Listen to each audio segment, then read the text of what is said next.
Kazakhstan, go triple. Everybody's like, fuck you. This is Mexican independence. And then they play Mexican national anthem, crazy song, which is pretty. Like when you play like that,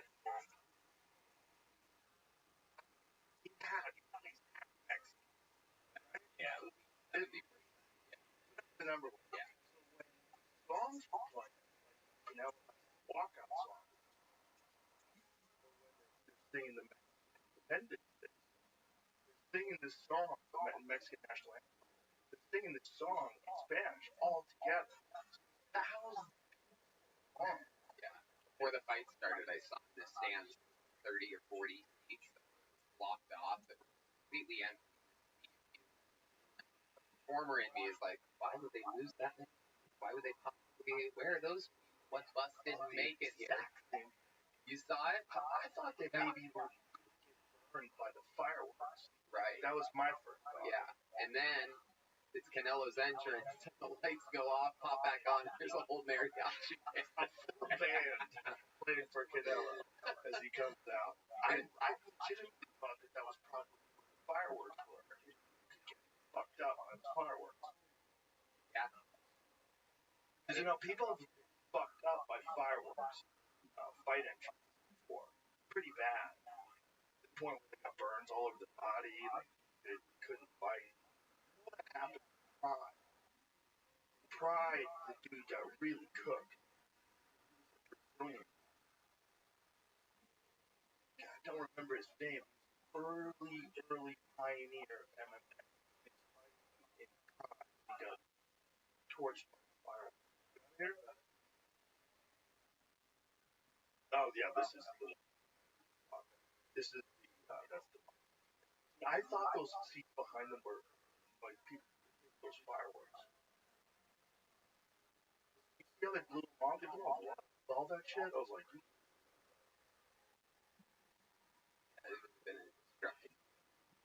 yeah, it's not like that. It wasn't a sold out. And so Helen and I were in the third row, right there. And then this guy and says, "You guys have to move.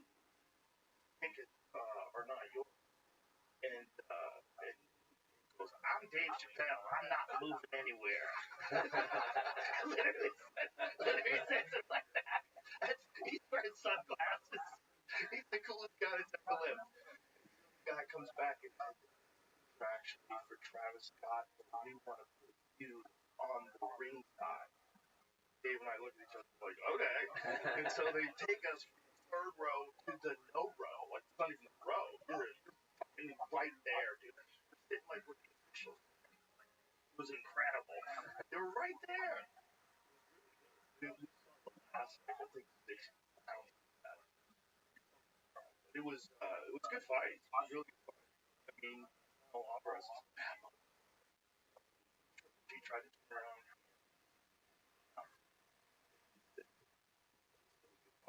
He's got a triple.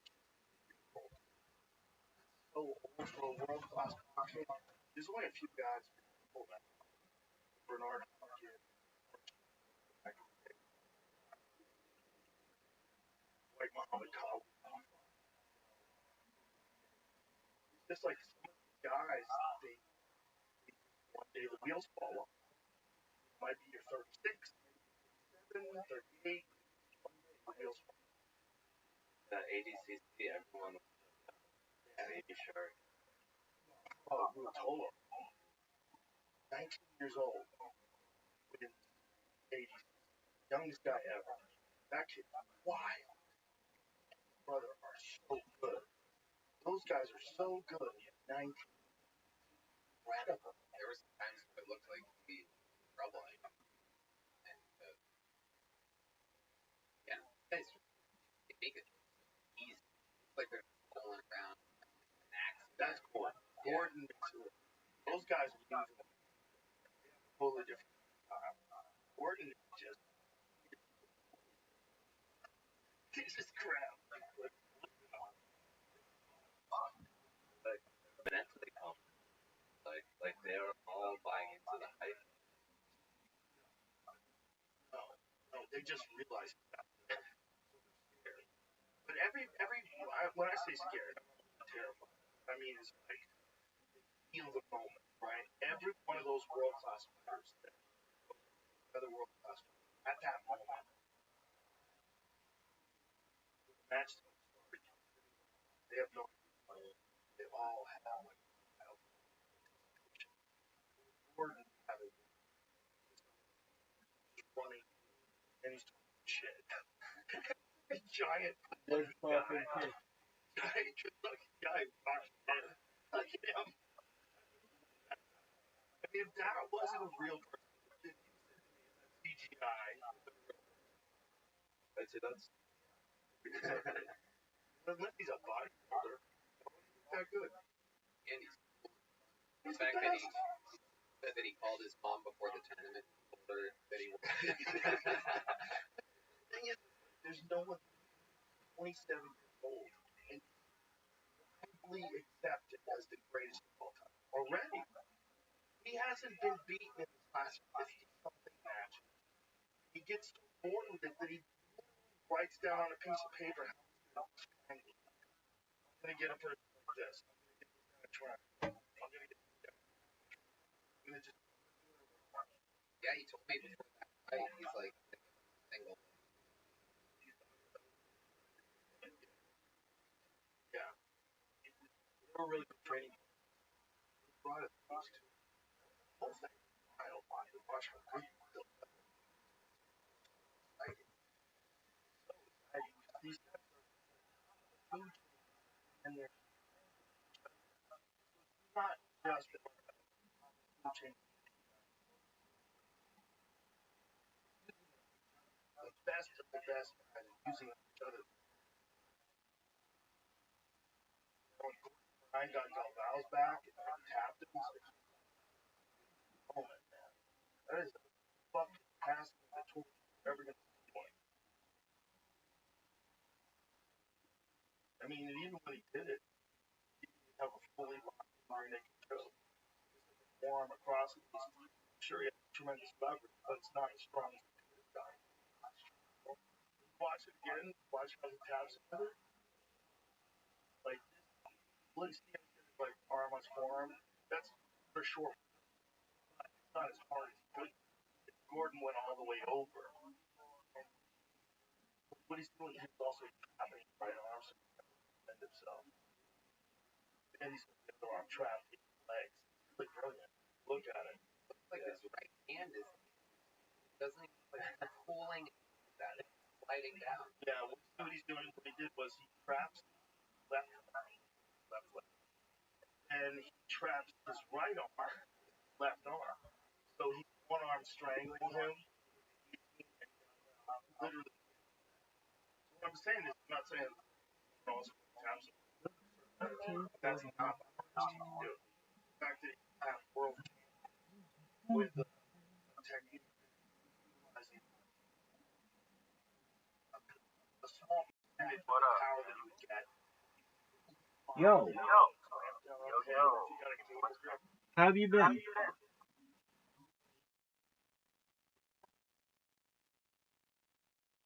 Oh, there he is. How long have you been there?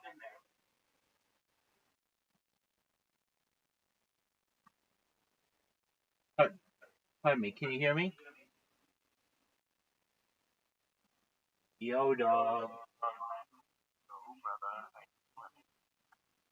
Yo, dog.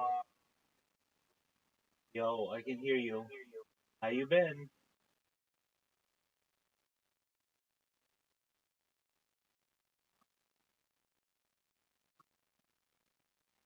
Just a moment. Just a moment. Okie doke. Start from the top. How have you been? Oh, thank God. What's new?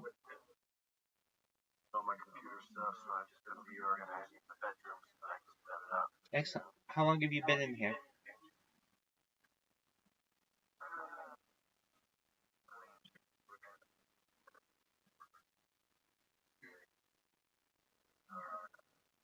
Oh, okay. Apologies, I was asleep.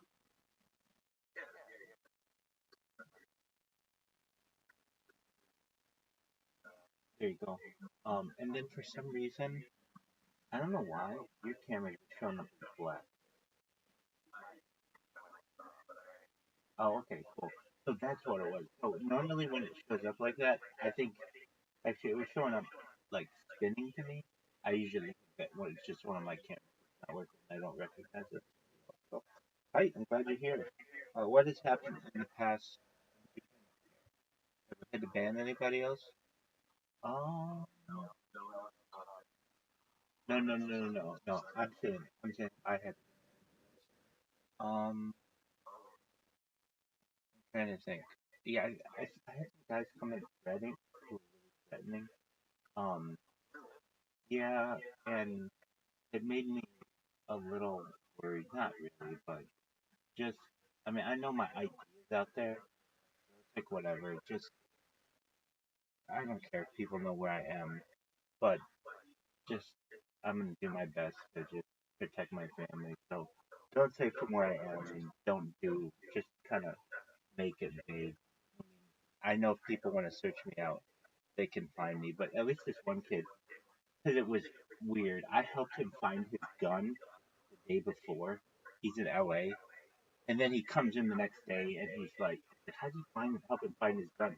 He came in here and he couldn't find his gun. And I'm like, "Dog, what the fuck are you talking about? You can't find your gun." He's like, "N word, N word, N word, N word, N word. I can't find my gun." He kept calling me an N word. I'm like, "Dude, why do you keep using that word?" He's like, "Cause I can use it." I'm like, "I'm not saying what words you can and can't use. And why do you keep saying it? It makes you sound ignorant." I'm like, "Who are you? Like, why do you think you can use that word like that?" I'm just asking.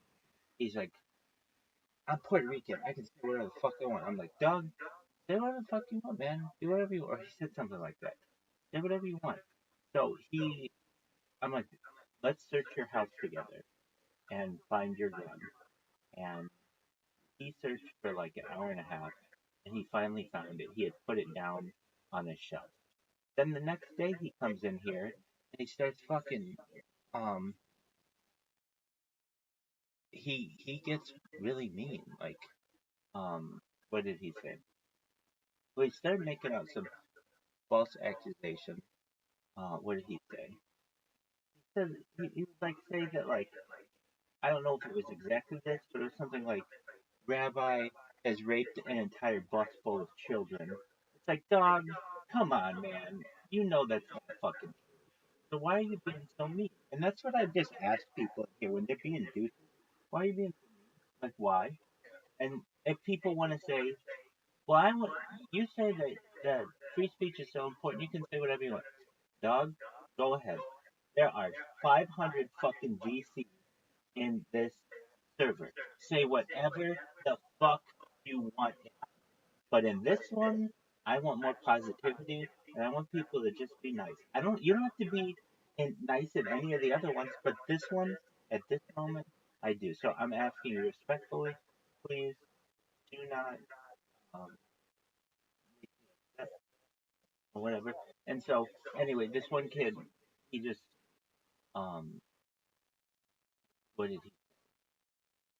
Well, then I had people who were randomly coming here, just really creepily, just saying, "We're gonna," like last night, right before I went to bed, somebody was like, "We're gonna find your family and kill them," and they kept saying that in this weird voice. It's like, have you seen the movie or know of the movie? I believe it's either The Shining or The Exodus.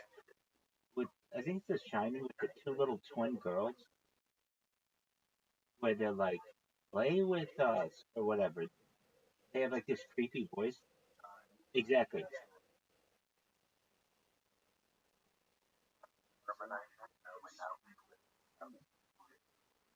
exactly. It's super creepy. So somebody had a voice changer last night, and they kept saying, "We're gonna kill your family." And at first, I was like, um, "Are you 18?" I kept saying, "Are you 18?" Because it sounded like a child who was saying, but yet they were saying stuff that was so mean that it's like no child would say that we're gonna kill your family. And um, who is this? It absolutely could have been, but what I really figured out probably was the case was it was somebody with a voice changer who was just utilizing that to make these noises. Anyway, I don't at all fear. I mean, I have enough. There are like 10 people in this house. I've never been too worried, but I just don't like people like literally randomly coming in and they're gonna kill me. So if they are gonna do that, I'll give them a warning. Hey, dog, that's not nice, man. I'd like you. Like that's so much nicer than anybody else is gonna be. Like most people would be calling the police. I got a death threat online. No, fuck your death threat online. All I'm saying is that I just don't want to hear it. Not that I have to fear it. So anyway,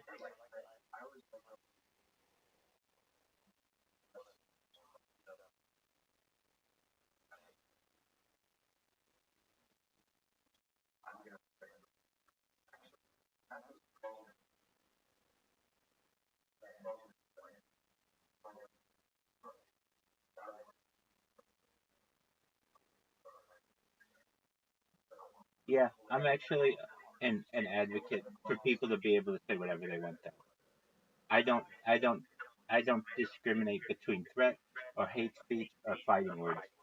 Sticks and stones may break my bones, but words may never hurt me. I just don't have to listen.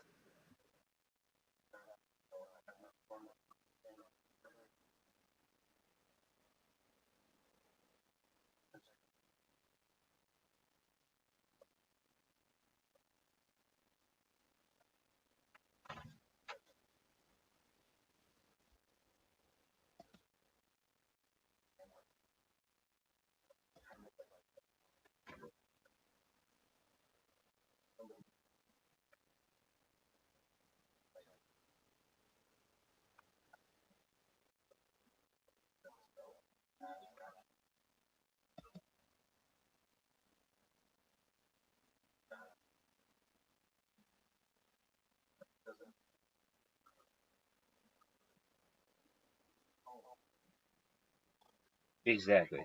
Exactly.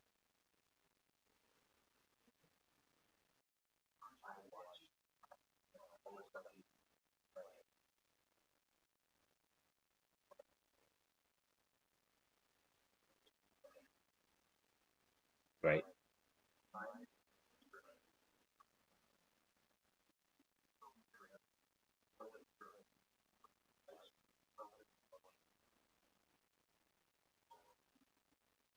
Yeah. Exactly. And I just don't need that. And another weird thing about it is it's happening as I'm trying to fall asleep. So that's the last thing I have on my mind right before I doze off. It's not something I need. Anyway, I had a friend of mine come in here. His name is Michael.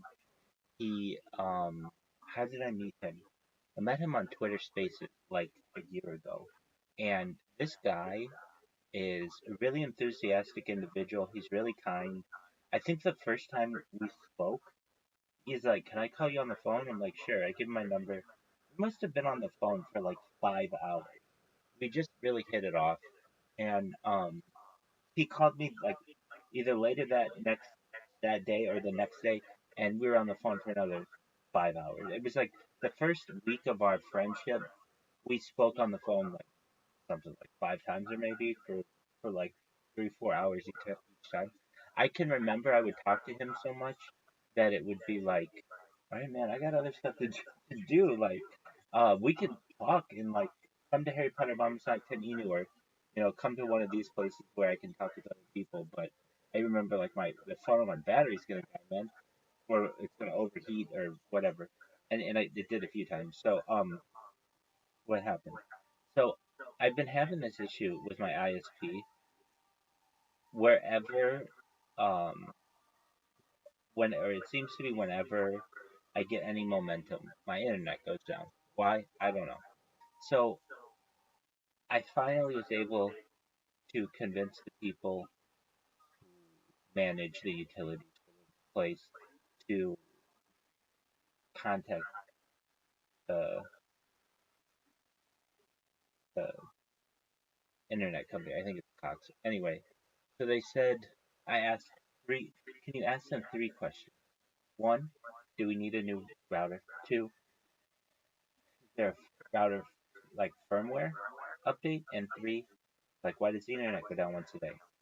And so it's hard to communicate with them because they're not like native English speakers, and so especially if you're trying to like spell out something to them that's like kind of somewhat complicated on the internet, like they just think like, oh, the lights are on the router, it's working. It's like, no, you don't understand, and like it's complicated. The actual person who owns everything is in Iran, so they don't fucking care. And the person who like manages the house, they're like in their 70s, so like the technology aspect of it isn't that important to them. They just know when they have a bunch of mad roommates, not they know the internet isn't working. So anyway, they did all kinds of like restarts and things, and it seemed like it was gonna be fine. And then today, it goes down again. So I was fortunate that I was able to do, and I was on the phone with my friend at the time, or on Discord with my friend Michael. So what happened? I was able to talk to them again, and they said that they were going to send out a new modem. So that should be here in 2 to 3 days. And then I have to have the cable person, or not the cable person, but the um, internet person install it. So I'm hoping that's going to stop it. So if I ever go down, it's like for 5 minutes, whatever. And then we'll see. I'm not going to get excited about it because my opinion, these companies, they say like, oh, 99% uptime. In my opinion, that's kind of shitty. That means that over the course of 100 days, one of the days, you're not going to have internet. Like, that sucks. If you're a business person, you're going to get fired for that. I need 99.99999 reliability. Like, that's the kind of fucking internet of reliability where we should be at. We should have improved ourselves as a society in the last 10 years so that, oh yeah, internet reliability is like perfect. As opposed to, it's the exact same fucking thing that it's been for the last 15 years. I think DSL was better. In my opinion, DSL, it was really fucking pretty great for the price. And, but anyway. Anything else I want to bitch about before I fucking take over the world? How about these bots? They're doing their thing. Um, I had the privilege of having some people. I mean, it's just at the point. Well, they spam me, which is good. One guy just told me, well, 3 hours ago, um, you spam me on You spam me on Kick, I spam you on YouTube. It's like, all right, that's fucking walking right into my goddamn trap. Like, literally, I used to ask people, please spam me. Please spam me on YouTube. So if you think it's hurting me to spam me on YouTube, it is not. Oh, oh, wait. Oh, yeah, you already know. So I've got this blog. So remember, I had said, like, you had saved my ass a little bit because done that upvote, and that upvote was like the only remnant of this Reddit posting. Do you happen to remember this?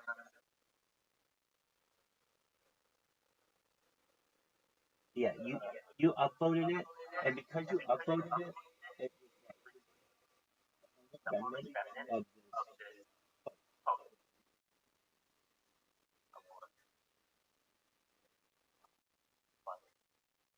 this. Sounds like five. Exactly, exactly.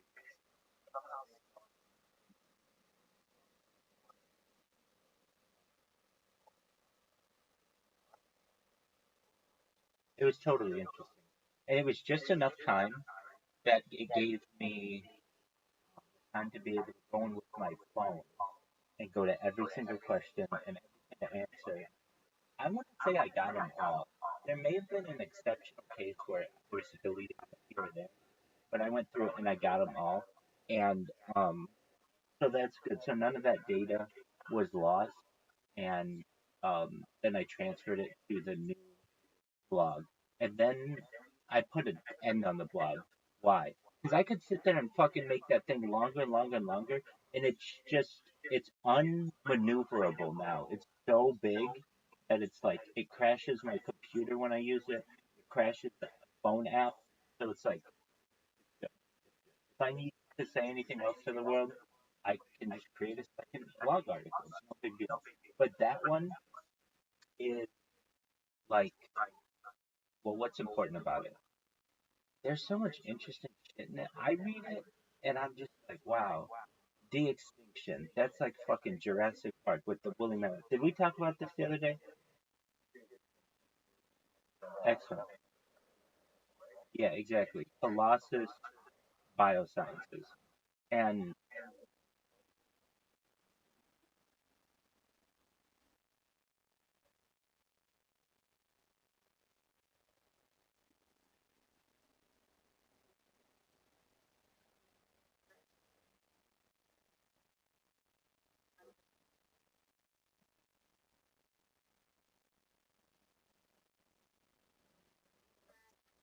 but pretty close.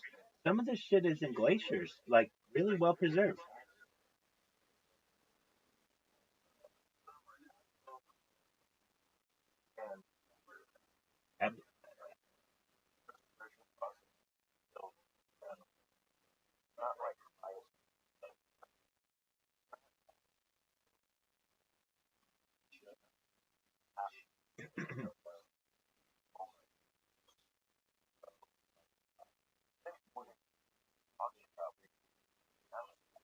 So the plan is by 2028 to have that bitch reintroduced into the Arctic Circle.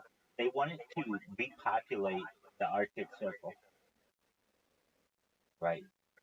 And then you'll be able to see them in zoos. And there was even a discussion of mammoth burgers, but I don't think anybody will see that anytime soon. They're too valuable.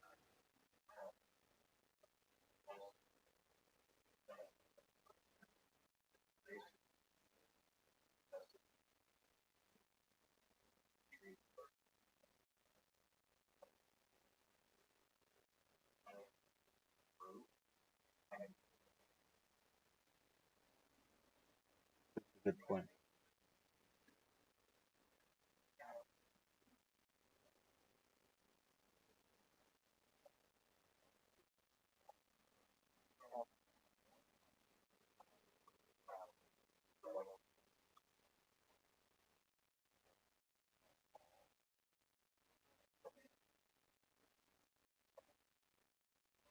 Right.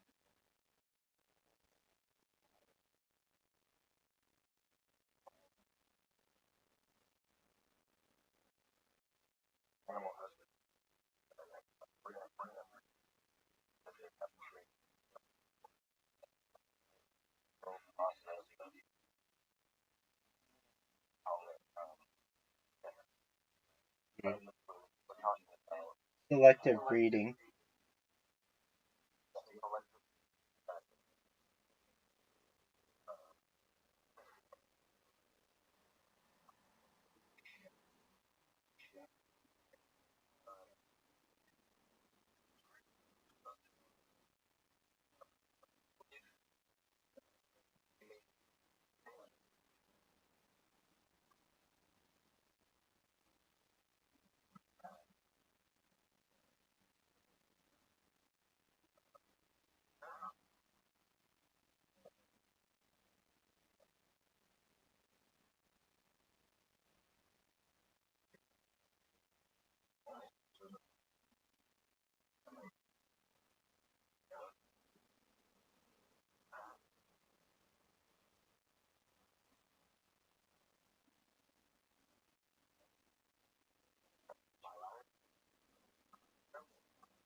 Well, they have. Hold on. They have microscopic hair.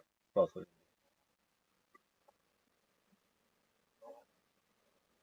A traditional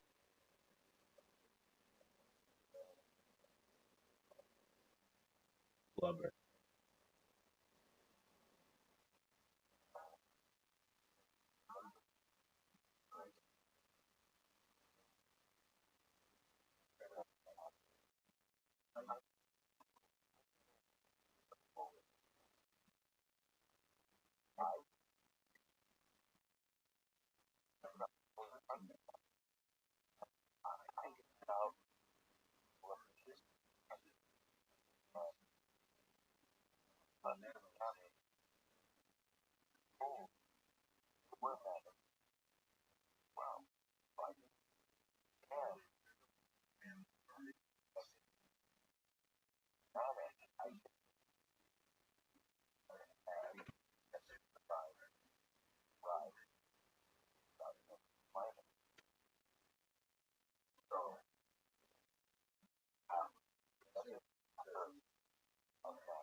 Did you just say camels and mammoths?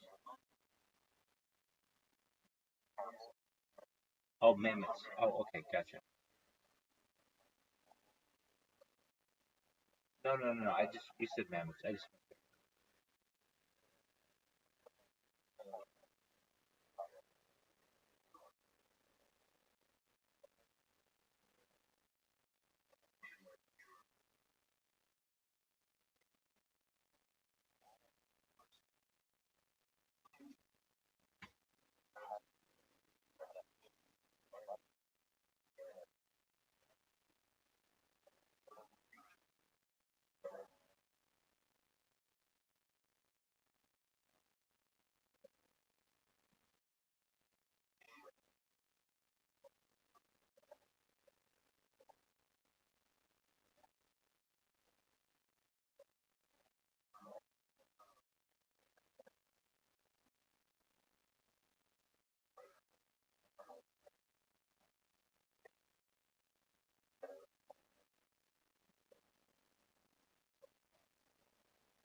woolly mammoth cloth.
animals, down to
I hear something 10,000, but yeah, it wouldn't be the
There you go. Do you know what Kilkenny is?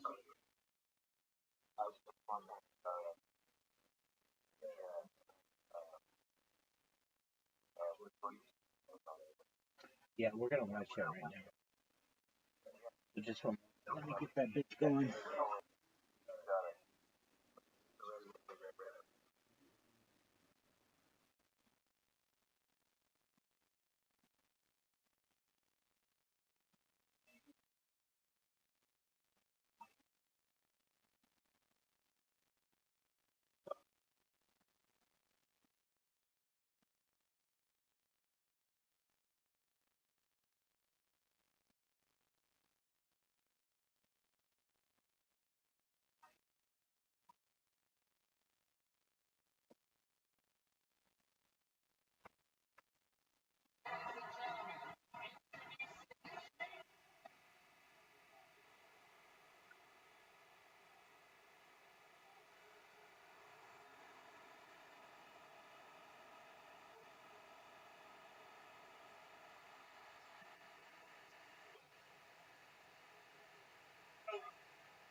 These are the best fucking night of their lives tonight.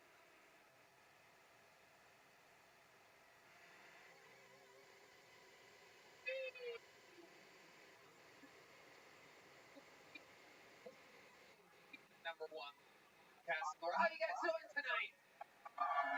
Kill Tony brought you by ExpressVPN. Put a hand for Red Band, everybody. And how about one more time for the best damn band in the land? Wow. Joining us on the violin, that's Christina Steele, ladies and gentlemen. Rothhouse on extra percussion, that's the great Michael Gonzalez. Playing on the electric guitar, as always, John on the keys, and of course, Deep Madness on the bass guitar tonight. Plan for you before we get started. Here's a little more from the amazing sponsors that made it all possible. Sunset Strip Austin, Texas is now open. Check out Red Band's show every Thursday. Go to sunsetstripatx.com for tickets. You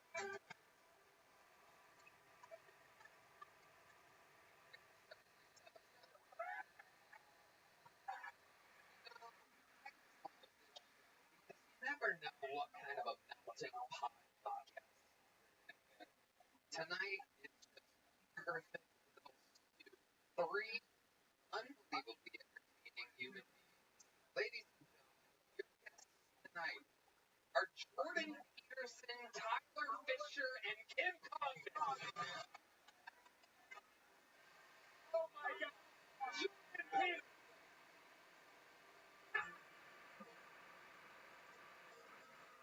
Tyler Fisher, Kim Condon.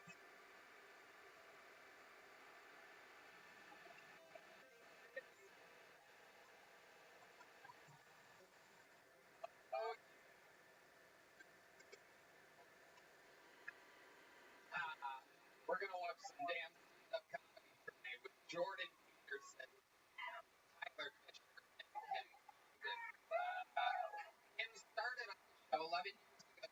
regular writing, performing a new minute 11 years ago. How about a hand?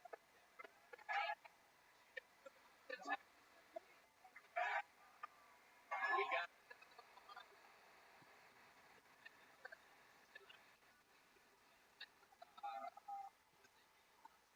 time out on YouTube right now. Also, just world, you guys are great. Fisher, everybody. Time.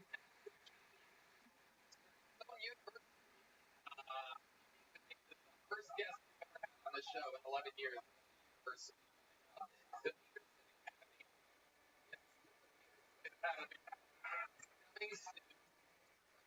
Oh, and wrestled Jordan Peterson this year. Maybe. So we're gonna figure out a lot. A smart episode and guaranteed. Divided over 250 signed up and get 60 seconds. Yeah, if I pull their name out of the bucket, you know their time is up when you hear the sound of a kitten.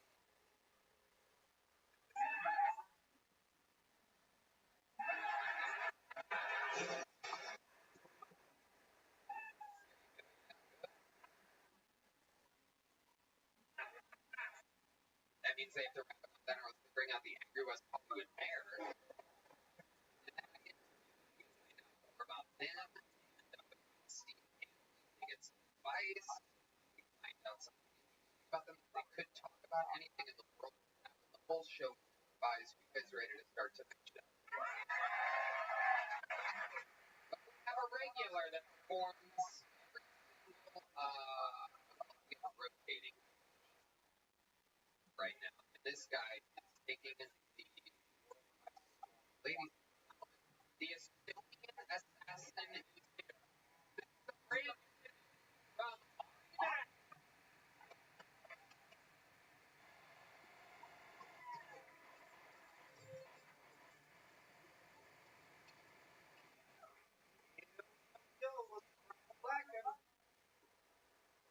I recently went to Canada, as I like to call it, Gaya. Canada and America, I kind of you guys have the same parents, but in the divorce, Canada went to stay with mom.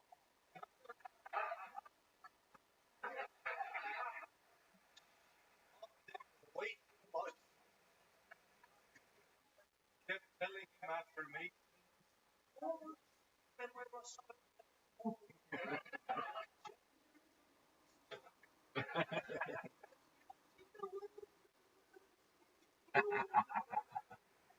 but then obviously stayed with that. Here and I was like, nobody. And I was and I was watching I was flipping between American and Canadian. American is so fucking intense. Every time you watch American news, it's always like multiple assailants. Semi-automatic. Turn over the Canadian news, they're like local town. Come on, Mexico. America. Thank you very much, guys.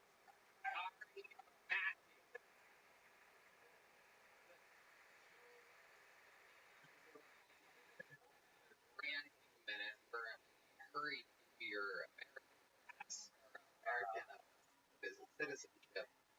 What?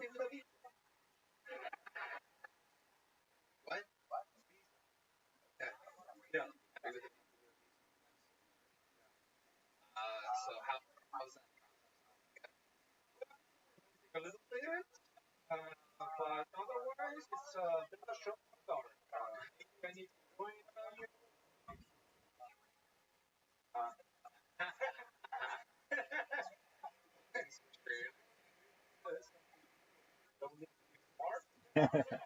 All like that.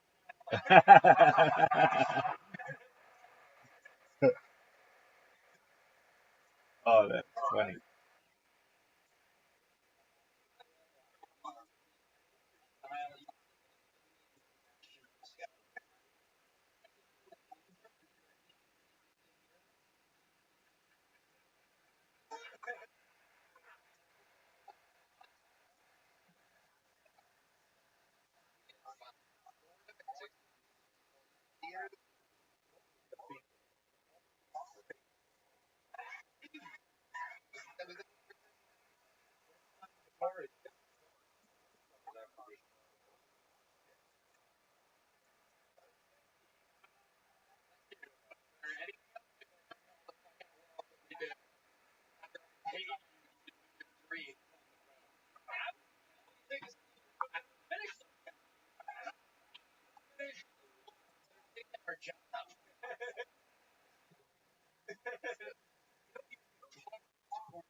Right, yeah. That's all we did. Good old conversation. Better than conversing. Oh, I wore a condom just in case. I don't have any weird spots on my skin. Not at all.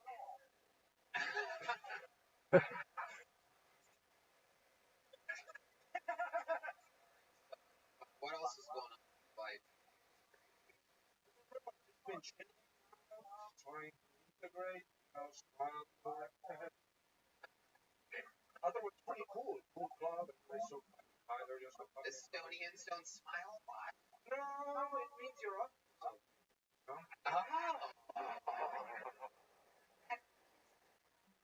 It is. And you meet some. Right. They're like that in Europe, huh? Yeah. But we can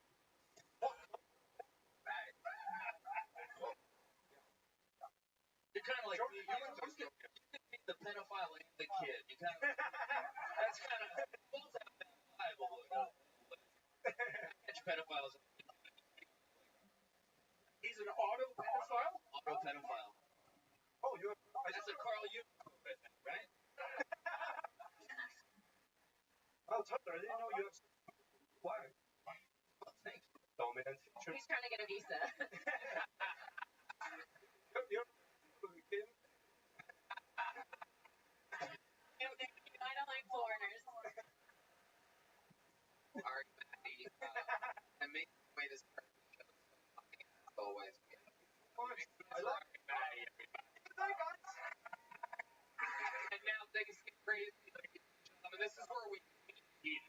I mean, these people perhaps waited for hours, hoping that their name gets pulled up.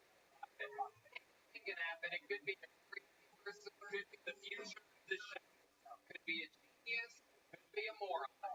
Anything can happen. Make some for your first bucket pool. We're going to meet all together. It is Clemente Villegas. Clemente.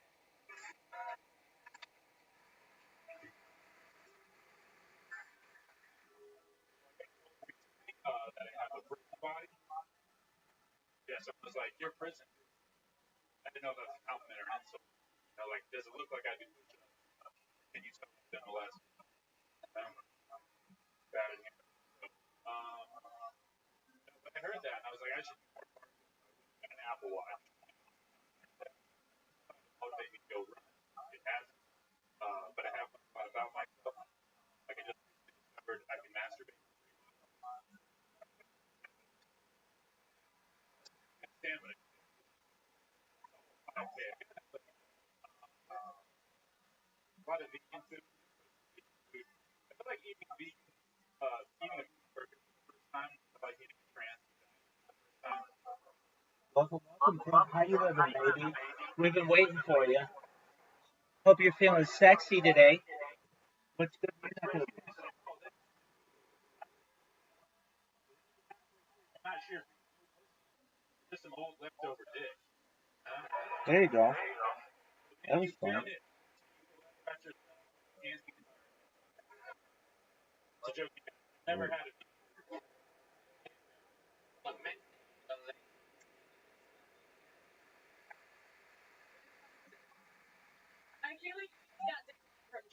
First, it, Afford it. never eaten a vegan burger, but have you eaten a trans pussy? Not yet. Would you? You know, when the time is right. Yes. They're getting better. Maybe in like 4 years. How do you know they're getting better? Looking them up? Are you Well, there's plenty out here. You know? seeing them? Are you tasting them? What do you mean they're getting better? I mean, like they look like the first one. You know, like that one is kind of rough. But like lately, How do you know? no, just in person. It's on TV. You know? Like they look. I'm talking about specifically the vagina. Oh no, I have not seen it in person. How about a trans? I've seen regular vagina, a couple. But no, I I don't haven't. know if I believe you. Clemente, how long you been on stand-up? 7 years. Where at? I started up in Amarillo, Texas, but I've been here 3 years. What do you do for work? I work for a credit union. Bank teller. Yeah, I do like in a loan department. So, a lot of people. So, until you want to work in a business switch that, just give up all the money. Kind of looks like Nate Bargatze fucked Andrew Schultz. I can see that. A little. I can't see that. You wear a monocle well. About it? And like a nice guy, and be famous, fucking tomorrow with this guy in no time. I'll let you eat my trans pussy. It's like a veggie burger. It works. Oh yeah, veggie burger. Disgusting. You can get this for free in Canada, by the way. Big breakout bill C16. Clemente, what made you want to comedy? I just, every time I would just do myself. How would you do that? You know, like when I was a young child and I would say something stupid and people laugh at me, I'd be like, That made you feel good. yeah. Spreading joy. Do you have any other hobbies other than stand-up comedy? Go to the gym, I read books, like hiking, swimming, outdoor shit. Cool. Mushrooms are fun. Jeez, how exciting. He really does look like he's been in prison, right? He was like, Have you ever been arrested? No, you look like you make ramen noodles in a grocery bag. I've done that. What's the closest to getting arrested you think you've ever been? That's a good question. I got busted with had like gas mask and cops. But one of my friends, he went to jail. Any special skills or talents of any kind? You good at anything? Good question. Saying all his ex-girlfriends are crazy. Saying that these are good questions. You give a bad answer. I know. Okay. Here's a little joke bug. We'll keep it moving along. Yeah. There we go. Clemente Valega. All shot. What a hand for the. Isn't that amazing? So, this podcast is sponsored by Talkspace. Guys, it can be challenging to find a therapist right fit. Talkspace is so accessible for personal treatment, meeting online from anywhere. The ability to text your therapist at any time. Talkspace, the leading virtual therapy provider, is to help you be easy, accessible, and affordable. It's like having a really, really good friend who's really, really tiny, that's really good to talk to, gives you therapy just by talking. Red Dan. Talkspace therapy and psychiatry are covered by many insurance plans and employers. Most insured members pay a copay of $30 or less. Sign up online and get paired with a licensed provider that's right for you. Fit that you need. Typically within 48 hours. You can also switch providers at no extra cost. Talkspace makes getting help if you need to take your appointments from the comfort and privacy of your home. You can talk it out between sessions. Your therapist is podcast will get $80 off your first month with Talkspace. Talkspace.com/Tony and enter promo code SPACE to match with a licensed therapist today. Go to Talkspace.com/Tony and enter promo code SPACE80 to get $80 off your first month.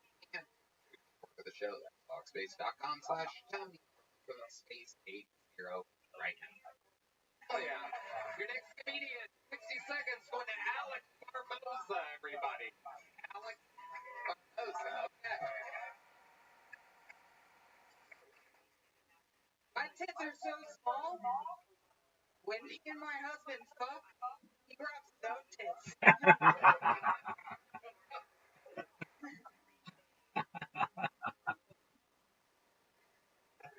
had to put my grandma in the hospital. Sorry to ruin something today. But it really just came down to the fact that we didn't want to spend all of our inheritance on her dialysis. Fucking bitch was stealing all my Diet Coke. I told her, I'm like, karma is a real thing. She said, you want to know what's real, Alex? Sucking it nuts and dick to save your family.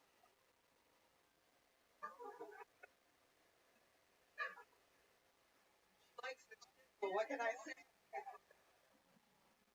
My mom's dating a black guy. I find it kind of suspicious that she keeps a separate Brita water filter in the fridge for him. I'm like, Mom, you can't filter Hennessy. Thank you all. Alex, welcome to the show. Yes, sir. You've been on 8 months exactly today. Where at? Melbourne, Florida. Okay. Yes, you are. I know. I will have to tell you, can I give her a piece of advice? Of course. No one gives a fuck when old people die. When you're like, sorry to ruin your day, my grandma's like, cool. It's gonna be like someone younger. It's more exciting, I think. Well, that would have killed her in COVID.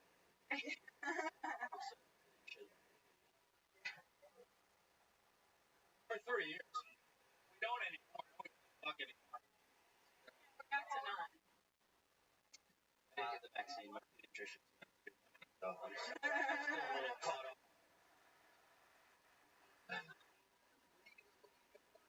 I work at supply chain at Blue Origin. What is that? I'm a supply chain analyst. I enter data to procurement for them to process orders for.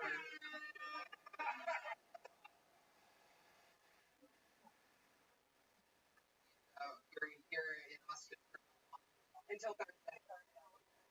I'm gonna stand up trying to get a spot. Yes, sir. When did you get here? I got here last Thursday. What have you done? I've done 13 open mics and shows. Pretty much all I've done. Yes, sir. A lot. Over.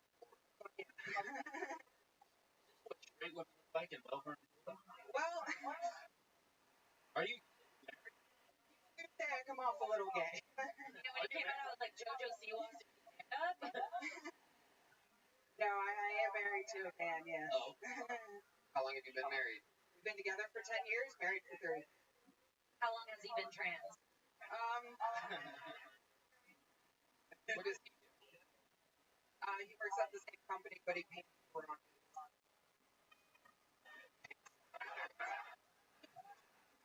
Yeah, he's not gay. Fun, Alex. Anything in particular stand up? I do drifting. In a car? Yes. Like the Middle Eastern art form of. Just without the brown skin. Right. Right. Different skin. Yeah. Are you sure you're not a lesbian? This is stuff we're dealing with. It's hard to date, Jordan. This is. I'm having a lecture about the patriarchy. Oh, yeah, true. Get out of here. Come to a lesbian experience. Anything? I ate some Middle Eastern pussy, actually. Whoa. Oh, my goodness. I think she's the blunt. Good. What was eating Middle Eastern pussy? Oh, how did you get the sand out of your White sauce or red sauce?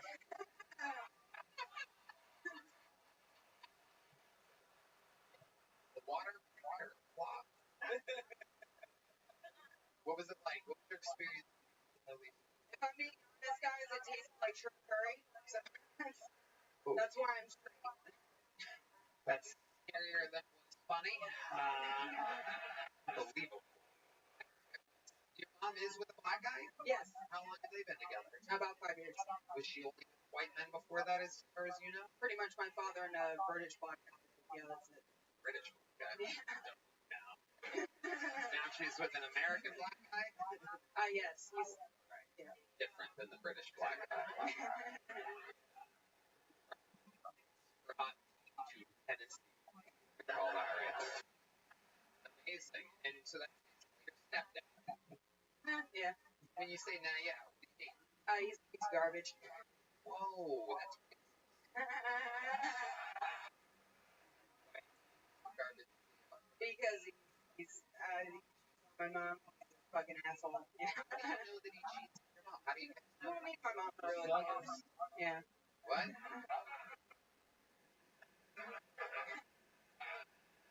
Cancel. That's what I've been thinking. How do you know that he's cheating? Me and my mom have discussions about. I'm very close with her. So she had some girl come to her house and vandalize her car and try to break into the house and a lot of stuff like that. So you saw video or something? Yeah, she had to get a camera and report it to the police. Or at least it's my mom.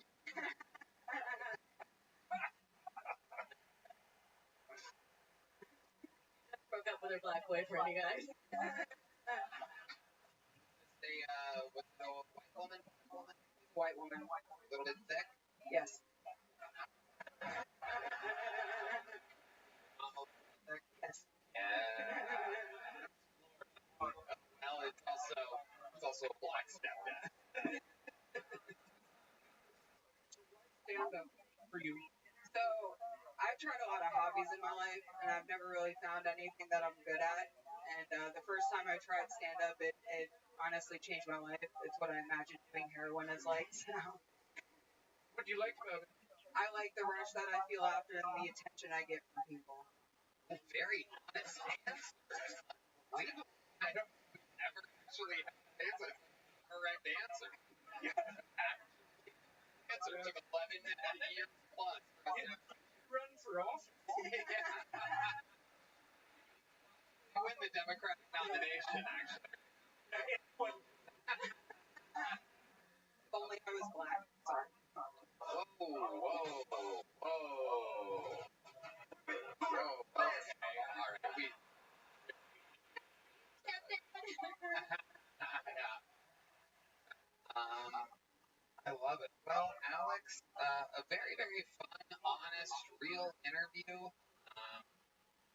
I can't remember how the minute was, to be honest with you, but I liked your interview so much that I'm giving you a big book. Thank you, sir. Congratulations. Made by the great Bonsai, Alex Barboza. All right, let's do something fun here, ladies and gentlemen. We have a golden ticket winner here, everybody. And what's exciting about this golden ticket that this is his first time ever cashing in on this golden ticket. He made one 3 or 4 weeks ago.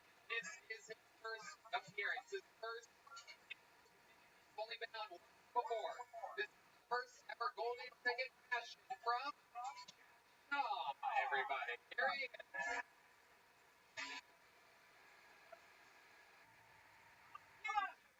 Recently, a homeless man called me a bitch. How did he know that?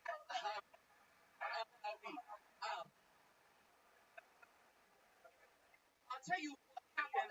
I was walking and I saw this homeless man in a wheelchair, sweeping inside his head.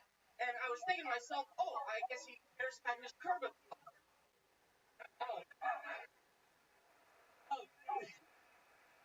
So I was looking at him. It was interesting, and apparently I was looking too long because all of a sudden he turned and he locked eyes with me. And I smiled because I was afraid. And the homeless man stood up from the wheelchair. I couldn't believe it. It was a fucking miracle. And he points at me and he says, "You're a fucking bitch, McLovin."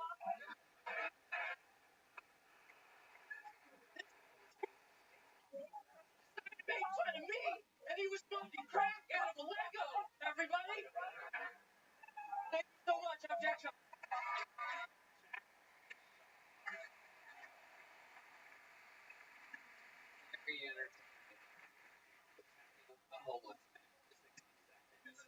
Got your event. Jordan, what do you think of the Great Jack Shop? Who's the character you're playing? Or is that actually you? It's me. Yeah, that's me. So when did you discover that and decide to capitalize on it? The last time I was on this show. What were you going to say there? Are you a comedian? What's...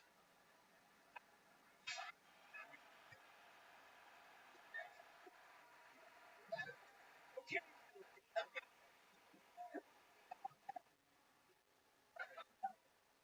You're so weird. You are such a weird dude. It's unbelievable. Larry David looked like Michael Jordan. It's incredible. Is this vaccine gone wrong, or what's going on? That's what they said last time. I didn't mean that aggressively. I don't think you can ever be aggressive. No. Yeah. You look like if you had a movie, it'd be called Honey, I Shrunk the Charisma.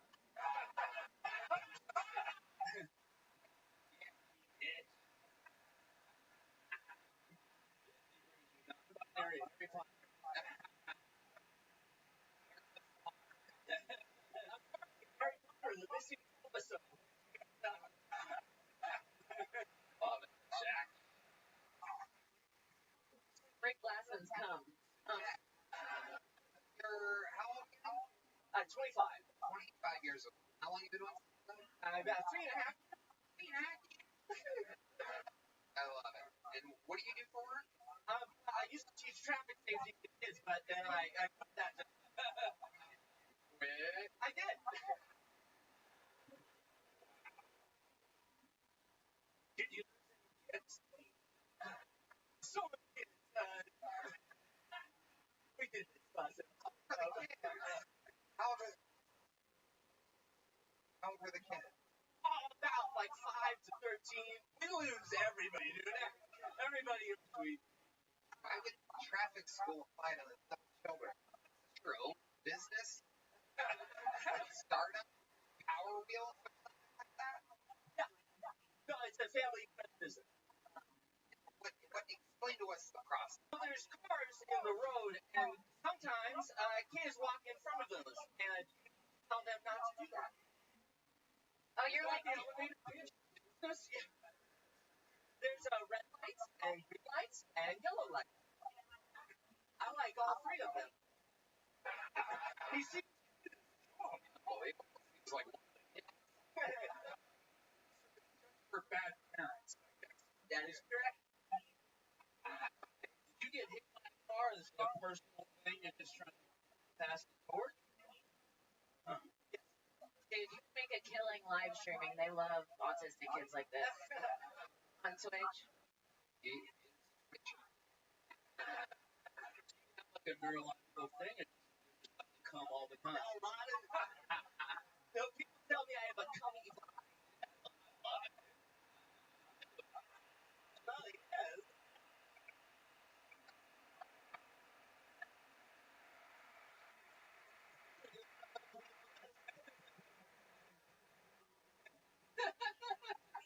Jack, what else are you in? What do we not know about you? Don't ask that. If I get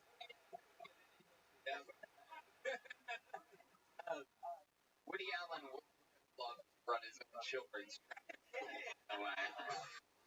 You stay right here. Who needs traffic school more than Asian children, isn't it, right? We don't find out. I masturbate a lot. Well,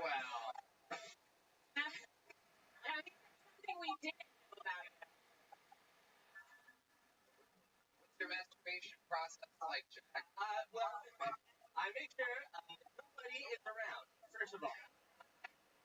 You pull out coffee, jerk off, tax form. You racist son of a bitch.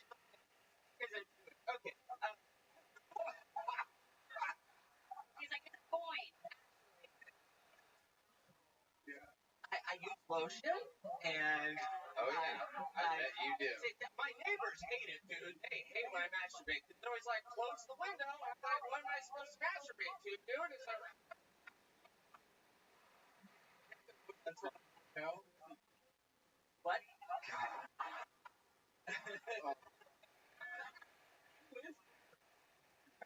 Oh, yeah, no, I got into this. But what do you masturbate? Oh, people on screen. Okay. Is there a specific thing that you've been typing in lately? Is there a fad that you're into right now specifically? I like porn stars because I like to know who I'm masturbating. It's sort of a personal connection.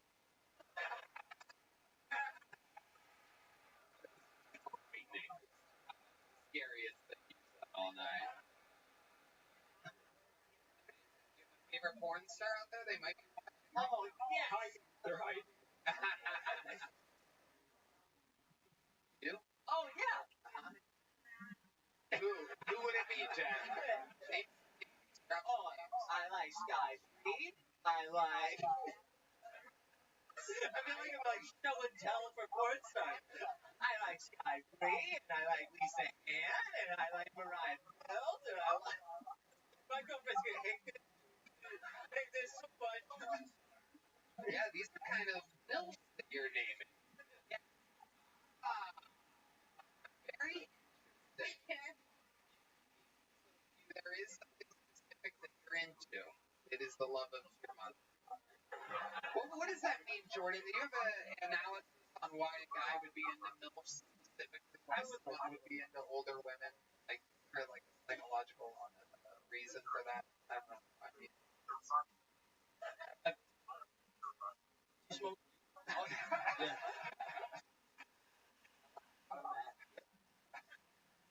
Are you attracted to your mom at all when you're high?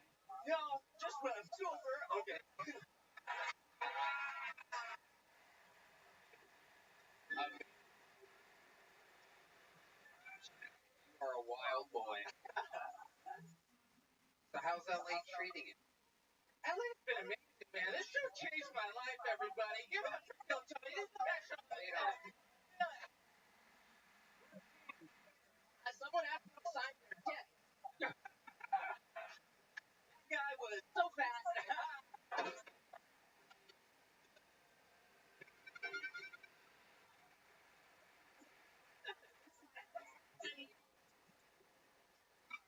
Sound like Kamala Harris, like talking about the war in Ukraine. That's your speech. I like this. I like that. I like tits. I like what? He looks like he's gonna try to sniper in a few months. Then we will truly, if that happens, we will be hurted by what has been.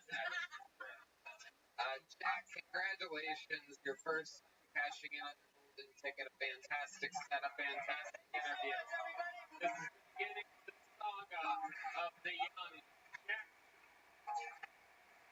I do believe a famous character from our past. Ladies and gentlemen, this is a new minute from Karen Jones, everybody. Karen Jones. Did you see that, Karen Jones?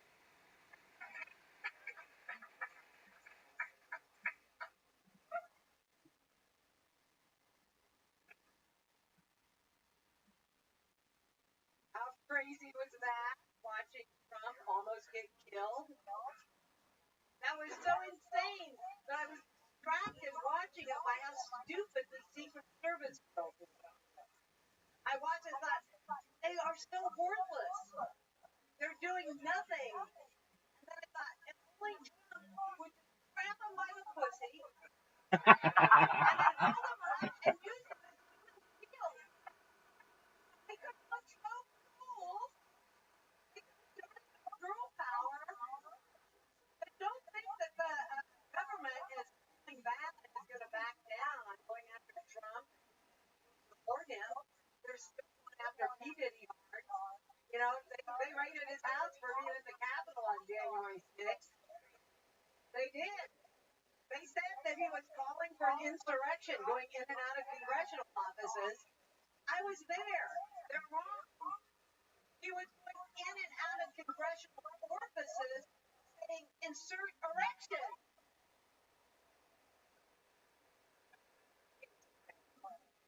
Number return of Karen. One of the wildest history of the stormed the Capitol. She did it.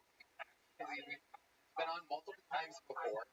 She ended up, by her appearance on Tony talking about storming the Capitol, her local government came after her, right, on video and over and over again. Her local government came after her because of the Kill Tony. You actually sacrificed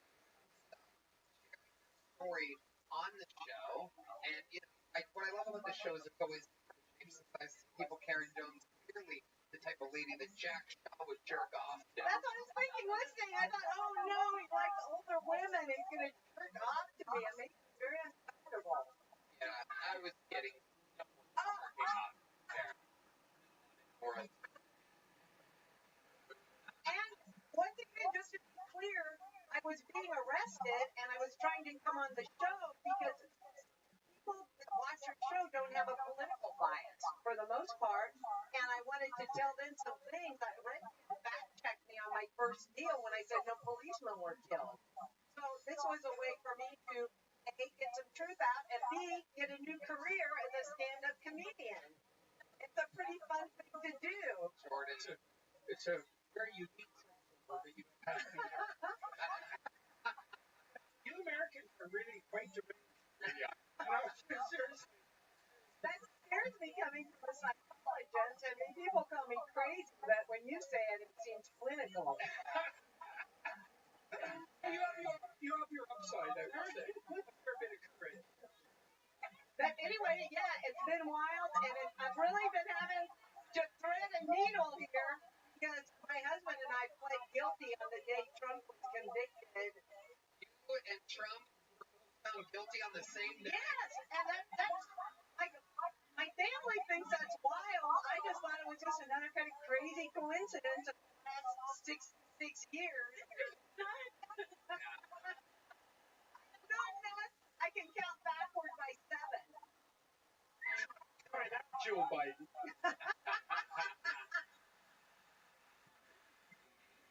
Karen, you are definitely very political, more political people. This show here. What do you think about Harris being the supposed new Democratic candidate for the United States of America? Well, remember, I'm from California, so I was there when she first penetrated politics, or was penetrated, I should say. Willie Brown was our Speaker of the House, and she's very good at knowing who to sleep with.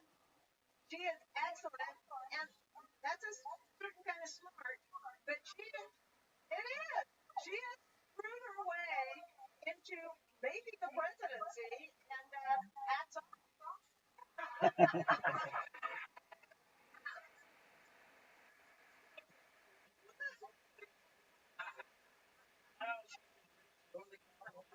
And I didn't storm. I walked in, and I'm really a rule-abiding person. Before we went to the Capitol, we were at the back of the Blue Rally every Saturday in front of the Vet Hall. You know, we're squares. So a lot more is going to come out. The truth will be known someday. What kind of truth? Tell us more. Well, this is where it gets tricky because I had to swear under penalty of perjury that I knowingly entered the Capitol illegally. It's against the law to air your grievances at the Capitol, apparently. And I now know that. I didn't know that at the time. But apparently, you can't go to a permitted event at a Capitol in a public building to air your grievances. But I do understand that now. But as part of the plea deal, I also had to say that I knew Mike Pence was in the building. Yeah, I could care less about that guy. I went in at 3:02, and according to news reports, they had all like went out of the tunnel or something. But I just wanted to show my husband the rotunda. He had really never been in the Capitol. You were given a tour. I was. We were tourists, and I have been so many times. I've been there a few times, including as a chaperone. I'm a very popular chaperone with my kids, another parent. And my husband was just such an eager beaver. He was like, seeing all other tourists come out, was so happy. I said, "You want to go in, honey?" He's like, "Yeah." And we went then next thing you know, we were trapped, gassed, hit, all this stuff. But me rioting is this.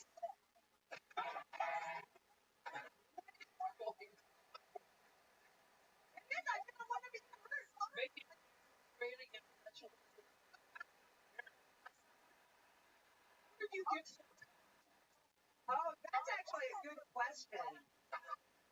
No, it is. I'm trying to have you killed that day? No, my husband's a sweet guy. We are opposites. He grew up on a flower ranch. I grew up on an oil field. I had tough upbringing, a lot of violence. I was sexually molested by a relative. Sexually? Yes, and when I told, they said I was a liar. And then 10 years later, the guy gets arrested for molesting the whole dang neighborhood, goes to jail. Like, I told you, fellas. Nobody would molest this chatty. I'd say that. Well, that's what they thought. That's why they didn't believe me. Really? Because No, it's not. No. If I told you about the molestation, it involved comedy. He pinned me in a corner, stuck his hand down my pants, and started using words I had never heard before because this is like 1960. No, I heard shut up a lot. No, he was telling me a thing called the Johnny Fucker bastard joke. And I'm like, this is creepy. I did not like my grandma's new husband. And so anyway, I squirmed away and walked to Nancy's and told. Squirted away. Never let go and just ask a question. Yeah. This is wild, Karen. You always these interview. I didn't get to the tough part yet, though. Oh, okay. Let's go. So then I find myself what would now be called a gang sexual assault. But back when it happened to me, it was getting drunk in the wrong place. And I was pregnant, 15, and had my first child in the Salvation Army. So my Wait. When you say that child in the Salvation Army, what exactly is that? that means I was in an outfit in the Salvation Army. No, at that time, Salvation Army, and we had officers that worked there. I lived in a group home, a group memorial home run by the Salvation Army in California. I got my GED. I went to school. I got my shit together, met the greatest guy, got married, had 2 more kids, blah, blah, blah. My life is wonderful. Everything that's ever happened in my life has made me a better person. I'm optimistic. I love my life. Isn't that the real American way?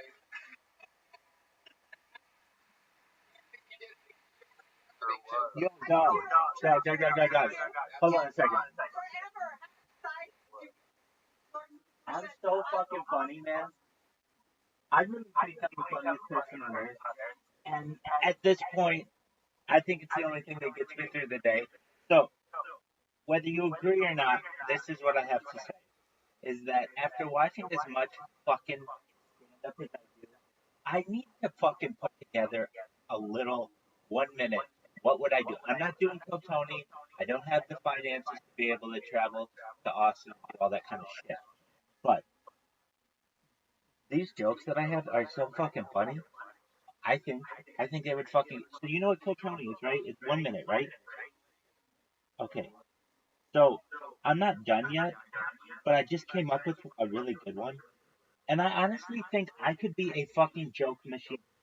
I had always, my mom always said I should be a writer, but you never could make a lot of doing it. And she also said I should stand up. Anyway, but I feel I can do it on fucking stream and successful at it too. Okay, so what are your fucking jokes, right? Okay, this isn't my, like, I'm not a fucking, here you go. I like to approach women with pickup lines. If I see a pretty British girl, I might say, damn girl, are you the Bank of England? Because I'm interested in the pound. If I see, a girl, let's see, sometimes I might say to a girl, damn, are you a coal miner? Because I'm trying to make you mine. And if I see an ugly Latinx girl, I might say, damn girl, are you a pinata? Because I'm going to need a blindfold to hit that. Alright, so I thought,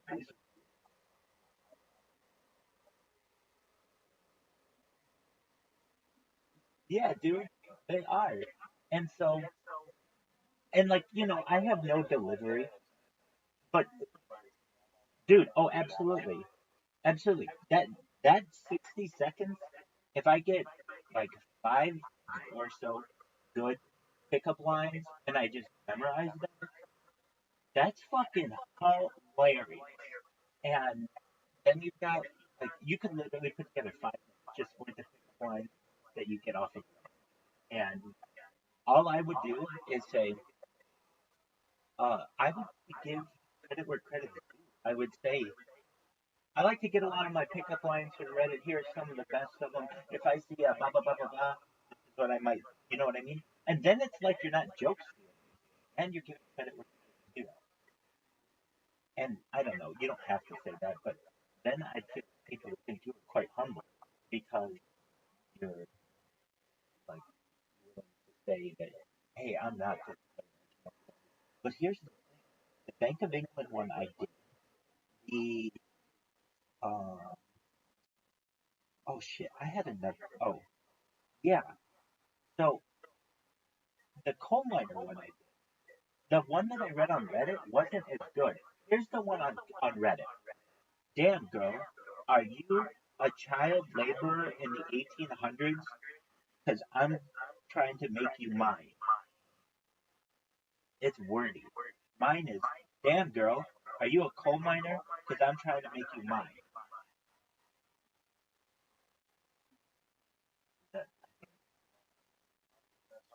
Okay, okay. I'm glad. Well, I was just happy because I improved the. It's too sweet in my opinion. It's like I come out with this one like about British chicks, like I'm gonna fuck them, and then make you mine, makes it kind of like too sweet. I don't know. I couldn't say that. Oh, the other thing is when I delivered it, I didn't know what the fuck it was like in a rural. Anyway, um, are you a coal miner? 'Cause,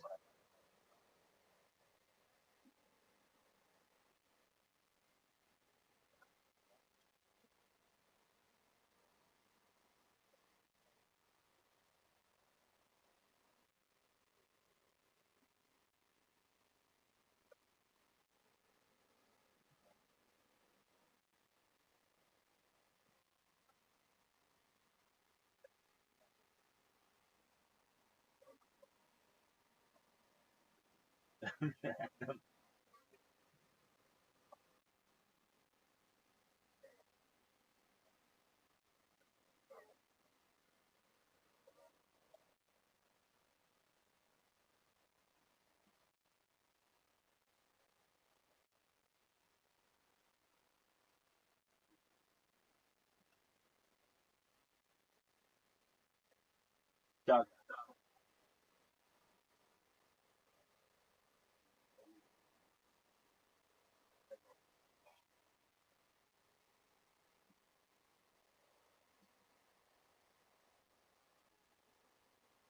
right, exactly. If you just had one for every single one, and then just like a small group for anyone, but like they're so easy, but no one uses them. I think because they're misogynistic. But you can go out there and I think you could use them in a funny way. Be like, hey, I'm kind of nerdy. I this is how this is what I use, but they're fucking funny. And I'm telling you, if you went on Kill Tony with 5 of these that were tight, they're great. Now, here's what I want to actually remove from this. I want to remove any racial element, so I don't even have to say to a British girl. I just say, damn girl, you the Bank of England? Because I'm interested in a pound. Damn girl, are you space pants? Because your ass is out of this world. Like, whatever.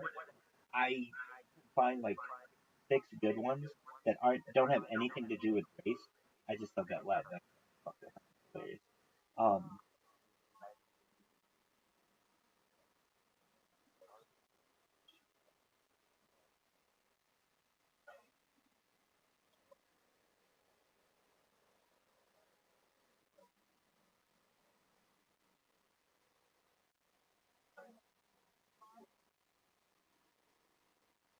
Right. Uh, I like that.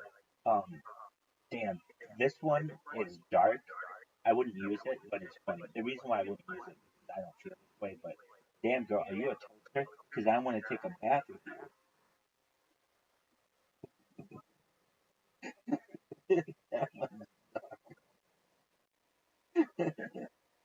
I might have to remember that one.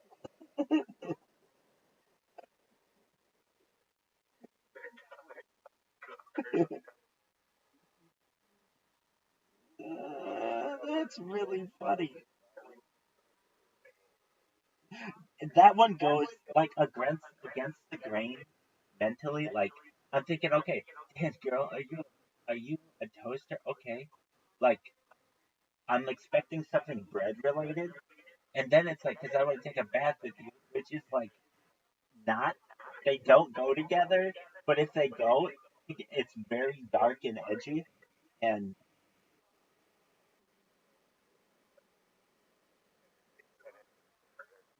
yes,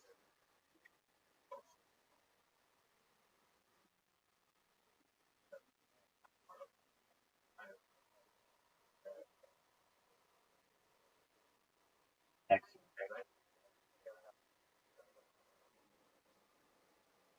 Right, right. That there's something unique about that joke. All of the other ones, I don't know how to describe them. I'm gonna have to when I do this and like we really study comedy, um, to break down like the patterns of it. Liter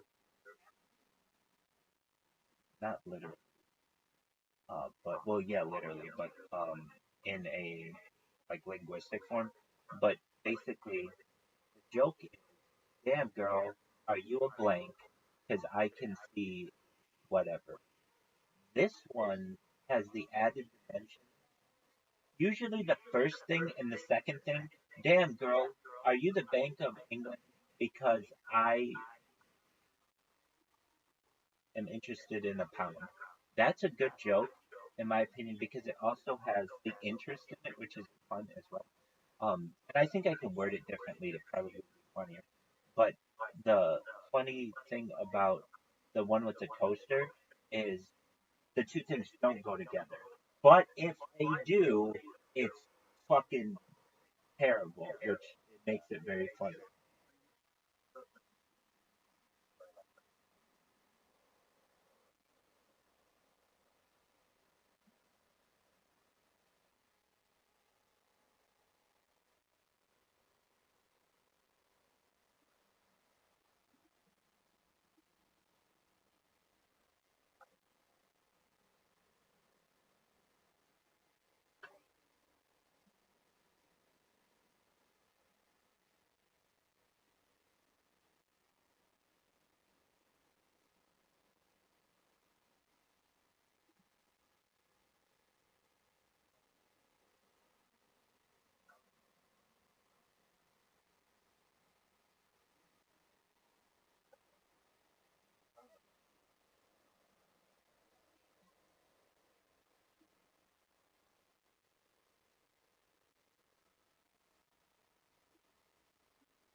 Yeah, dog.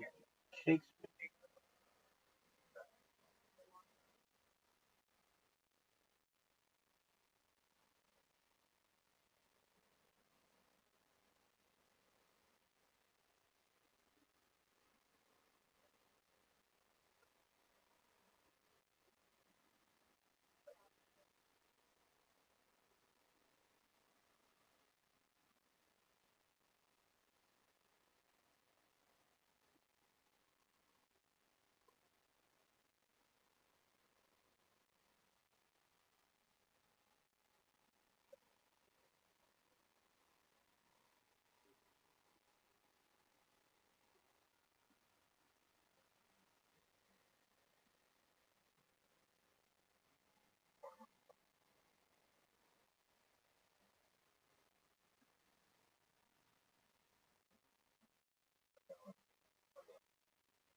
That is a fucking good one, man.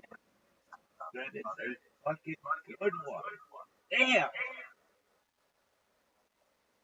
Oh, it's not funny. That's why I said if for like a real chick, for like a chick you really like, if you could in a fucking car. I mean, it's like really nice, really sweet. Of all your girls, your smile.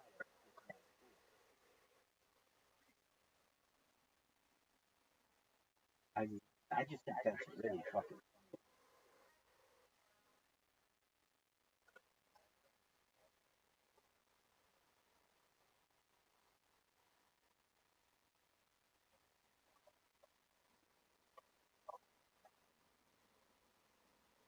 exact.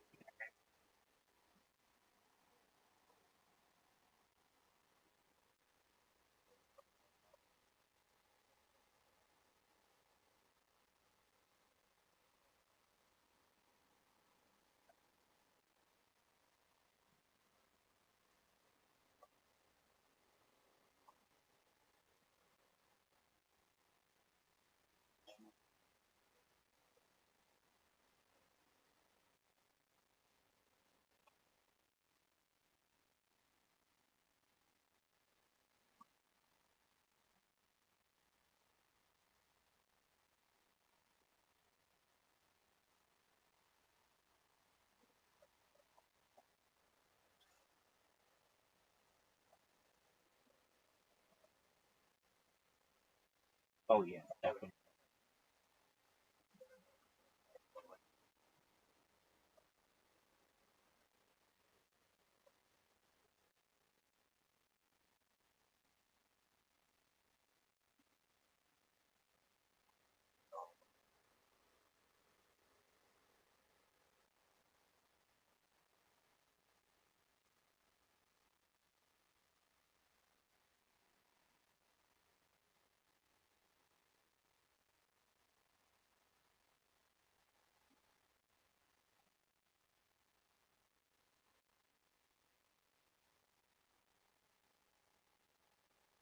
Oh damn, I did not, but now I can. I like just.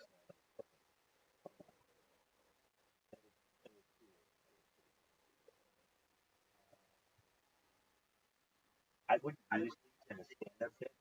They're just different, kind of like.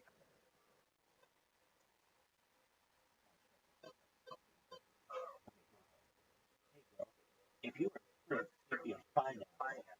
If you were a vegetable, I would stay beside you in the hospital.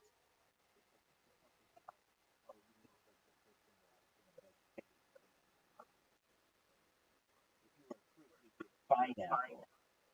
A vegetable, I'd sit beside you in the hospital.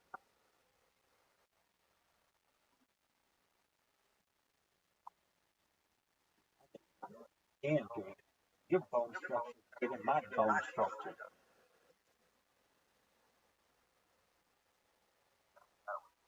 I went to your boyfriend's Instagram page and his profile. What the fuck does that mean?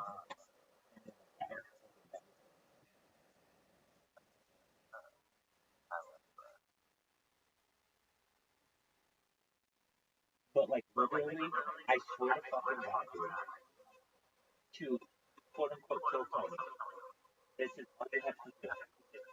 The same thing that I did with what I do with Texas. Like 10 years ago, I went. I was I was being paid as a gigolo for some bitches. Actually, generally like not always, but generally. I mean, not always winning, always would never do it. But during their I would get paid basically taking the time. And one of the things that I did was I worked on Amazon and I women the smartest man. Anyway, I went to the women's uh, sex toy section and went by rating all time, and then went rating high to low. And the number one pick, actually, I have it right here.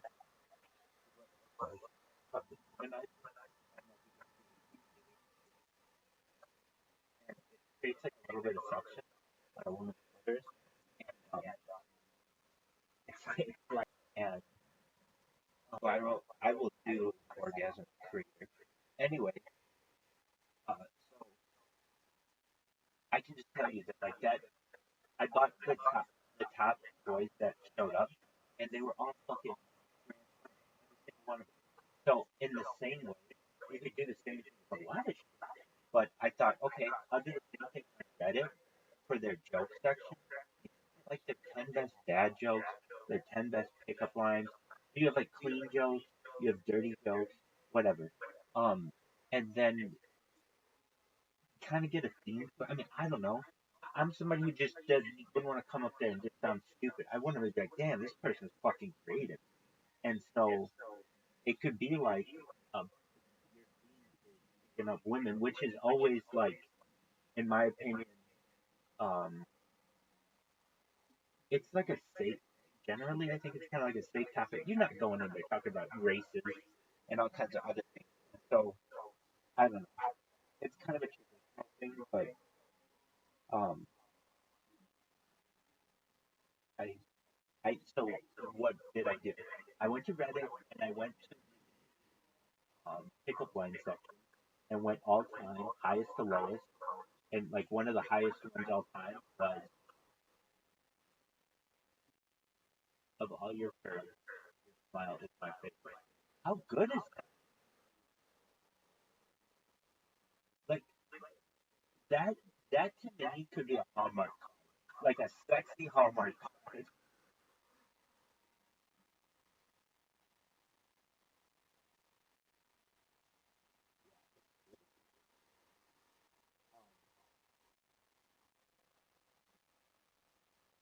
Oh, dude, there was this guy that killed Tony.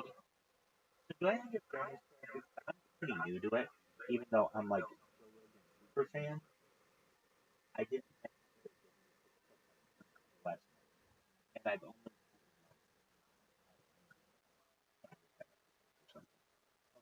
so, but I have seen those 5 or 10 episodes quite a few times. One of them, they had this guy, I forget his name, Lopez. He was funnier than anybody I've ever seen on the show before. I think he got. Can you hear me? Okay, good. If it goes out, like I said, next week, hopefully we'll be able to get through it. Anyway, um, he had this line that was so good.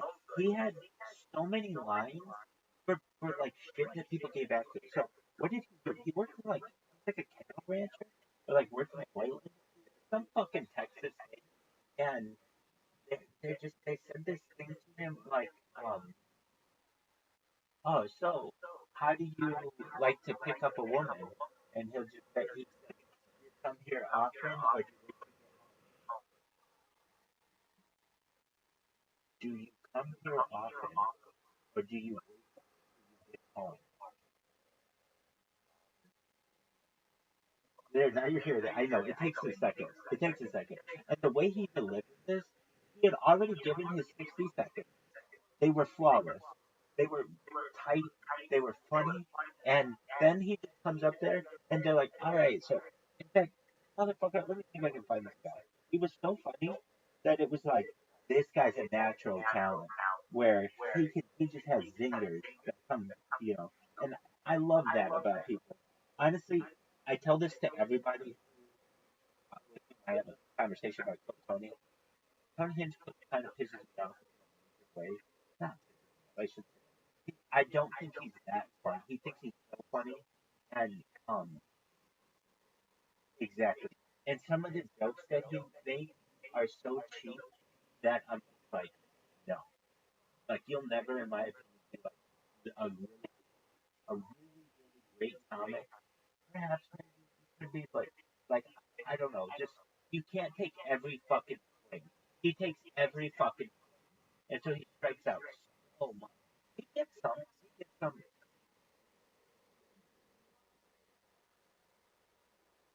Absolutely. He's forgotten. This motherfucker's from Youngstown, Ohio, and lived in his fucking car from for like 10 years at the now he's a millionaire. Every- And I get it. I get it. So we have this one guy, Lopez guy, um, who was so funny that I'm looking it up right now. He wore like a cowboy hat. Was it Carlos Lopez? I think I'm asking who. Uh, yeah, I think it was this guy. This just listen. So funny. Let me see. I let me see this. I had I wasn't really paying attention to this guy. I was just working on my robots or whatever. And you know, that's a fucking time intensive when you gotta focus on. And I just heard this guy in the background, so I didn't really look to see what he looked like. But I do remember I thought he had a cowboy hat or something. I kind of briefly looked up. So if this isn't him, I'll find the other guy. Okay, yeah. You can hear it.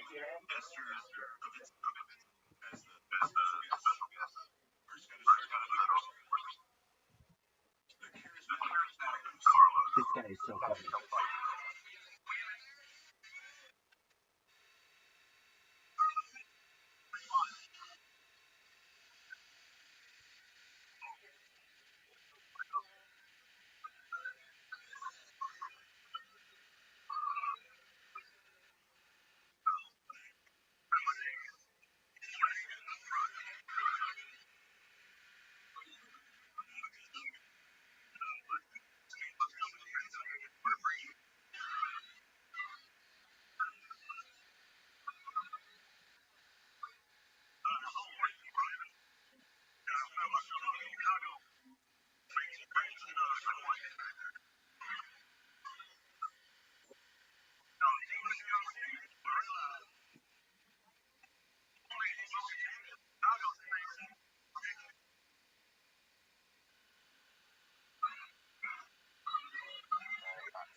No, no, no, no. I know.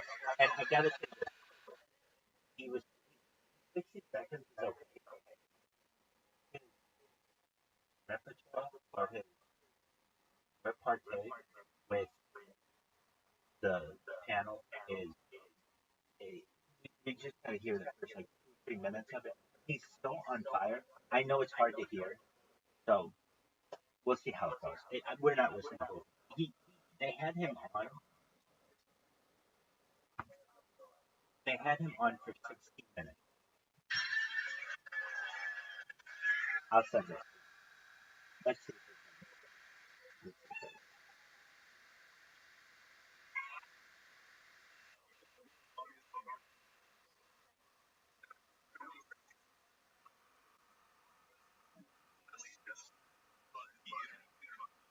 Okay, the guy who fucking made this video is absolutely brilliant because he gets it. The guy's 60 seconds was not like the best, it was solid, whatever. He was nervous, dude. But this guy is so naturally funny that you're just like, oh, dog, fuck your set. I just want to hear you talk. Here we go.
Oh, that was the other thing too. It's his first time ever.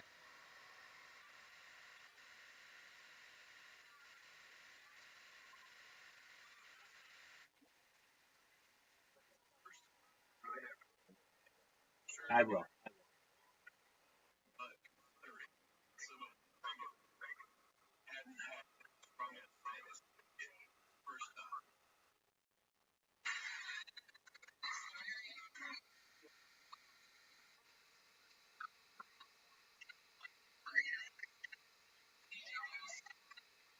So he might be the best first 5 minutes of anything.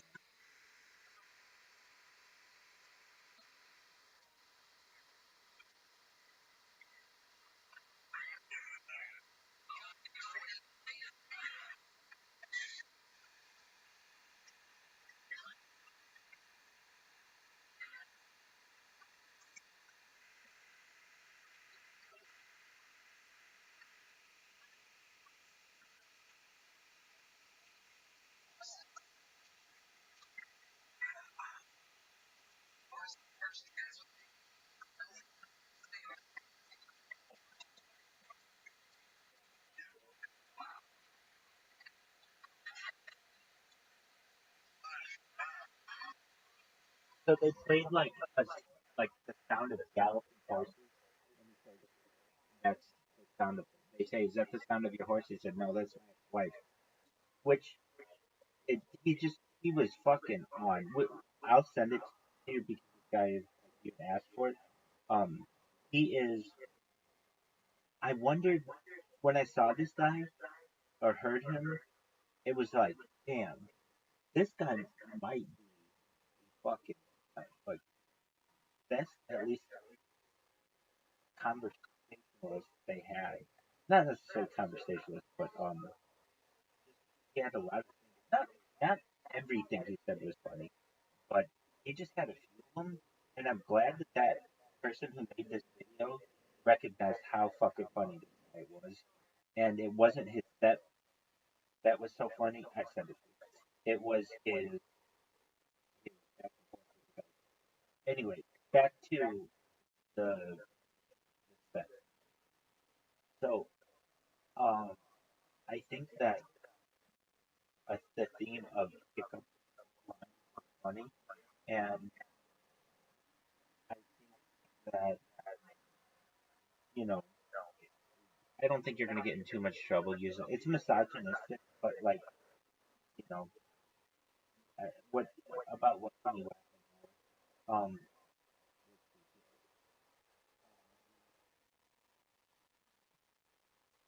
they were trying to see what they were. Oh, I thought this one. Damn, girl, you a parking ticket? I want to tear you up, right? Isn't that cute? So I think you could go about it where you could have clean ones sexual ones as well. Um, but all right, I like the Bank of England one. Why? It's um, I pardon me. Yeah, it's straight to the point, and so I think it's kind of like a really funny if you're set. If I were doing this, the theme would be pickup lines, and the ones that I would use would all be at the end, like very sexual. So, but they'd be the double entendre. So then, what would they? What would they be? Um, Damn girl, are you in school? Because I want to shoot some kids up inside you.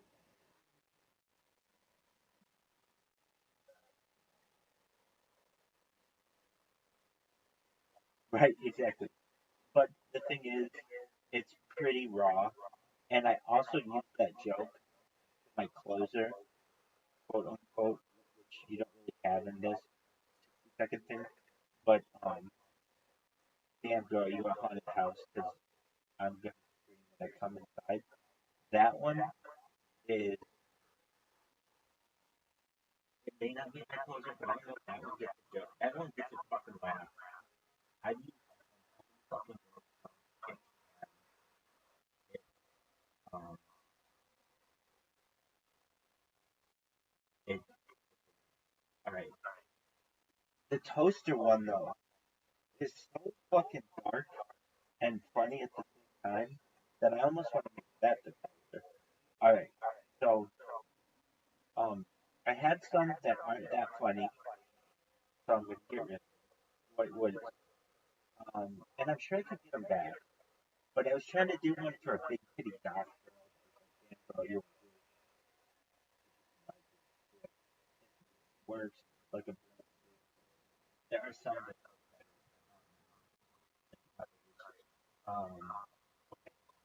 and then what damn girl, damn girl. So I've got two winners actually, which I think probably damn girl.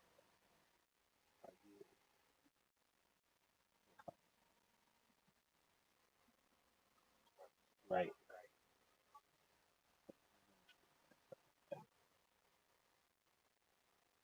Okay. The only reason why I wouldn't do the toaster one is that's gonna get a moan by some people. And if you're just going for like bing, bing, bing, bing, bing, and I just want pure laughs and not have like any negative thoughts come across to people, because you have to think like somebody might in the audience have had a friend or family or die that way. You can avoid it. I think it's probably a good thing. But it is. It is a strong finisher.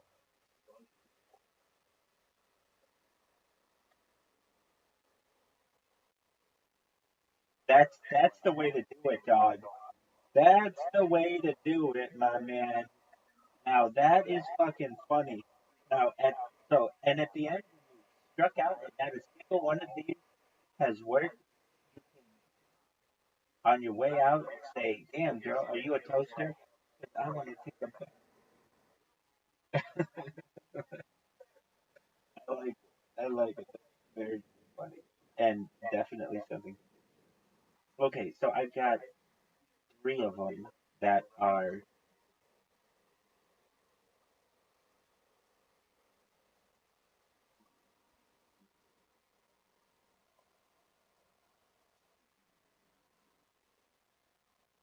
there's that too. Yeah, there's also another way to say it. And um, damn girl. Yeah, exactly. There's also like I wish you were like damn or not damn girl. Like I wish you were a parking ticket so I could tear you up. Something like that. All right. So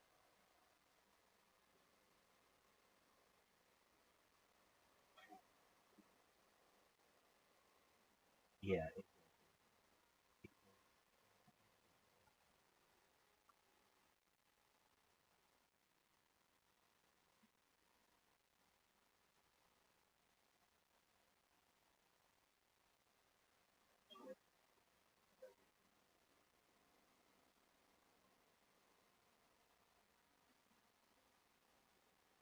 Welcome, welcome.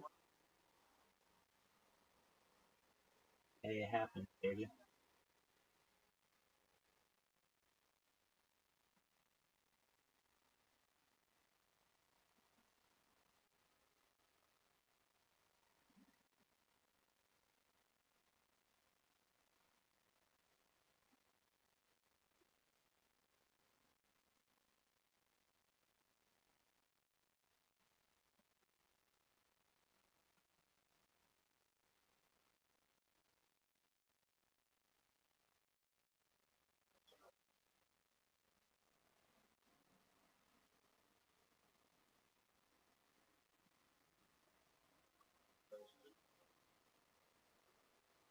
I like it. The only thing I don't like about it is I don't I avoid self deprecating. I don't always I haven't always in the past, but I recognize that in order to have a confident manner, you avoid it.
Just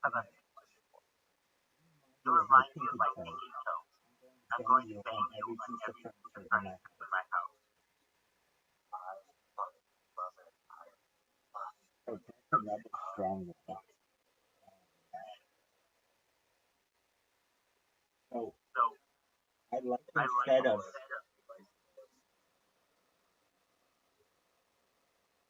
so I'm gonna change it though. I think in my house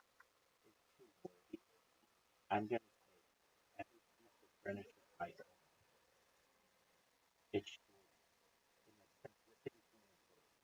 So you remind me of my pinky toe. I'm going to bang you on every piece of furniture in my house. Then I'm going to bang you on every piece of furniture in my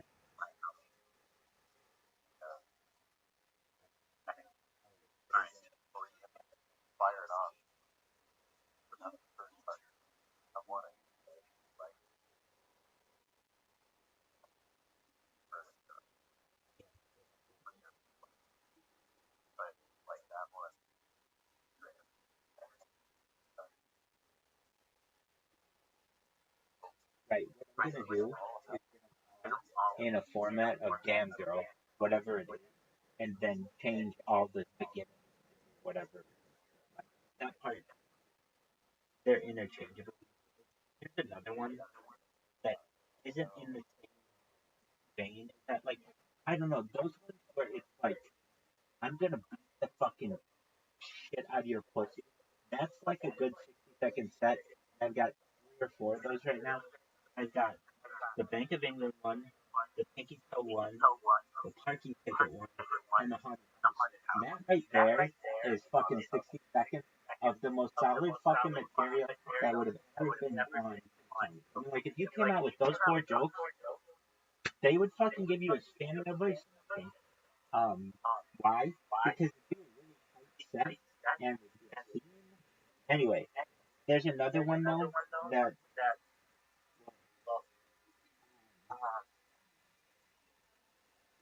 I mean, there's so many of these. I'll say like, oh, these are the best 4, and then give me an hour, and I'll have 4 others that I think are even better. But here's one I think is pretty funny. Oh, also, if I ever do stand up, I have a lot of tech jokes. Like tech humor, I think is a really underappreciated humor that I could use. Um, I'm done with Google. After meeting you, my search is over. All right, next one. Do you keep your phone in your back pocket? Because my aunt's calling me. All right, here we go. I think this one's really sweet. There are a lot of things we don't know about the universe. All I know is it starts with you.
Yeah, I'm just kidding.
Oh man, that fucking funny. Ah! Oh man, is that fucking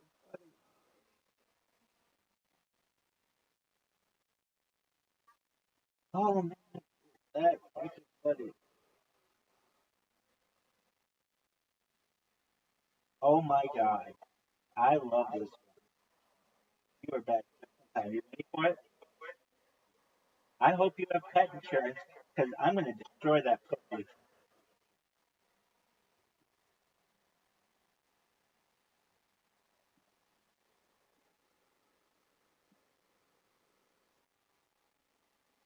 I thought it was funny.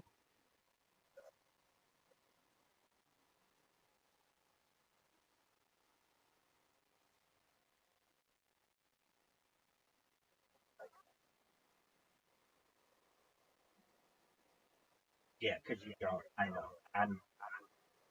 I'm in agreement with you. It's like not as funny, but it's I like the delivery of it. It's like, I hope you have pet insurance. Like, you're fucked if you don't.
There you go.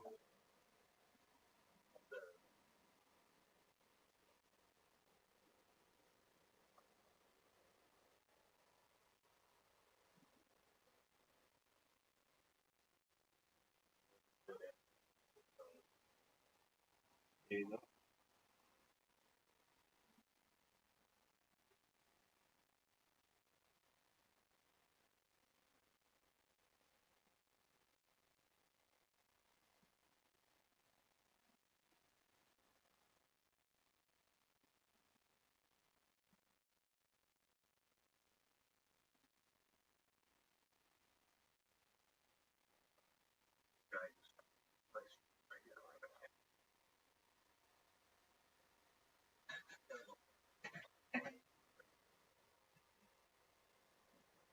I love, I love tech jokes.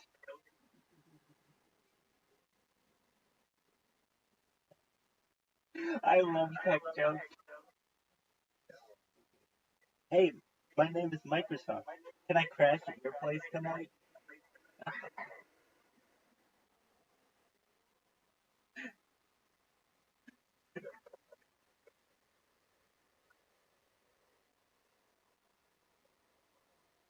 Ooh, that's a good one.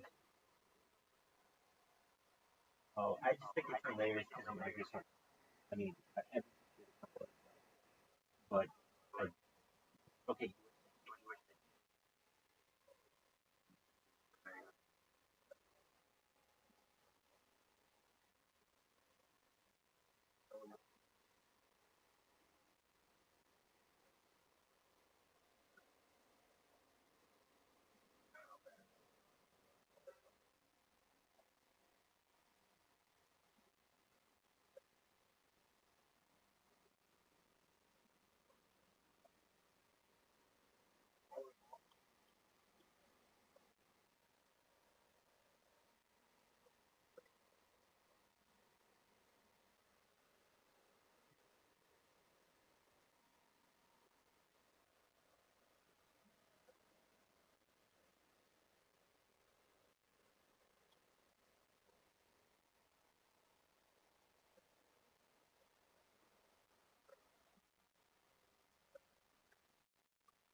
line, I think it's not a funny line. It's sort of funny, but okay. If your body was poetry, I would read you kind of a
you and I joke about the universe. The other way I've heard it is if I could rearrange the letters of the alphabet, I would put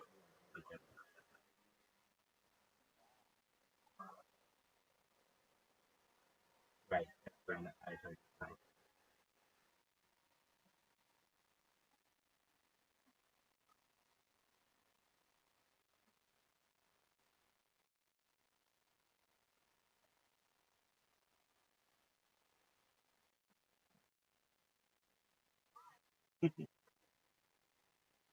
Damn, girl, are you good at grocery?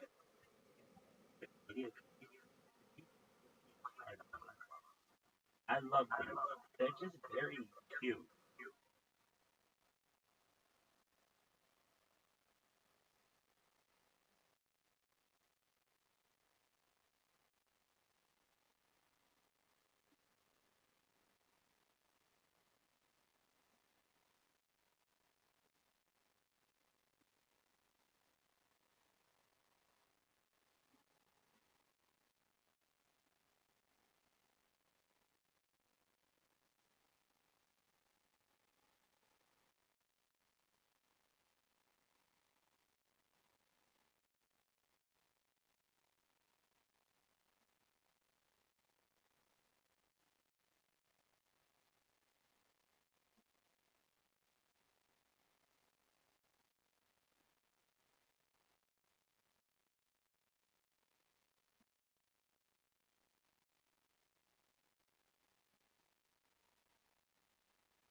this isn't good enough to use, but if I wanted to have it all themed, because I almost have it.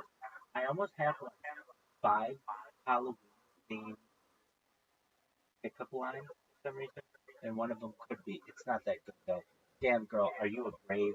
Because I could bury myself inside you. All right, um, uh, all right, but I didn't come up with that one on my own. So, here we go. I like to approach women using pickup lines. Some of them that I use. Damn girl, are you the Bank of England? Because I'm interested in a pound. You remind me of my pinky toe. I'm going to bang you on every piece of furniture I own. Damn, girl, are you a bottle of ketchup? Because I want to hit you from the back and watch you squirt. You remind me of a parking ticket. Because I want to tear you up. Damn, girl, are you a haunted house? Because I'm going to scream when I come inside. Like, if you, I don't know, that was probably 20 seconds or something. It seemed like fucking really fast. But if you just did that and you gave the audience time to laugh, how don't you fucking get it?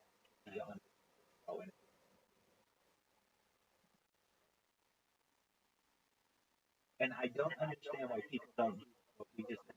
Like literally in like an hour, we came up with a fucking pretty solid design.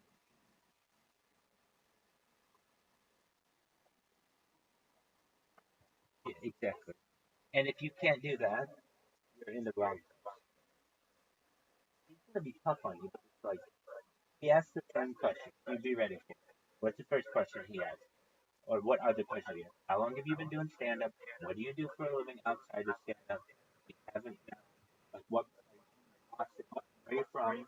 Like there's simple questions. If you go up there and you're like bored and you have any hobbies, you're like, yeah, I like to keep people in my trunk. Well, you're opening yourself up for like an awkward conversation. Okay, what was that? So if you just go up there and you answer pretty normally, but still funny or just relax, they're gonna be like, oh, you want to go on the road with me? You already have 1 minute.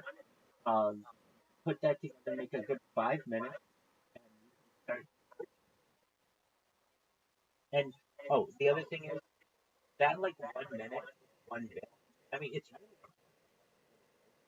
really pretty. And if I don't deliver them like that quickly, but I know you've already heard it like 10 times, so I'm just gonna move. But if you give the audience a little bit of time, about a minute of the audience opportunity to laugh. And if that happens, then what? Then you could really get into, I feel, a real show like that you come up with that isn't just one line that means I feel like if you are going to be up there and you have the power of the microphone, I feel like I could teach someone so you can go up there and give them your little your 1 or 2 minutes jokes or tell a story perhaps with whatever. Uh, that's solid talent. Oh, you know who I hate, but I have to say the one thing that they said that are pretty good, sadly. I don't think this person is Bert Kreischer. They're actually Uncle Tony. Yeah, I don't either. I don't think he's that. I think that exactly. It's like dog. That's we're so past that. Right. Exactly.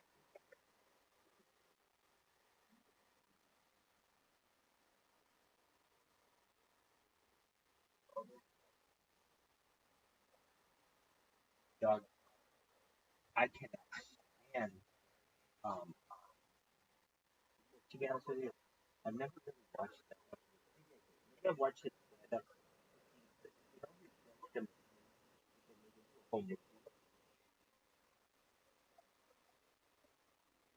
Good. Good. I'm gonna ruin it for you, just to save you. So his nickname. and they made a movie, like a big movie called. If you don't know his fucking story, I think he's a spoiled brat, and I don't like it. Here's why: he's the son of a lawyer, and he's very successful. He was able to take 6 years in college, which is far longer than any person would think. But because his dad was paying his fucking way, he was able to like do all this traveling, fucking live a good fraternity life, do absolutely to the point where uh, they petitioned the rights for his life story when he was at Florida State, and apparently, so this isn't confirmed. I mean, maybe it's confirmed, but it's like not. That was Ryan Reynolds' character in Van Wilder.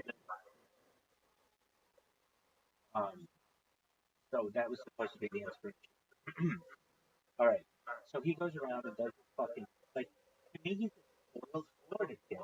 Like his dad really really loves him. He tells stories like, oh man, I got so fucked up.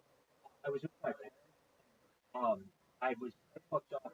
I drank all these beers, all this SoCo, and we were doing dinner on the lake house. When I woke, I didn't know where I was. And I forgot that my parents had moved, and I was asleep in their guest bedroom. It's like, dude,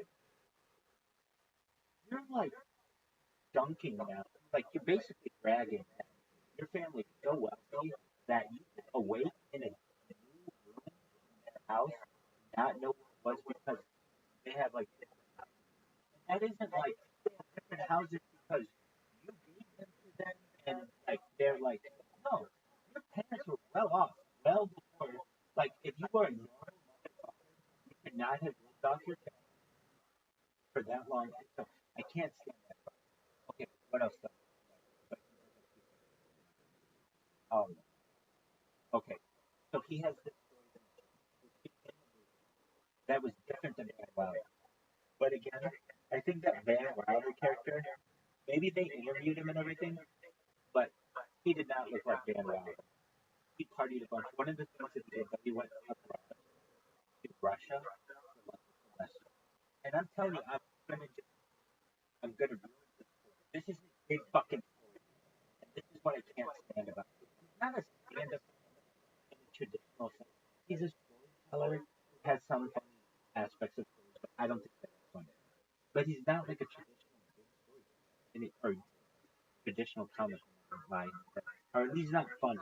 Anyway, so he comes on, he tells this, uh, what is it? He goes to Russia, and there's like, I don't know, it's like a wild story where they start drinking vodka. You know, of course it's going to be a fucking Bert Kreischer story, so it's going to involve getting so fucked up that you can't see straight, and like no matter how much you drank, he drank 10 times more. Everything that you did, his was better. You could have had a friend who did something. His friend did something twice as. That's just this guy's fucking. He's just dunking. What does he do? He has a story where it's not fucking like I've heard it once. I didn't think it was that funny. I was like, wow, that's his fucking story. He's in Russia, and he's at like a um, I want to say he was on a train or something. I could be wrong. I'm totally making this. But anyway, and meet some guy named fucking Dmitri or fucking Vladimir or some shit, and Vladimir takes him under his fucking wing, and all of a sudden he realizes that they're on like a train robbery, and everybody on the train is getting robbed. But that Vladimir really likes him because he's like this cool American. So, like he's like basically like, they didn't kill me because they thought I was really cool. It's like, dude, shut the fuck up. Nobody likes you. You're an asshole. Everybody fucking hates you. They didn't kill you probably because they had better shit. Nevertheless, he says that like Vladimir, after it's all said and done, is like, "Wow, you drink so much. You're like a machine." And then everyone chanted, "The machine, the machine, the machine." It's like that fucking story that people tell, like, "Oh yeah," and then the whole class stood up and clapped, or then the whole bus clapped. It's like, dude, nobody was in fucking Russia to hear this goddamn story. So you could literally have said that you drank with the Tsar of Russia with a fucking bear and no one. So anyway, he tells this fucking story. That's how he got famous. Actually, he did not get famous. He got famous. He was on a couple of like it was Theo Vaughn. Theo Vaughn was on Road Rules. Christina Lee, uh, she was on Road Rules, and that's what's his name's wife, uh, Tom Segura's wife. Anyway, Tom Segura is another guy who lost connection with reality. I think he had something pretty fucking.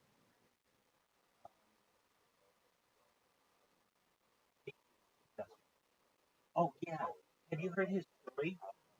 Have you heard his story about their family reunion where they go back in their lineage and they're like, yeah, so there's people who were here from Spain, they go there, blah, blah, blah, blah, blah.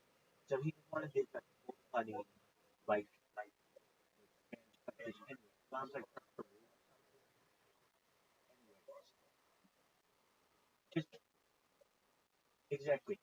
And these guys are like their parents paid for their education, so they don't have any debt, so they could go out and just go on the road and fucking live with their friends and do whatever.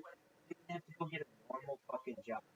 Anyway, what two things has Bert Kreischer done? At least for me at the time, I'm not a comic. I'm just, I know though I'm a naturally funny person. That's not what I do in comics. It's not like a that I want to write. I probably will something if I really wanted to.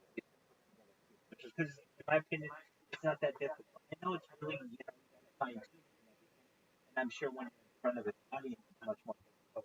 But at least put this out in the air is something you do on a daily basis. And I think a lot of shit is funny. I think other people would too. Anyway, so what does Bert Kreischer do? What has he said that I think are actually really important as a comic? And it actually made me realize he's much more a comic than I gave him credit. He said the first word out of a comic's mouth and the last word are really important. Like, what is that first word they're going to start with? Is it going to be like, oh, it's great to be here tonight? Or is it going to be like, right into their set? How are they going to start? And yeah, their highs and lows of their set are really important, but what is the first word they use? What's the last word they use? And I thought that was really interesting. Then the other thing, actually, I think I listened to Ralphie May. Do you know who Ralphie May was? Excellent. So Ralphie May is the one who brought this to my attention. That when you get to be a really good comic, you don't worry so much about. You worry about getting a big laugh. That's of course really good, but you worry about laughs per minute, and basically, how many seconds between each laugh you get, and um, why? Because you want to keep that fucking audience smiling, laughing as much as possible, and so, like, if you have one comic who delivers one joke a minute for 60 minutes versus another comic who delivers 20 jokes over the course of 60 minutes, 3 minutes in interval versus 1 minute in interval, people who are 1 minute in interval probably, depending on the joke and how hard they're laughing, are getting more bang for their buck. So, those two aspects of comedy I think are really important. What's the first word, last word, and then also jokes per minute or jokes per second or jokes. I forget how it's judged or how it's often made time, but it was like um laugh intervals. Like you know when you're working for like an agencies are gonna like and like hold on a second. Pardon me. Agencies and like um like production companies, they're gonna track that kind of data, like how often you make an audience laugh, as opposed to just, oh, I did a good job because I made them laugh throughout the whole set. Yeah, but how many fucking jokes did you tell in there? How quick? And at least with this kind of set, where it's like, I don't know, I could probably find some jokes to throw in there. Like this, six. but like 4 or 5 minutes, and that's a very dense set of jokes where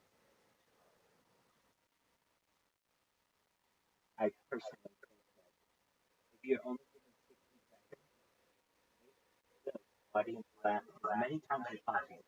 If you only go with one big joke and it doesn't land, then you're gonna look like a doofus. If you go with four little jokes and three out of four land, then you're gonna be that's fucking really good. That's better than most of the first time. But if you can go in and every fucking one of your jokes lands, you got a fucking career on your hands.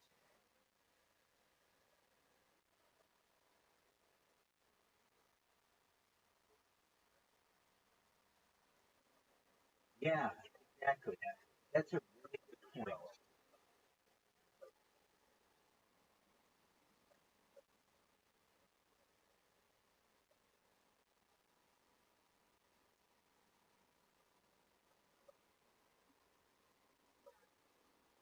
Exactly. Right.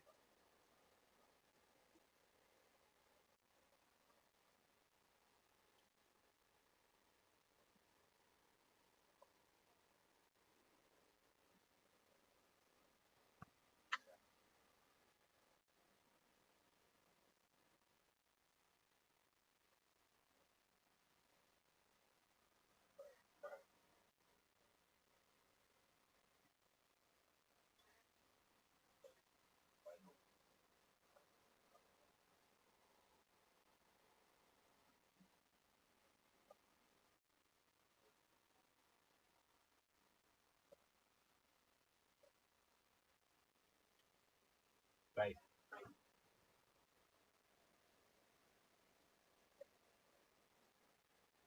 Exactly. That's no telling a fucking story. Dude, dude, here is my impression of Bert Kreischer really telling not like a real impression. I don't listen to that much, but it's like this. Yeah. So we're drinking Coca-Cola on the boat, and then all of a sudden, Georgia, you all know Georgia, right? My daughter has her period, and my wife is over there like, wow, I don't have any tampons. We're all out of pads. So he's saying to me, hey, Bert, can we go over to the dock to my daughter so we can get some pads and some tampons for Georgia? So I have to dock the boat.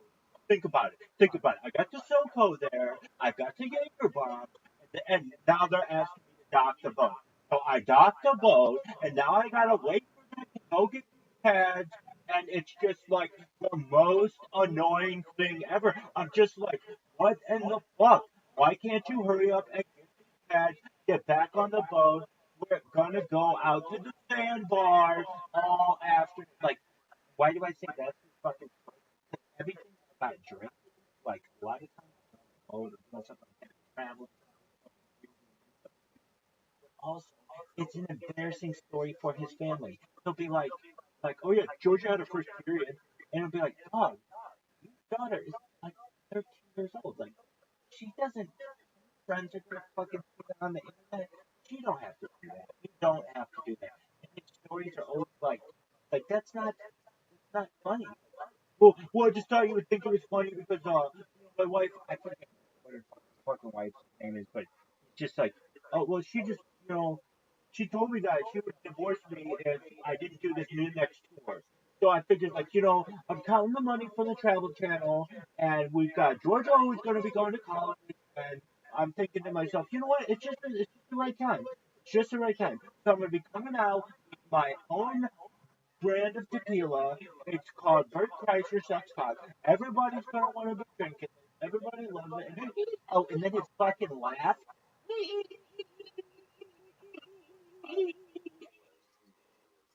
It is the word.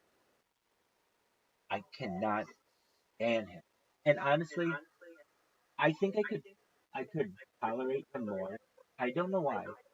There's something about rich comics or like privileged comics that makes me just dislike it off the bat. It's just like I like grimy comics who I don't know. It's the Joey Diaz. They got that dog in them.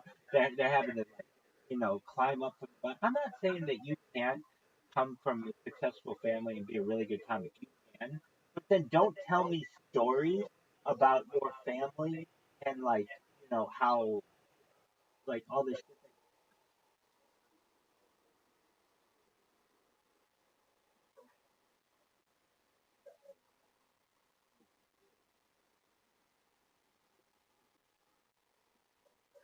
Exactly. Like here's another. I mean that story about Bert Kreischer's daughter's. He has told us another one he tells that's like I can't. This is how he tells the story. He's just so self-absorbed.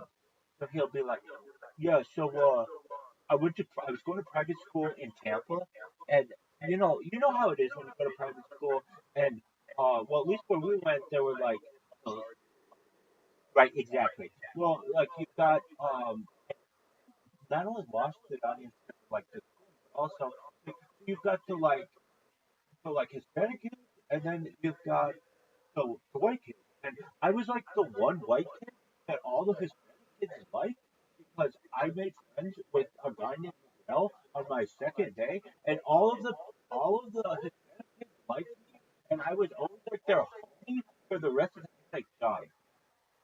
Maybe that's a true story. Maybe it's not. But it's basically just sucking your own dick about how a bunch of adolescent kids thought you were neat. Like, yeah, that's fine. You're not living in the fucking past. And these are literally like stories of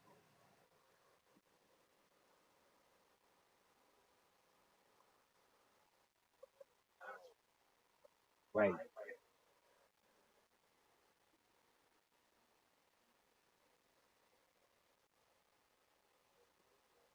right. He's like a frozen frat boy. But not even like my opinion, what I would consider a successful frat boy. What do I consider a successful frat boy?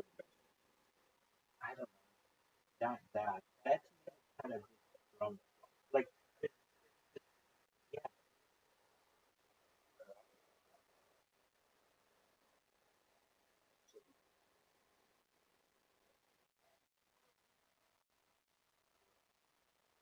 George Herbert Walker or George Walker Bush.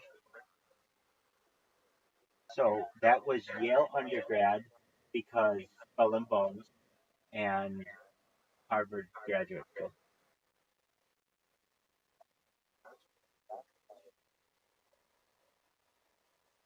Yeah, that's exactly right. Bert Kreischer he wouldn't have been able to do all this if he had to. Like, you could have been in school for 6 years. Normally, people can't afford to do that. You can't travel abroad and then when you're done, not have bills or anything, and you can go and live with your parents or go and have your dad, um, like have your dad what you like his stories are literally like this. Yeah, so I called my dad and he was telling me about this big business deal that he was going to do. He was really big business, and then somebody would be like, "This is literally an actual fucking conversation I've heard him say." Tom Segura said, to him, "What kind of law does your dad practice?" He's like, it's it has to do with business. I think. I don't really know. And Tom's like, "You mean that your dad, who you talk about all the time as a lawyer, practices law, and you don't know what kind of law they practice?" And Bert's like, "Well, it's really, really complicated. I know, like a long time ago, he started doing his own kind of law, and then he sold that practice for a lot of money. And now I don't really know exactly what he does." And so what do they end up doing? Tom Segura's like, "Get your dad on the phone." Exactly. So Tom Segura's like, "Get your dad on the phone." They call him, and Bert's like, "Yeah, good. Yeah, I'm here with Tom. We're on the podcast. And I just wanted to know, I know you're an attorney, right? Right? Yeah. Um, what kind of what kind of law do you practice? Dad's like, contract law. He's like, oh, all right, like business, right? Yeah, all right, that's what I said. That's what I said. Okay, okay, that's all I wanted. All right, yeah, all right, fine. Yeah, gee, and then he goes to something. Yeah, God, it's like you're that disconnected with your family that this guy has been able to pay all your way, and you don't even fucking pay attention to what this man has done for you. I don't know. Yeah, and like,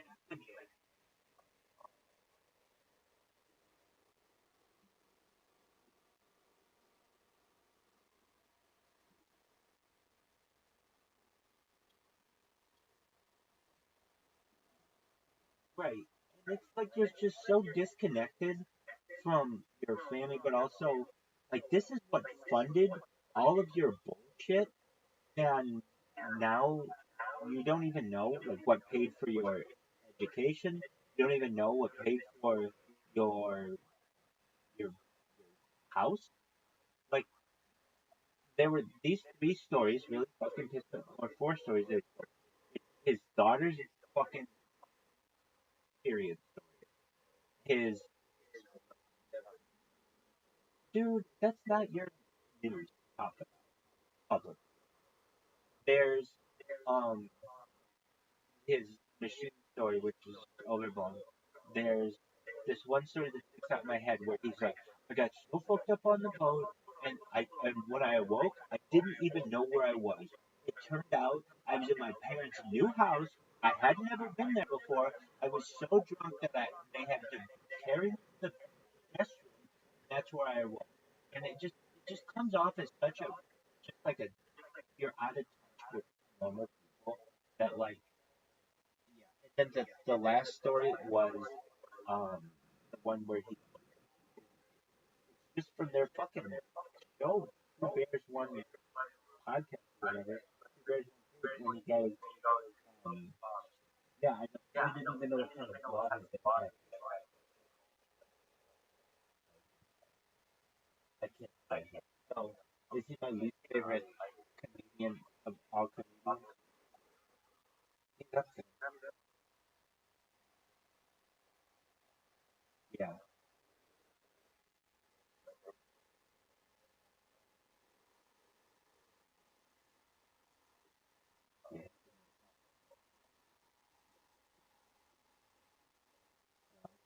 yeah. I give him that answer.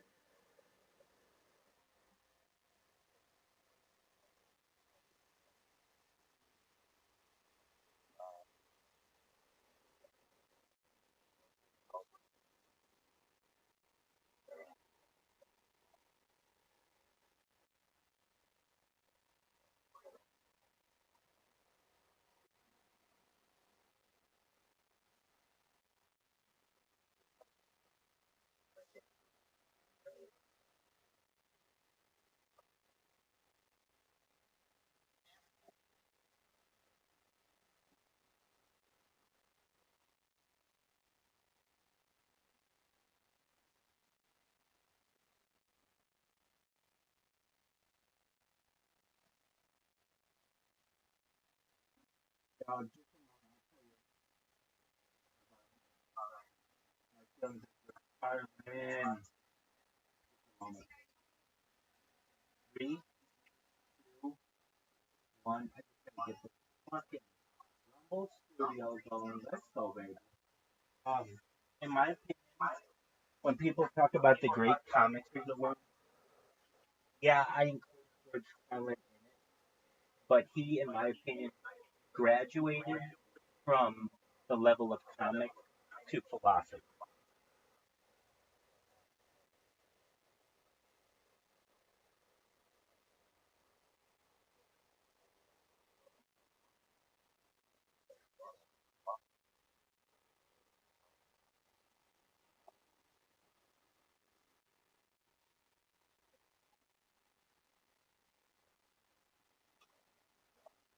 Doug, um, I, I'm a big Rodney Dangerfield fan. So there was a There was something that I told my favorite comic.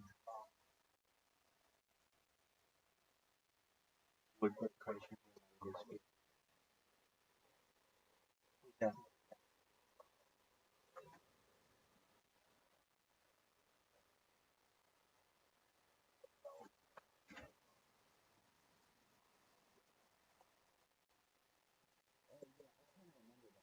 Hold on.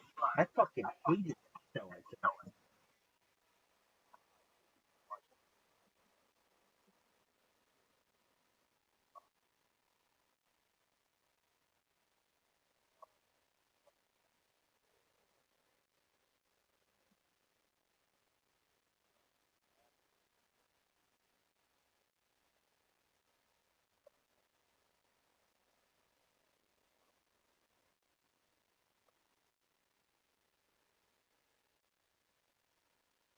Oh, I know who this guy is. You don't think he's funny?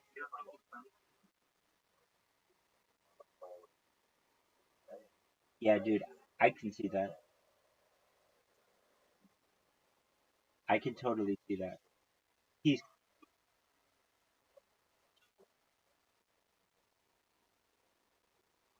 yeah. He comes off as creepy to me, but I don't. The reason why I say that is I've seen him in different television shows, and his characters he plays are creepy. So I don't know if that reflects on him or if it's art imitating life or life imitating art. Now I know who you're referencing. I don't know that show profile, but do you know who that guy is? Yeah,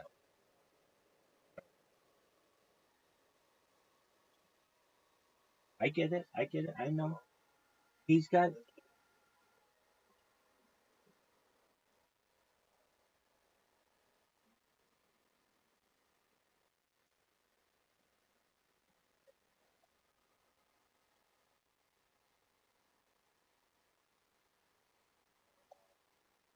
yeah, yeah, yeah. I hate that shit. I hate that.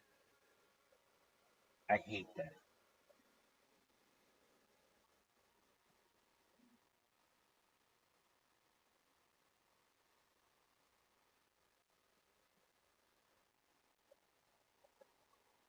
Right, right,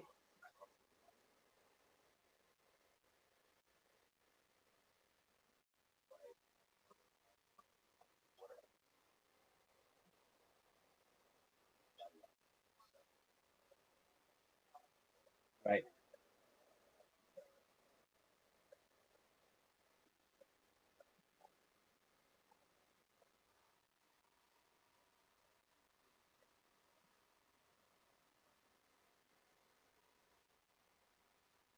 Wait, so I'm sorry. You saw him where?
Damn, your fucking friend is a G.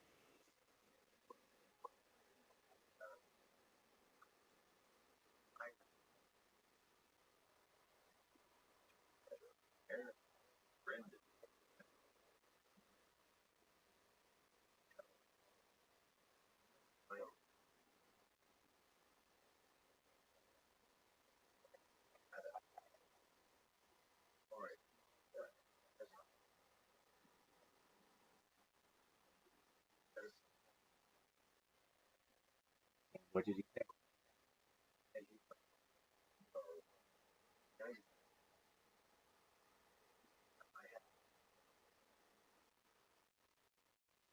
Right. We just get through it.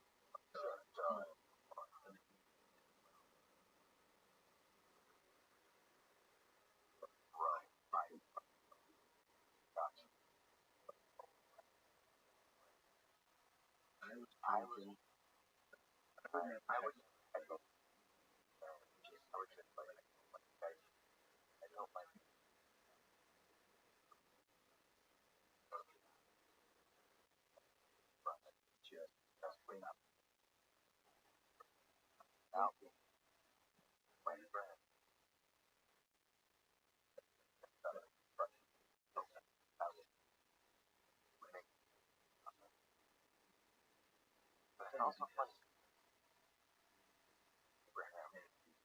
I've always noticed that's always those things like for example or movement like never I enjoy that I'll bet $100 that guys I for that I object that's very much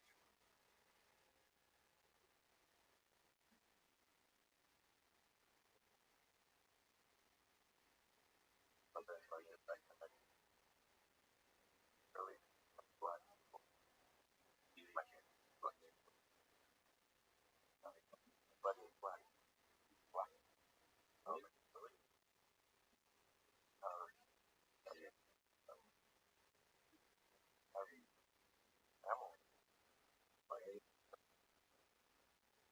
one of them everybody's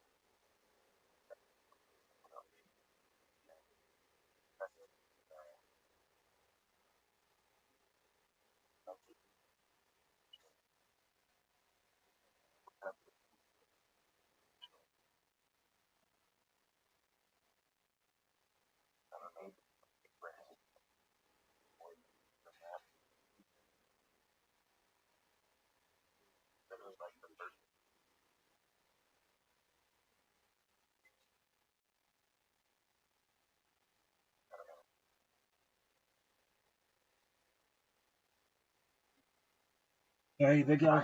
I am gonna hit play on this bad boy.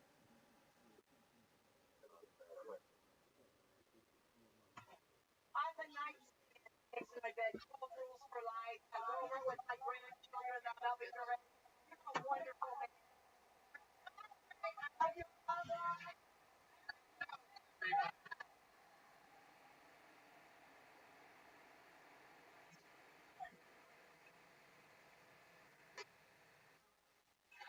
Well, hello, my little friend. Brought to my game time, guys. Live events are my life. I love concerts, sporting events, theater, you name it.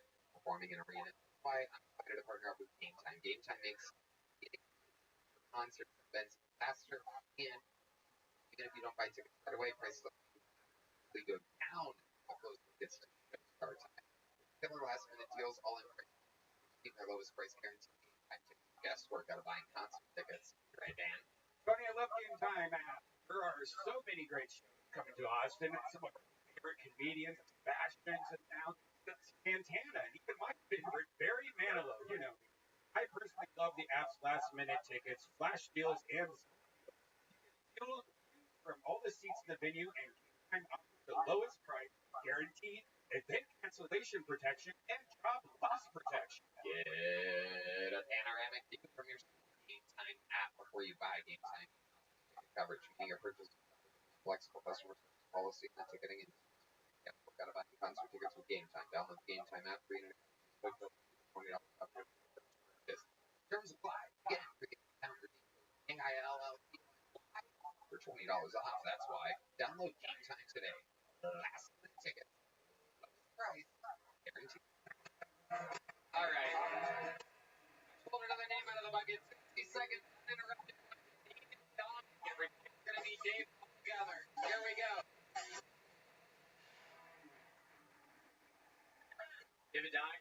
introduce you all, man. I'm a teacher right now. It's a good time. I hate these bitch ass kids. I taught a senior seminar class this year where we help kids figure out where they want to go when they graduate. I'm teaching one day, a girl has a question. I go over to her. She's like, I have a question. I'm like, what's up, Big Pin? I don't remember their names all the time. Go up to her and she's like, Mr. Donick, I'm trying to go to a music school. Any suggestions? Yes. My girlfriend went to a music school to study classical saxophone. You can go here or here. As soon as I said my girlfriend, her and all the other kids at the table just squinted their eyes and tilted their heads at me. I was like, what the fuck are we looking at right now, team? Finally, one kid broke, and he goes, I'm sorry, Mr. Donick. We thought your ass was gay this whole time. I walk away out of the corner of my eye. One kid just slides another kid a $5 bill at the table. And I was like, dude, betting on my sexuality is a lot like betting on the Texans right now because it's a risk. Fred? Okay. So, you're not gay? Not gay. You are gay. Not gay. Not gay. Thank you. Don't worry, I deal with this problem all the time. You owe me $5.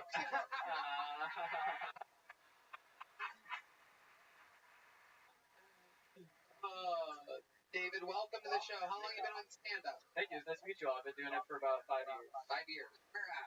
Chicago. Chicago, Illinois. And what brings you to Austin, Texas? Professional development for work. So, what is that? Professional development for work. What does that mean exactly? I'm in a room with a bunch of teachers, and they just be yapping, and I'm on my phone. That's really what it is. Yeah. That's why our school we are learning how to be a better international baccalaureate school. So basically how to kind of align everything and what we teach and how we teach it. And why aren't the courses any good? A lot of teacher turnover. People don't want to work. You know what I'm saying? Yeah. All right. They're on their phones. Yeah. Exactly.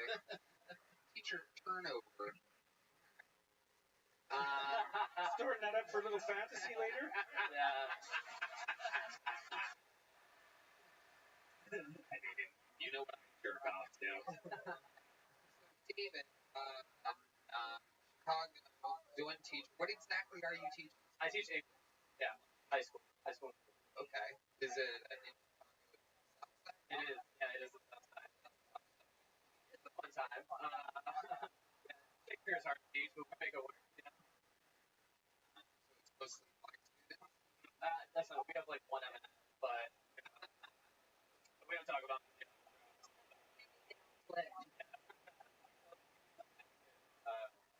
Actually, we have a lot of Venezuelan migrants too. Thanks to Evan or what's his name here. Yeah, it really pushes the boundaries of basic white guy Spanish. Yeah. So, what's it like dealing with these types of brother? No, they're good kids. Actually, I'm very humble that one teacher of the year.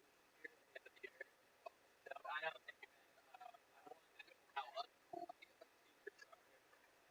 Well, I only won because I do every game. King, Privilege, Disciple. What else do you do? Stand-up, I Uber. Ubering is pretty fun. I don't know. Uber's weird here, man. They don't talk as much as they do in Chicago. They don't speak. No, yeah. It's weird. But, yeah, you should play a lot of video games. I played Fortnite recently, and the time stuck. Good question.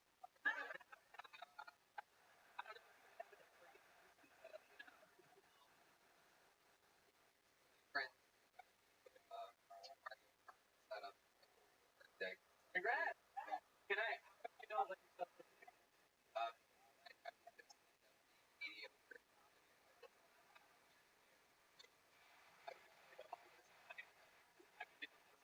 Develop. Being on your phone, you develop. There it is.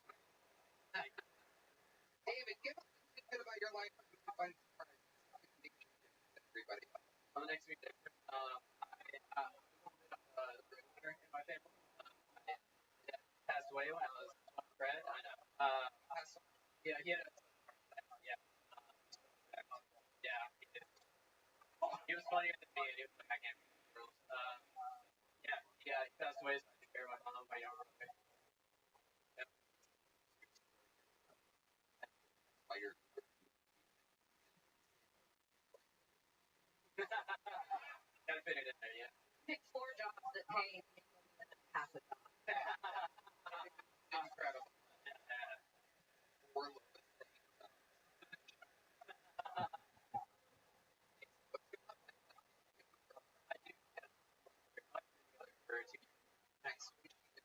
is also a teacher. She teaches middle school.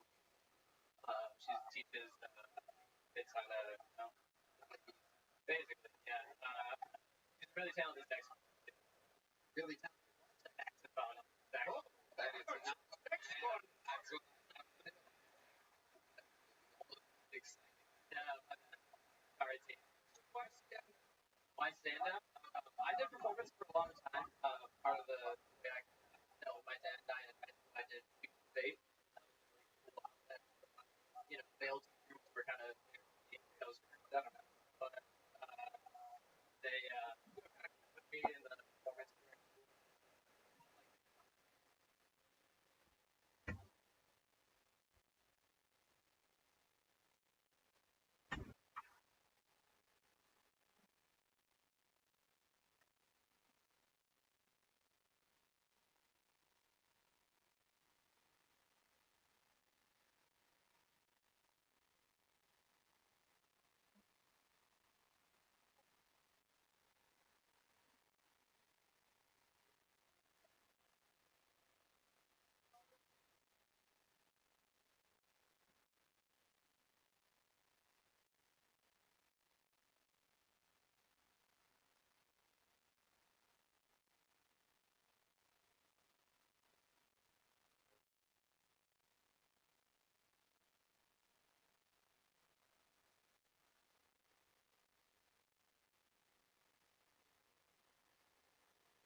like it. I like it. You go down on your girlfriend, does she make you put weed in her pussy? Yeah. That's not that's a move. That's the thing, actually. You have any special moves in the Get there and really gonna While you EDM. I think on Christmas I would, but where are you?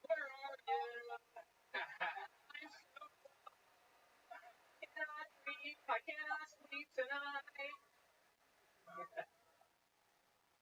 David, congratulations. You made it on Kill Tony. Here's a little joke book. We'll see you next time. Come back Thank you. again. Appreciate it.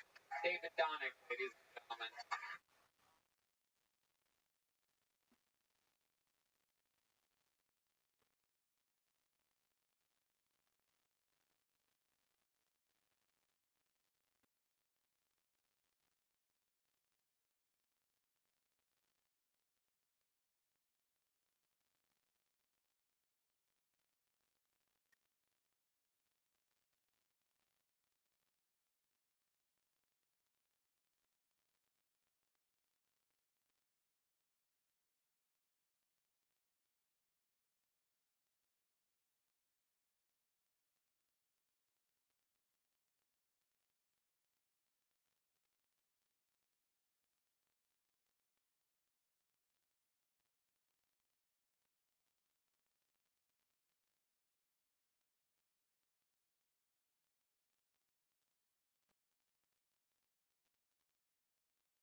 Yo, dog. Hey, how are you? Do you know English?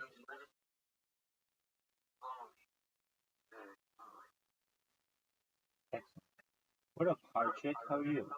Well, let the times here. How you living?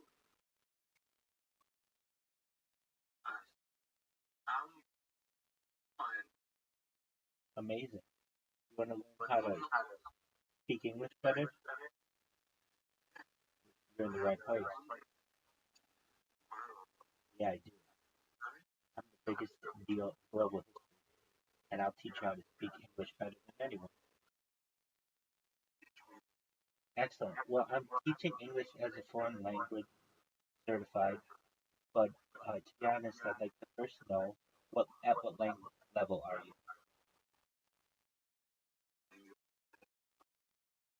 You were going to say fluent? Okay. I don't know if anybody practices pure fluency. Okay, so the best way to do this, I find right off the bat, is to get a beginner glossary, which is what we can do, and we'll just review some words, and I'll read through them. And if you guys have questions on what we're reading, um, find out what they are. Just one moment. Got my pen. are just I'm Rabbi Rothschild. Rabbi means teacher, and I teach English. I've taught English at all levels, school, at an American level, and for a moment, get some words, and the words that we choose may be easy, it may be too hard, so we'll kind of judge our difficulty. Just how long have you been in this Discord or active in this Discord? If I may ask. English, English. Okay, excellent. Well, I am from the United States, born and raised, and I can tell you that English here is degrading. What do I mean? People are using fewer and fewer words, and it is essentially internet has a lot to do with that. Texting has a lot to do with that. Brevity is very important. Things short, and so what I'll do in the way in which I speak is I will try to use multiple words that mean the same thing, which are known as synonyms. Okay, so if you're wondering what I'm doing and where I'm going to get these words, do you all know what ChatGPT is? Yes. Beautiful. You're the man, and I love you for it. Why? Because it's going to be your best friend when it comes to writing an essay. Right now, you both can write an essay better than any native or fluent English speaker with the aid of ChatGPT. That's a beautiful advantage that you can have 5 years. So, with that said, what I like to do is go to ChatGPT and then just ask it for a random list of words. So, please provide me with a glossary. What is a glossary? A glossary is essentially a list of definition of any words you want in particular. I have some. I like technology words, like words for the future. Is that okay if we use that theme? Go ahead. Futuristic words.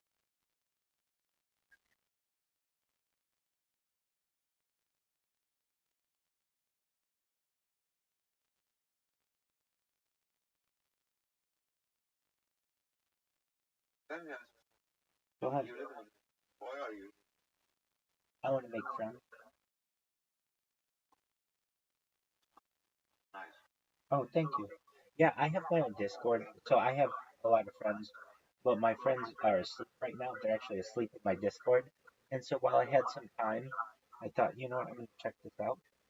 Before we go through these um, scientific words, let me tell you what I do, if you don't mind. I stream my life 24/7, 365 for world peace. I don't want war anymore.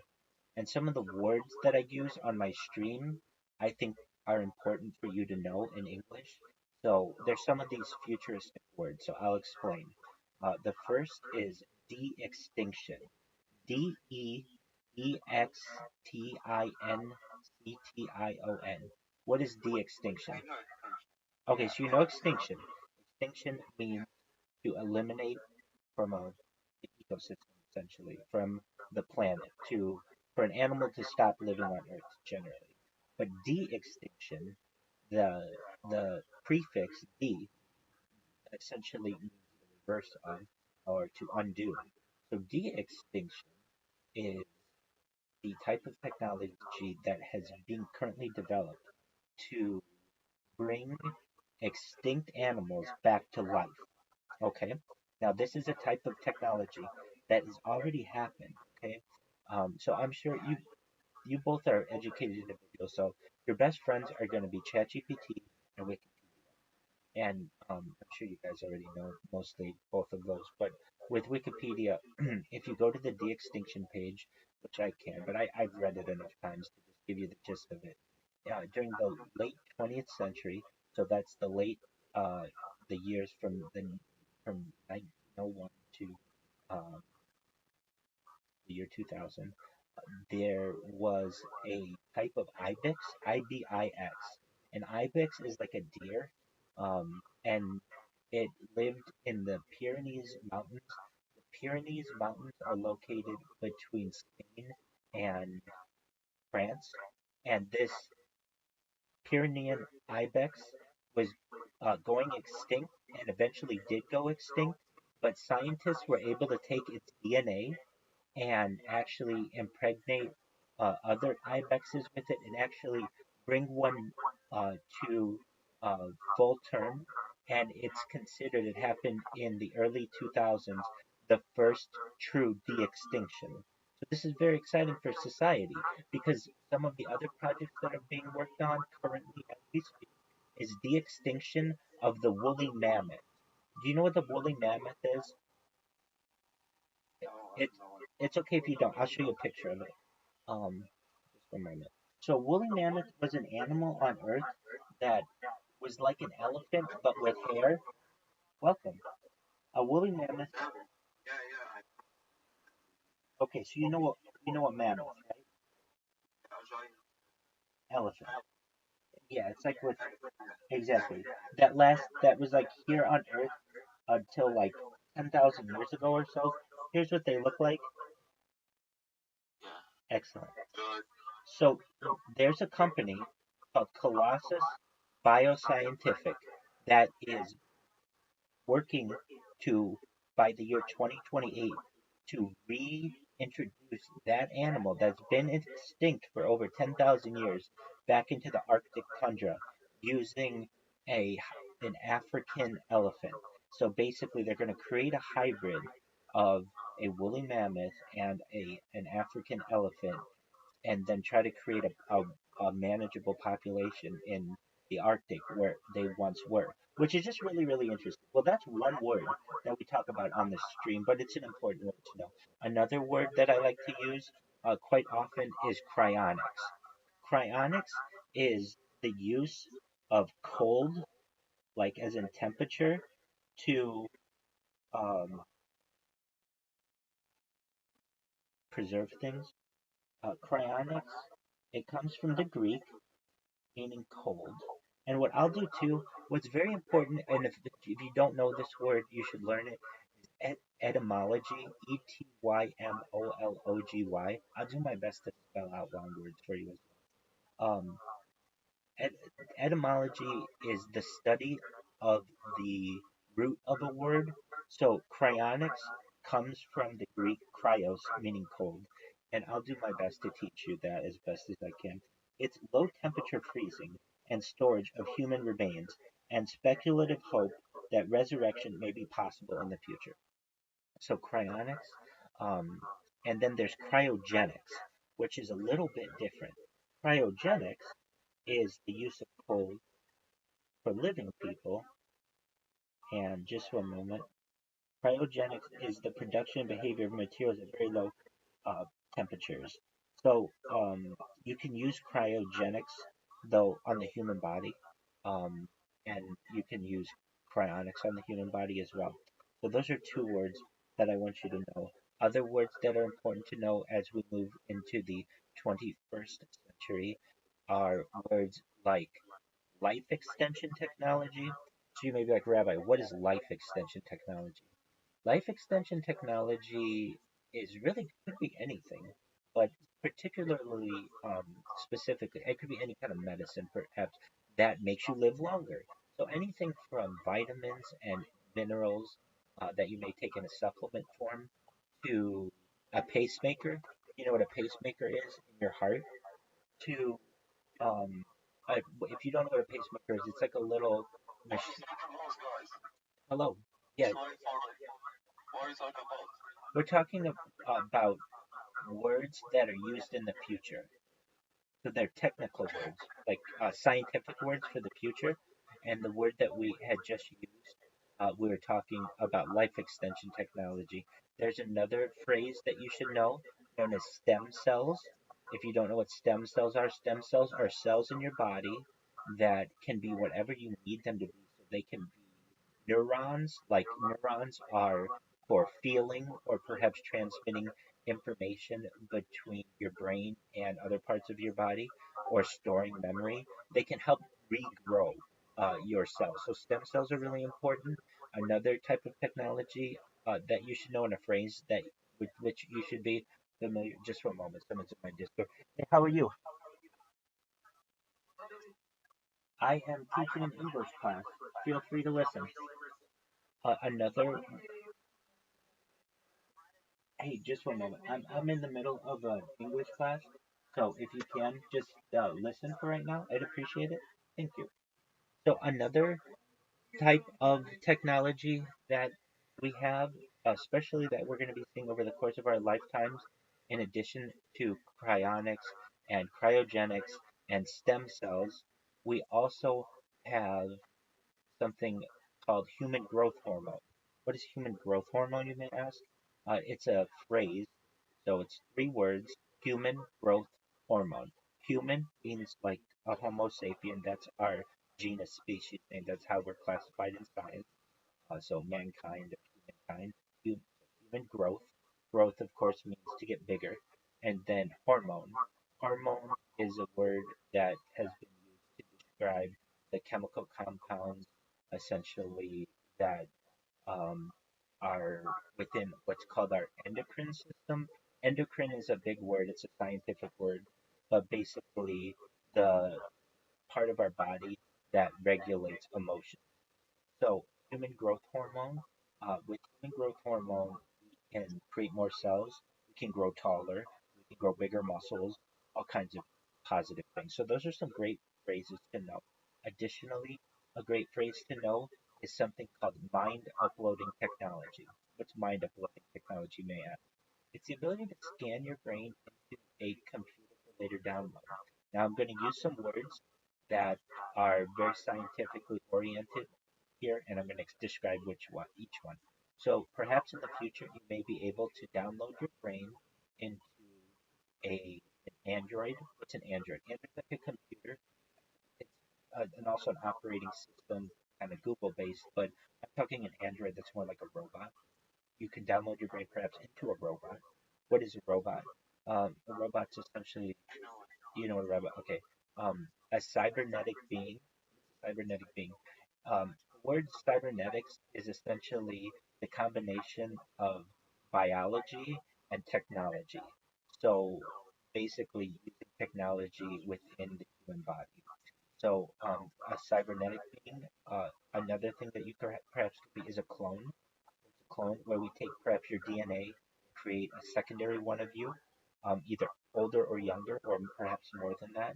An ethereal being. What's an ethereal being? The word ethereal means like bodiless, uh, and as I don't have every definition in the world downloaded or memorized, I want to make sure I get the right definition. So ethereal means of or relating to regions beyond Earth. So the future is really bright, and with that, those are some things that we discuss on my stream. And other things that we discuss are things that we're going to review right now. The first phrase we're going to review is artificial intelligence, AI, advanced computer systems capable of performing tasks that typically require human intelligence, such as learning and problem solving. Now, I'm a certified project management professional in addition to a TOEFL certified teacher and a rabbi and quite a few other things. And I just want to inject here the two types of artificial intelligence that perhaps you may encounter over the course of your lifetime. The first is known as artificial general intelligence, which is artificial intelligence that is at the level of human intelligence, which is basically it can pass what's called a Turing test, which is the test that we've used historically to define what uh, is capable of human cognition. And then the other type of artificial intelligence is known as ASI, which is artificial superintelligence. What is artificial superintelligence, you may ask? It is a type of intelligence at levels far beyond at a logarithmic scale. What do I mean by logarithmic? Exponential. It can goes up very, very quickly. Artificial superintelligence is essentially an it's limitless. And so we're going to be experiencing that in the future as well. The next phrase that we're going to review is augmented reality. And the you're going to see this used a lot in the future is AR. It's a technology that overlays digital information onto the real world, enhancing the user's perception of their environment. So what does this do? Essentially, you may see augmented reality in overlays on virtual reality or on different computers, and you're going to see this more and more in the future. The next word we're going to review is biotechnology. That's the use of biological processes and organisms in technology and medicine, often to create advanced medical treatment or enhance human capability. The next word, very interesting that it's on here in our ChatGPT glossary, is cybernetics. Cybernetics is a word that we just used.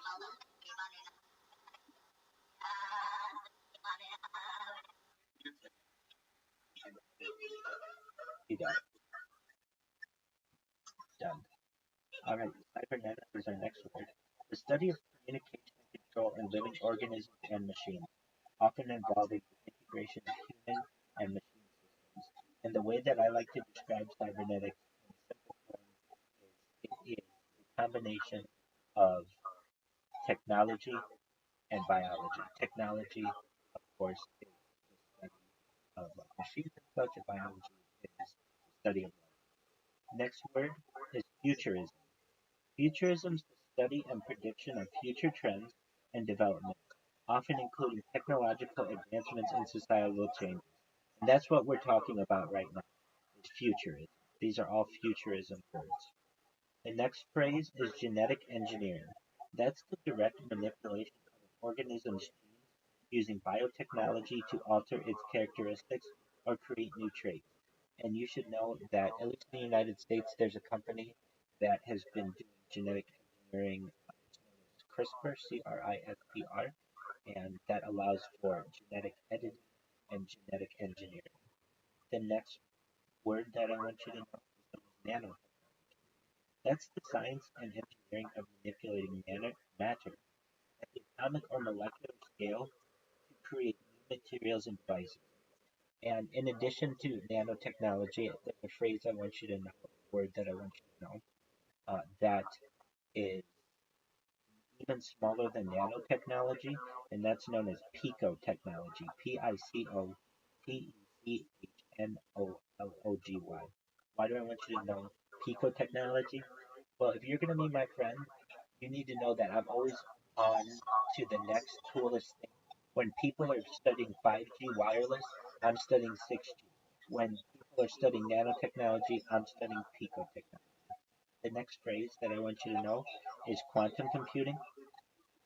Quantum computing is computing technology that uses quantum bits that are known as qubits.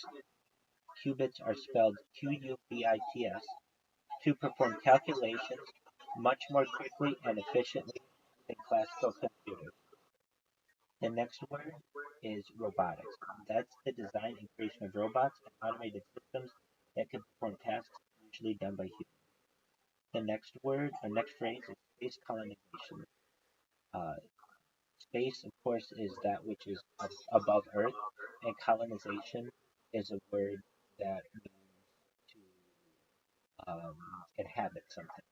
So that's the establishment of human settlements on other planets or celestial bodies. A celestial body is a star. A planet is essentially non-gas, um, essentially rock, aimed at expanding human presence beyond. The next phrase is synthetic biology, the design and construction of new biological parts, devices, and systems, or the redesign of existing biological systems for useful purposes. The next phrase is virtual reality, and the abbreviation for that is VR. You'll see that a lot. Immersive computer generated environments that simulate real or imagined worlds, allowing users to interact within a virtual space. The next phrase is wearable technology, electronic devices that can be worn on the body, such as smartwatches or augmented reality glasses, providing various functions and data. And then the final word that we review at this movement is transhumanism. It's a movement that advocates for the use of technology to enhance human physical and cognitive abilities, potentially leading to post-human conditions. Those are some words that we've been able to review. What do you think?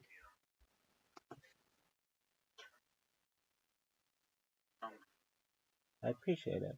Well, I'll tell you what, I'm going to be in here teaching more. I've sent you a friend request, and I see that you sent me a friend request, Mustafa. So, hey, do you mind if I send you an invite to my Discord? Excellent.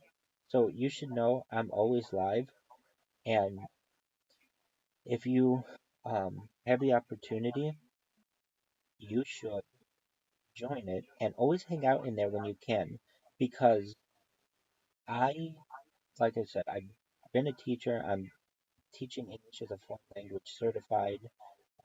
I know a little bit of a lot of languages and quite a lot of English. I'm not saying that my English is perfect, but it's certainly better than I would even say most teachers that you'll find. Uh, so with that, I'm going to send you this link, and what you should do is hang out in the server since I'm always live and just listen to me and listen to what um, what we discuss. So I always have radio going and podcasts going, and the podcasts that I have, a lot of them use a diverse uh, vocabulary. Do you know the word lexicon? Excellent question. Okay, lexicon is a fancy way to say vocabulary. Do you know what vocabulary is? Excellent. So if you say I have a broad vocabulary, you would say, and someone with a broad vocabulary has a vast lexicon. So it's these are just some words that we can give you that you can keep in your back pocket so that hey, when I want to sound a little more intelligent, instead of saying I'm improving my vocabulary, which is a great thing to do and a great thing to say, you can say I'm enhancing my lexicon. Oh, somebody who says they're enhancing their lexicon, it's like, oh, this person is really has a grasp of the English language.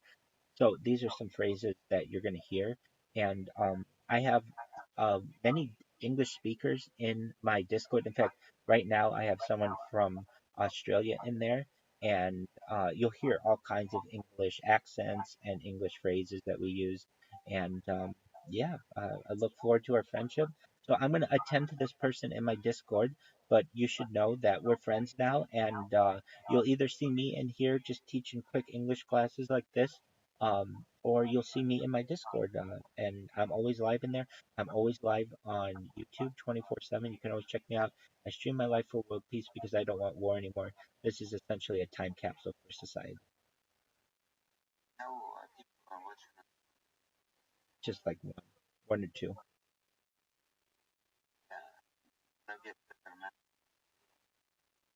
Excellent, excellent. I appreciate that, Mustafa.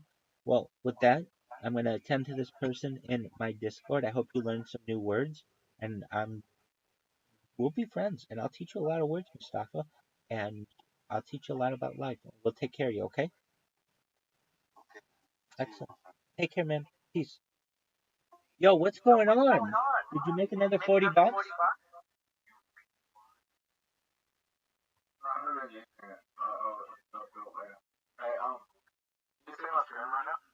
Oh, moment.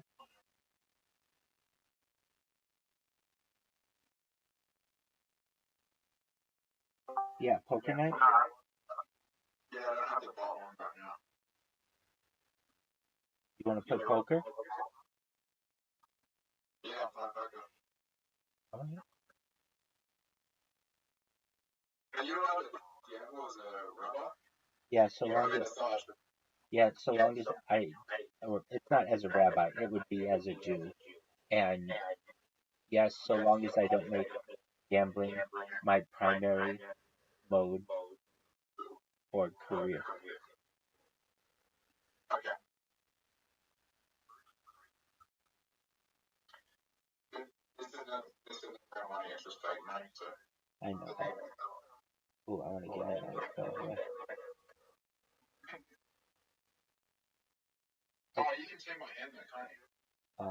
No, not yet. No, no, I cannot.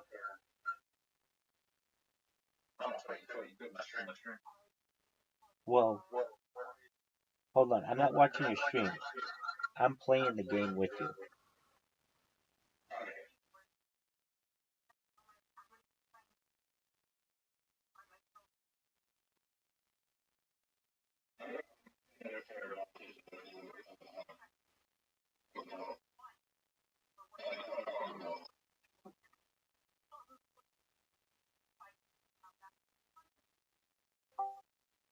Welcome, welcome. Hey, look who it is. Dude, L, I was just teaching an English class. How are you? Yo, I fucking Caspian chat. Word dog. He's sleeping. Right now. He's sleeping, but he's here. He's sleeping, but he's here.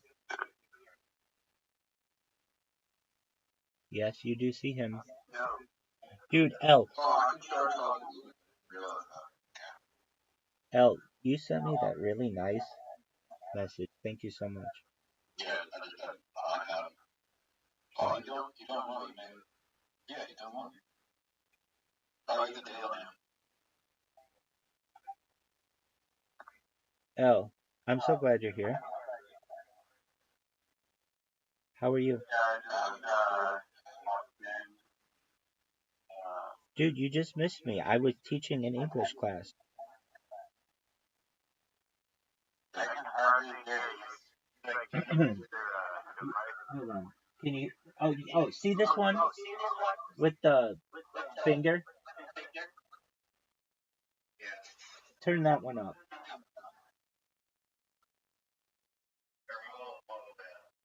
All right. Well, that's the best you're gonna get, baby.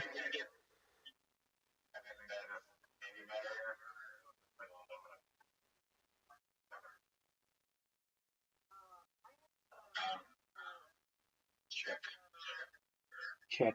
Mic check. 1 2 1 2. Oh fuck.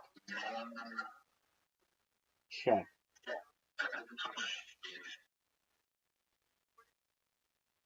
Mic check. Mic check. 1 2 1 2. Give me that money. Wow, we split. Good job.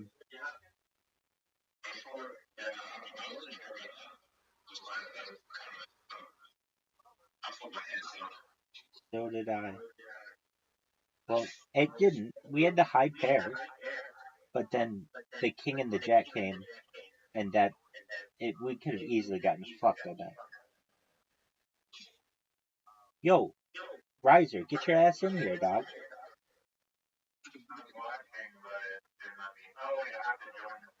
Yeah, exactly. I did the same thing. I was like, I'm watching. I didn't give me the opportunity to join. Riser, I'm so glad you're here. I just, editing it in Blender.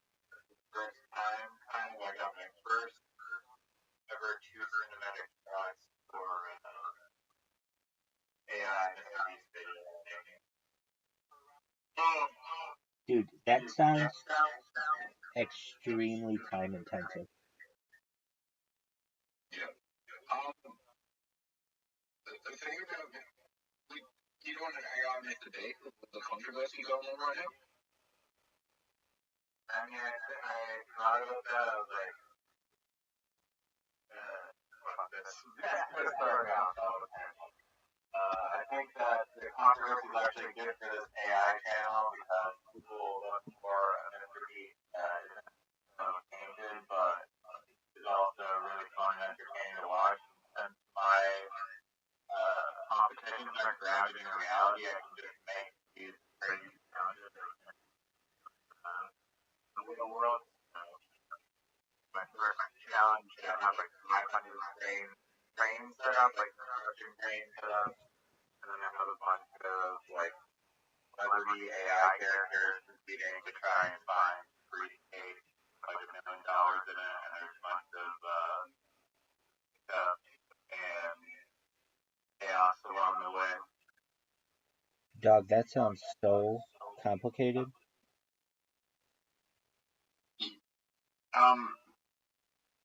Yeah, I don't know. Mr. Beast is not someone I would be wanting to work with right now.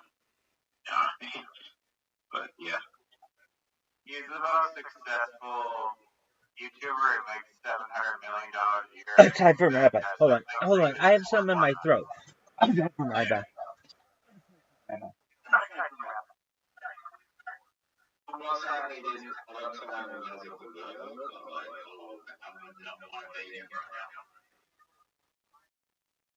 Yeah, but give it 6 months and it'll be fine. Yeah, give it a couple months and then we'll care. He actually didn't do anything like awful per se. He maybe affiliated with people that were bad, but No, he did some bad stuff. what did he do? He had an unsafe work environment. Additionally, the integrity of his content is in question. If you ask the people who have worked for him, they have said that the winners of those contests are set up in advance to be friends and family of the employees of Mr. Beast Enterprises. Oh yeah, well, that stuff I'm not gonna disagree with. There's a competition stuff, but I feel like that is almost like so. It's kind of obvious. Like, It's not obvious. It's against the law in the I United give away $1 million It, every day. it, it's against the law in the United States. What? Really? Yeah.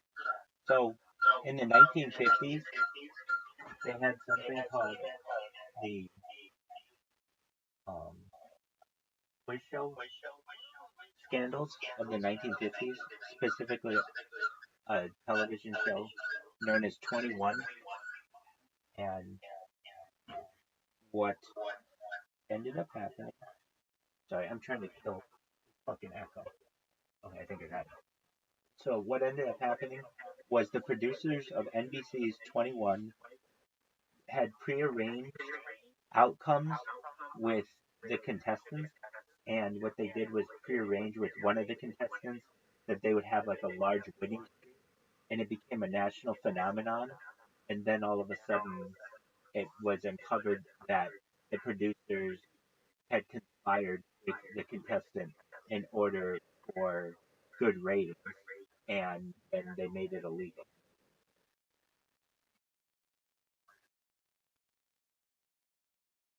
Oh, I heard that law before that it's illegal to make any. Like, well, it's not like a lottery. It's just like any form of like there's a fake competition. It can't be illegal to make like a fake competition. Yeah, you have to say like it's a dramatization if that's what it is, or you have to like have it generally if it's on television. These things have some kind of vetting process by like a third party. But if it's just like online, which it has been, then people haven't really focused on it until now.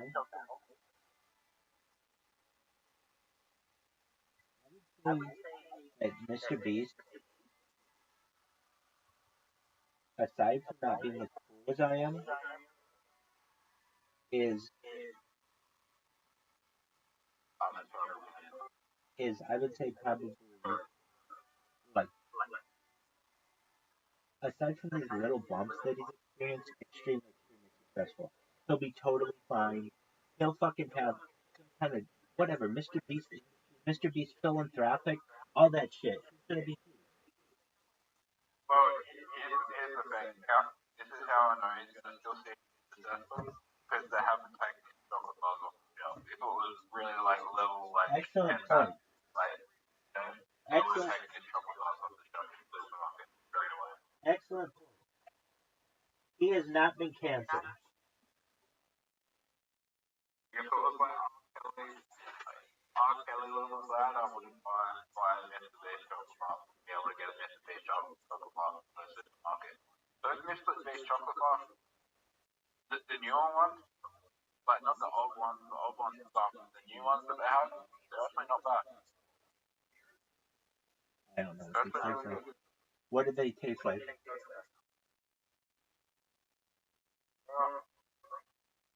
like, I don't know what they I taste. don't know What is it? what is it? Is it granola or chocolate or is it just plain chocolate? There's multiple flavors. There's peanut butter, there's dark chocolate, there's every other chocolate you can pick up. Alright.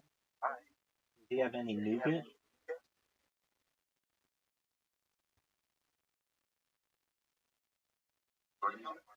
Does he have any ones with nougat?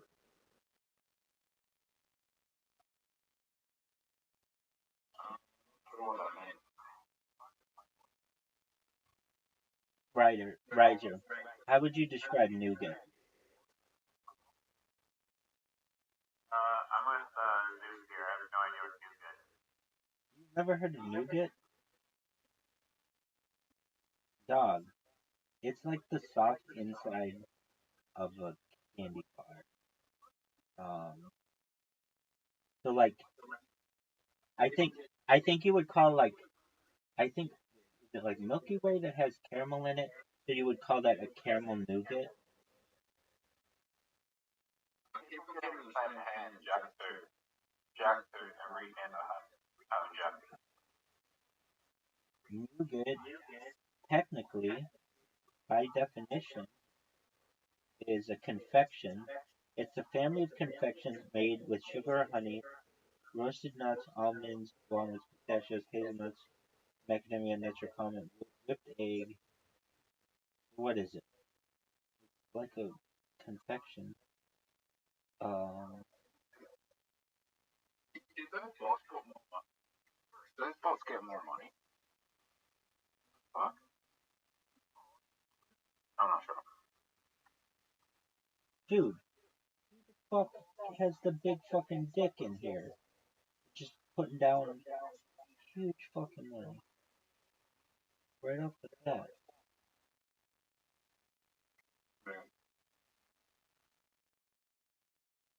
Those bots will never raise. Notice. Oh. Holy shit. These bots want to hate me. Damn. A good hand here, dude. I don't really. No. Pair. You both out? I have a pair of 10. Oh, fuck. Fuck this quick. Wow. The queen.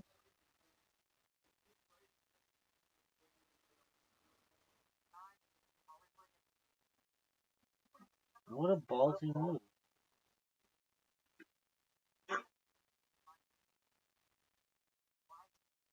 Oh shit, that was a bot.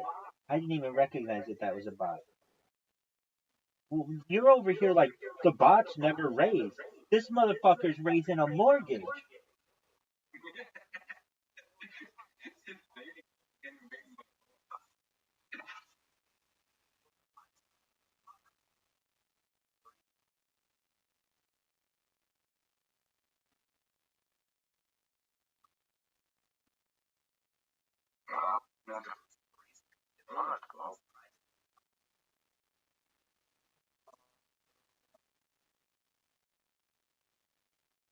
I don't want to hear what they're fucking.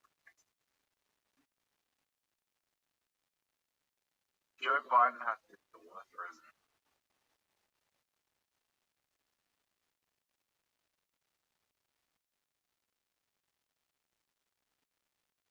Oh, fuck. I better win this fucking hand. Oh, come on.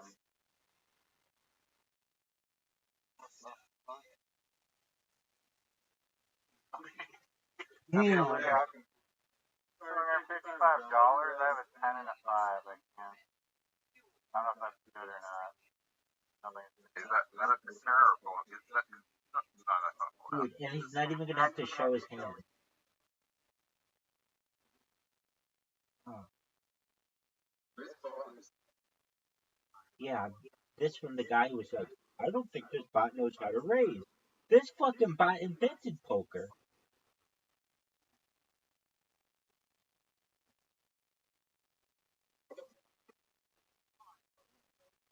The blunt is fine. Right. It's like bet 10, bet 20, bet $245, this asshole. Bumped it to $200 because I was like $30. I'll bet $30 on that fucking. I'll just go. I'm already blind. I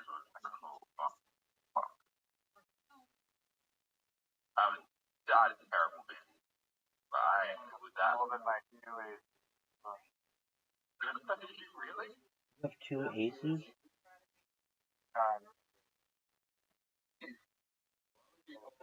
Fine. Cool.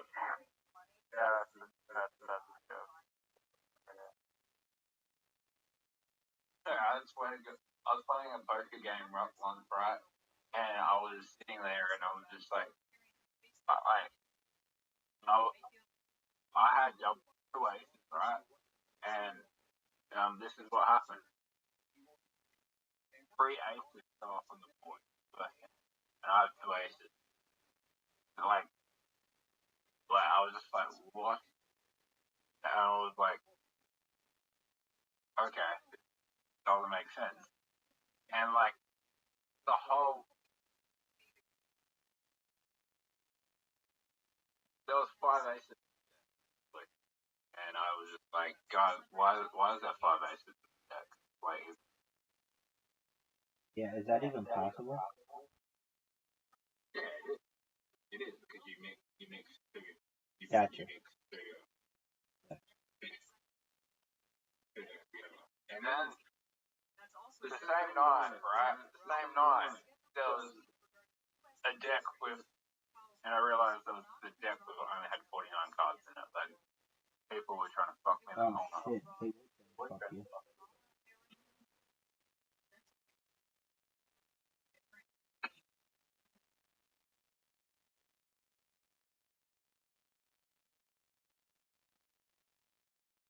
I know, right?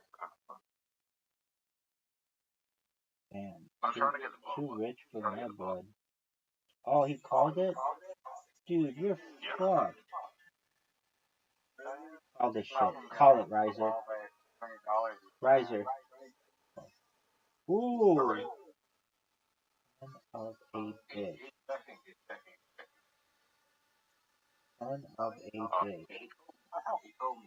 Down to 161. Okay. Oh, I got him. Damn it. I had 3 at the time.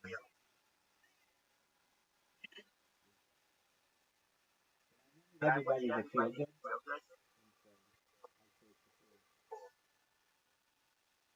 I just wanted to get that ball.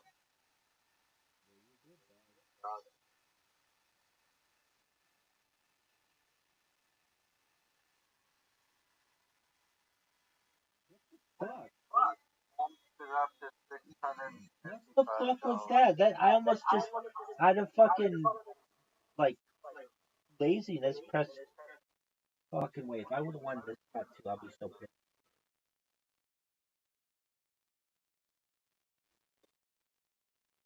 Dog. What the fuck is this? No way. Riser won. Oh yeah, let's go. I want a fucking hand. Dude, now we all have about the same amount of money. Now we all have about the same amount of money. Oh no we don't. The fucking bot still has a lot. What was your hand? 10 balls. Okay. I could bet you on the river. Like, could bet you on the river if I played it. Like, but it would have been luck. What's the river? I'm sure I have no idea. The river is the law. Hold on. In this one, isn't it the little blind, the big blind? I'm seeing the word blind, not river. So it's like, okay. So in this game, the way that they're using the term is blind, but I know it's also known as river. I think Texas Hold'em is river.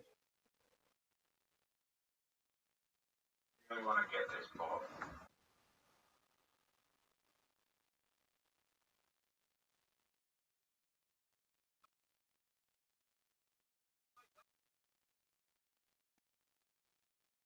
Yeah. I was trying to get the ball. Dude. Everybody has to listen to me. Oh my fucking god, Riser. I have to say, Riser.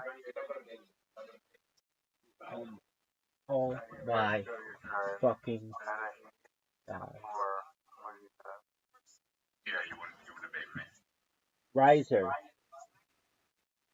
Can you hear me? Dude, I have done nothing since we last spoke except watch Kill Tony's. I love your taste in comedians. What's his name? William Christopher? William Montgomery?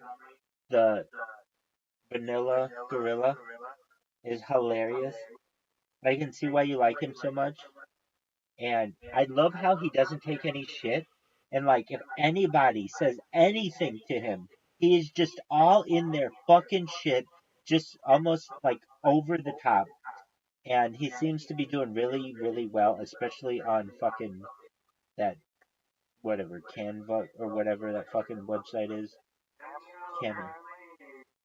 Made like $500,000 in the past 2 years or something. He makes 40. Cameo's like the top person on Cameo. He makes $40,000 a month, I think. So I believe that he's the Memphis Monster or something. Anyway, he does it by doing like shout outs to people for their birthdays and stuff. He has become famous. He does 60 seconds of stand up every week on a YouTube show called Kill Tony, which is the largest live podcast in the world. So he's the redheaded guy.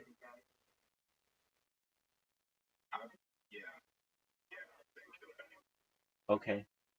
So, dude, I've been watching it with a bunch of people though, and you got me into it, Riser. So good on you.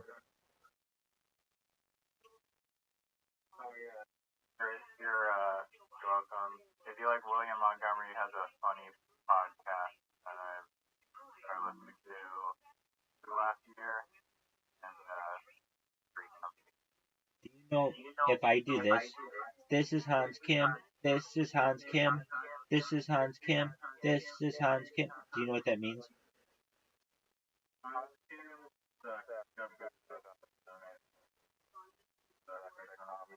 He got booted off.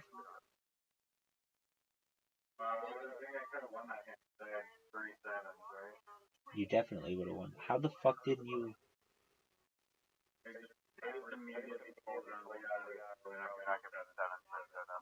Been there, dog. Well, I don't think Hans Kim is that funny either. But I think he was on this last weekend, wasn't he? Didn't he kick off the show? Like he kicks off the show. he kicks off the show and William Montgomery what's his name? Montgomery closes it, or that's how it's been recently.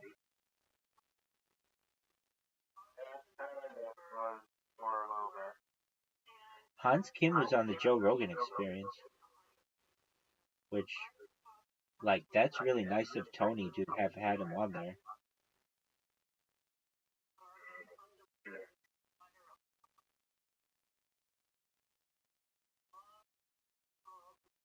Dude, what is this bullshit cards?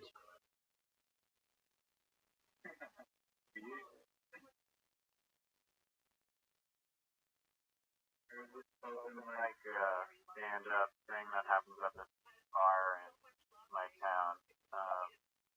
I've been contemplating going to try it. Oh, dude. Oh, I should have told you.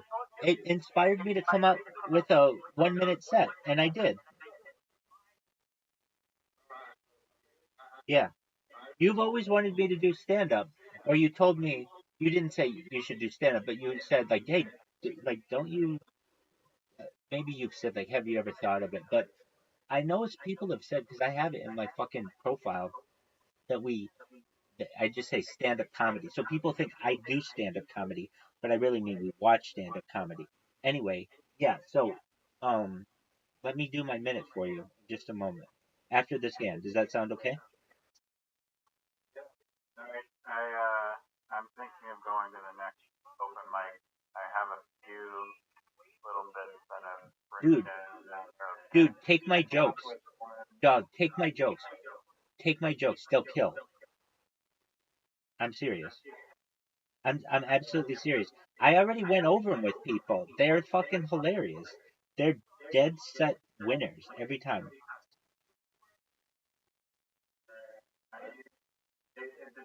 Dog, I'm just gonna read you the jokes. I'm just gonna read you the jokes.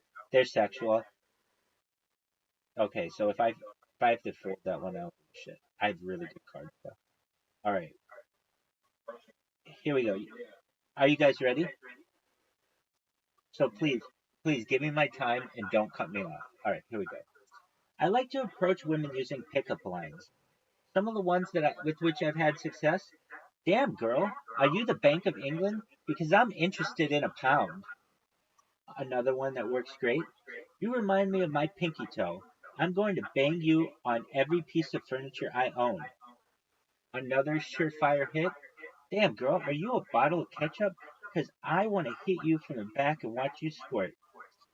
Another guaranteed winner. You remind me of a parking ticket because I want to tear you up. And finally, my favorite. Damn, girl, are you a haunted house? Because I'm going to scream when I come inside. Thank you so much. I'm Rabbi Rothschild. I'm here all night.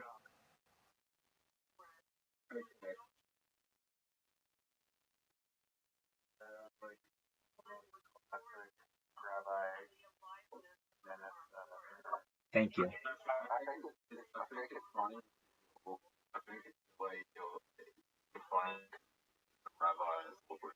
That's why it's hilarious. I'll have my hood get it when I do it. Don't worry. What'd you think? What'd you think, Riser?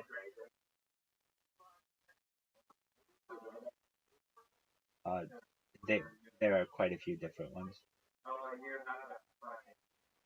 The one that, if you're thinking the one with fur, it's a strider. So what did you think of my jokes, Riser? I laughed really hard at the first one. I've never heard that one before. And then it kind of trickled off from there. Trickled off, as in. One at the end I've heard before. I know. So that's the thing. You've heard some of them, but I think they're fucking hilarious. Well, here's what I'm saying.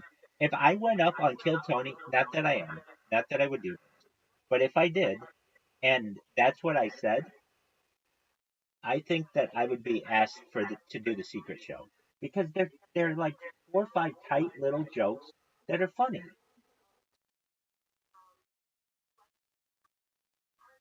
The one thing that I would have to definitely work on is the transition between like damn girl, all that shit.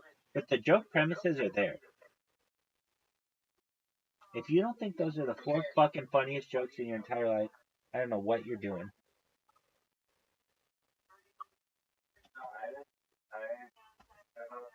There's very few, which I like, and I appreciate it, and I thought it was very funny, just like the overall context of it.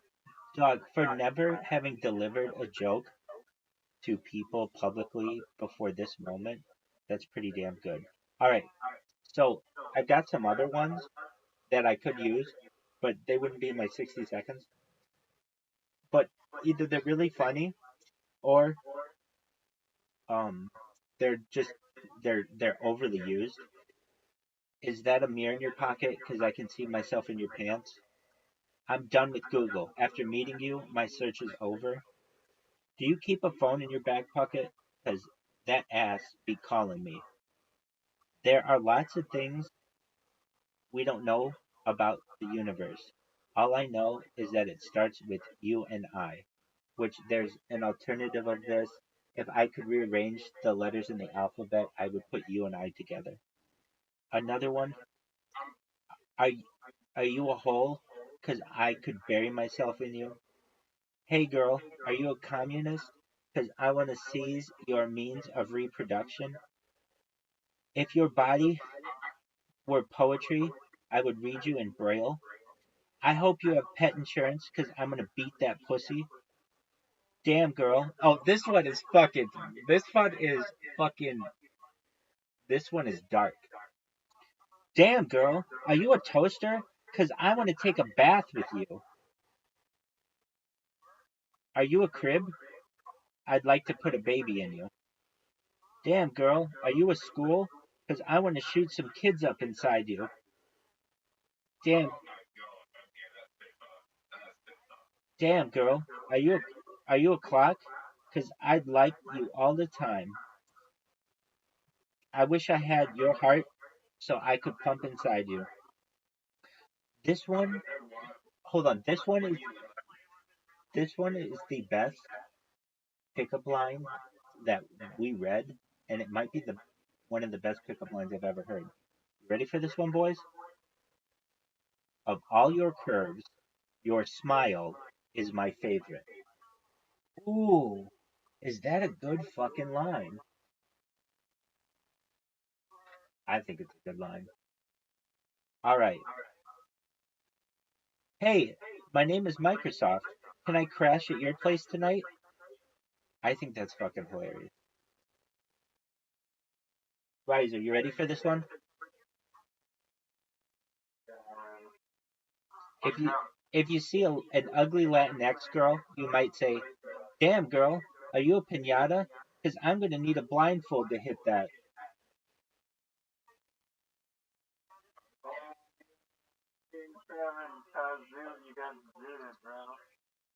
Yeah, I was kind of bored. Damn girl, are you a coal miner?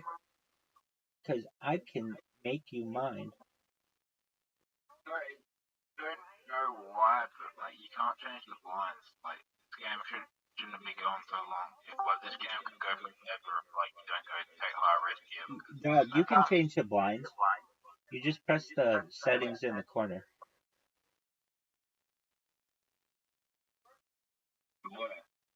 I could be making that up, but yeah, you press the settings and then it says table settings and it says big blind, small blind. Yeah, you can change it. What do you want to change it to? Right now it's not letting me change it to. Okay, do you see settings and then it says game settings, table settings, how to support? Yeah, I'm there. Okay. You see table settings? Yeah. Okay. Can you change the settings? I'm clicking and it's not letting me change the settings. I am too. So maybe it's because there's a game going? Let's wait until after the game. Or just after this round. Okay. Still not done. Oh, it is not. No. Blinds and call blinds are annoying. That's the what's it called? The river and the something. That's like the second round and the third round or whatever. Like when they put the the fourth card down is the little blind and the fifth card is the big blind. Some shit like that.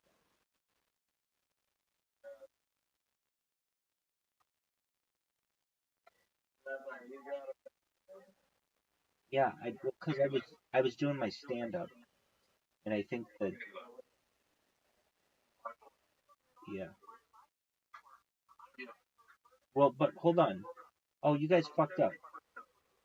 Or we didn't fuck up, but we're trying to adjust the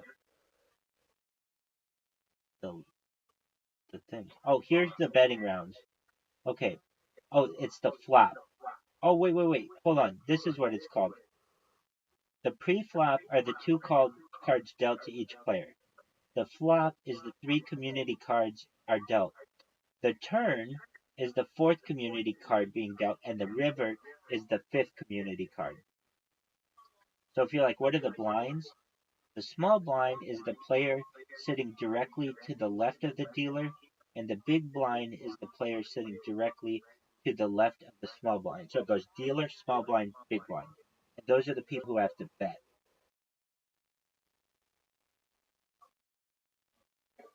Okay. So with that said,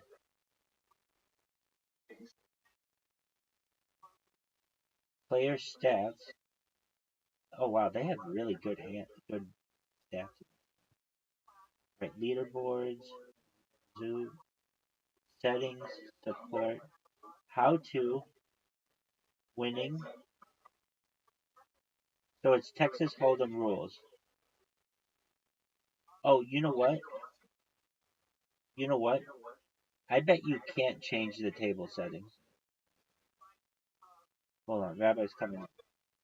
I just, because neither of us could do it. We both tried, and we were unable to.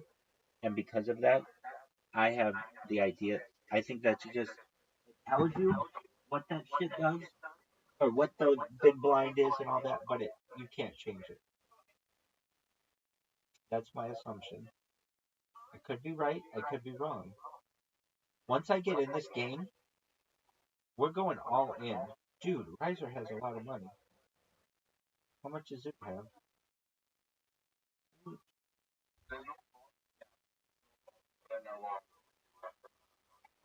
Because I'm sexy, they tried to make up for me, but everybody knows all the bots in the world couldn't make up for that. Don't worry, I'm gonna get in here and I'm gonna tear. But yeah, it's just annoying. If I could up the blinds, the game would go long. The game would go longer. All right, well, The game would go shorter. okay. If I up the blinds, that's the issue. Like the game could go forever. If everyone's not going to win, the game will go forever. Whatever person has that jack. Oh, oh, they're straight. Oh shit. Winner, chicken dinner. Okay, I'm pressing. I'm gonna win this game right here, right now. I'll go all in. You want to go in? You have balls? Will you go all in? Zoo, you want to go all in?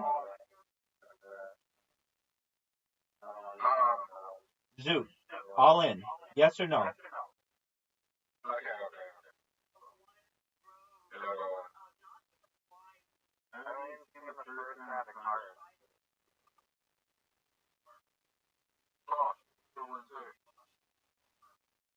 Holy shit. Oh fuck. Oh fuck.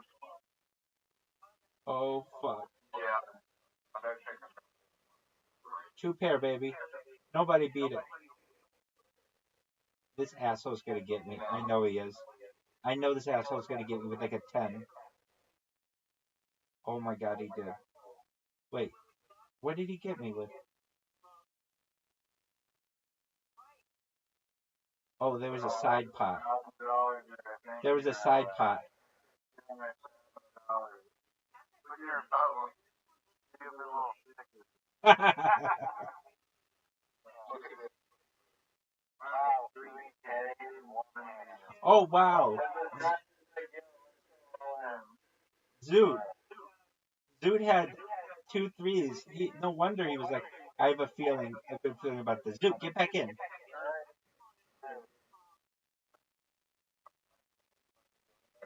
Yeah, just get in the next round. Watch me steal everybody's money. See, that's the key. Just leave the game. Ooh, aces. Aces up the ass, kids. Not on this one, friends. I have like. Yes, there is.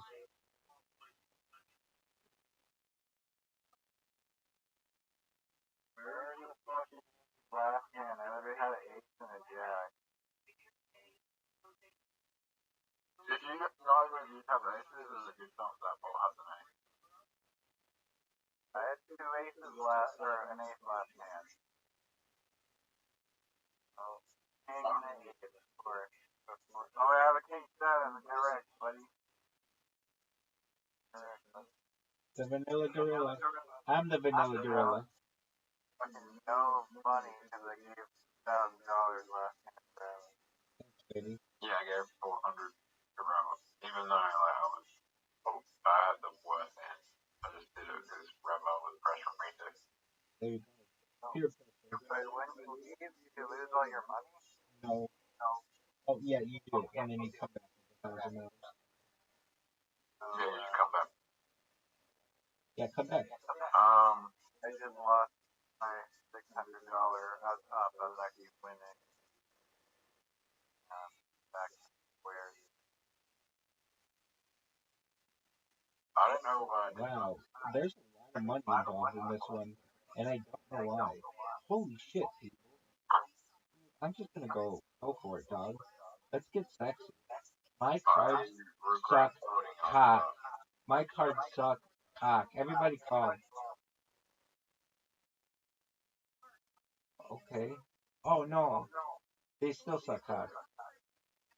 Get a king. Get a king. Put a king down. King, king, king. Damn it. It's a queen. I've got high card, baby. Watch high card. Come on, high card. Show cards.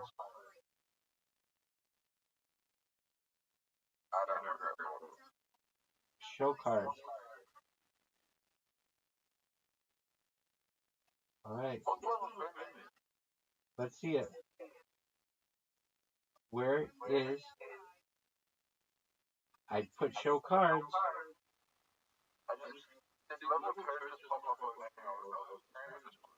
Oh, just yours. You got level 2. I'm at level 5. I don't know who the fuck won that last one. What the fuck? It just like reshuffled everything. For what? Show cards. Okay. King 6.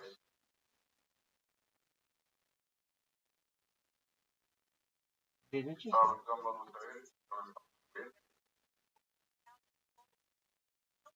What the fuck? Wait, I have the same cards as last time. Do you guys too? Hilarious. Why are there 5 cards down, face down?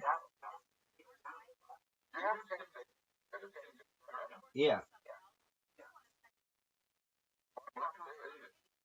Because there's some kind of glitch. All of the cards are face down for me on the table. Yeah, me too, and I can see your card. Well, because I pressed the button that showed up that says show cards, so I was like, okay, I'll just show cards. Because I thought it was done. I didn't realize it was we're playing some fucking glitch game. So is it... I see the pot's $852. Is it somebody's turn? Exactly. So I kind of want to see it when it goes. Okay, it's glitch.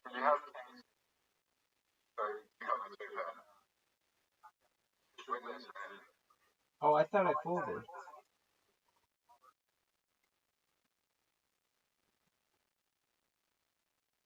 Okay. If you were a pod of the Texas Hold'em poker table, I'd go all in. Dog. You should have been Canadian Hold'em. I think it's exactly like Texas Hold'em, except you have to get a little bit of maple syrup on your hands and get them all over the cards, and it's really sticky.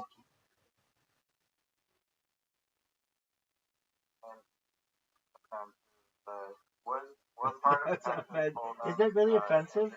Hold on, is that really offensive? I'm not offended, but I'm sure there's some maple syrup producing Canadian, so it's offended by that. Dog, Prisons are actually hey, syrup. and do you know what they can go do with themselves?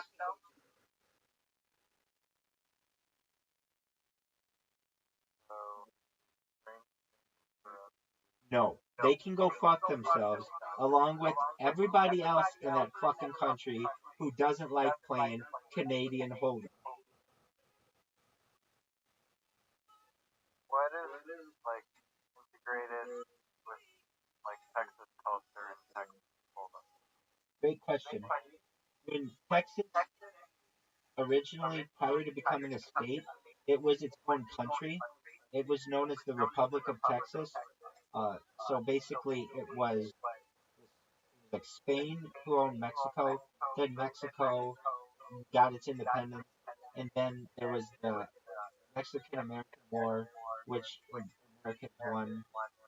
Eventually, Texas became its own country after seceding from, not seceding, but being ceded to the United States or some kind of where it would break up from Mexico. It became country for a little while. Its first president was Sam Houston. That's where you get the town of Houston, the city of Houston. And then from there, it was eventually brought into the United States.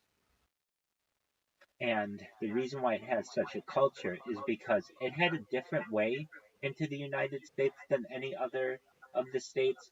It was the only state that was its own country for being a state. So it had its own culture a little bit.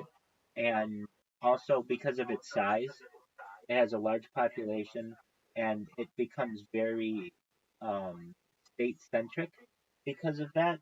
And you can spend upwards of 12 hours of driving and still be in the same state, which is pretty rare in the United States. Usually, you'll drive through a few different states, and on the East Coast, you might drive through 7 or 8 different states.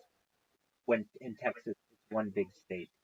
But if you really want to know the key reason, it goes back to the founding of the Republic of Texas and that identification that we're different than any other state. We're not just Texas, we're the Republic of Texas. We're bigger than any of the other states until Alaska. And that means we're better than any state. There's a lot of state pride. Does that answer your question?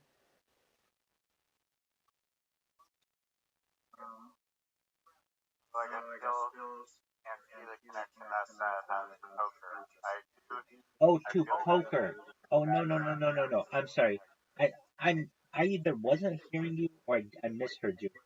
I thought you meant why is Texas um why does it have everything named after it? Not why is Texas Hold'em named after Texas. I believe it's because it was popularized in the state of Texas. Just one moment. I'm going to look up the answer for you, and you're going to shit yourself, okay?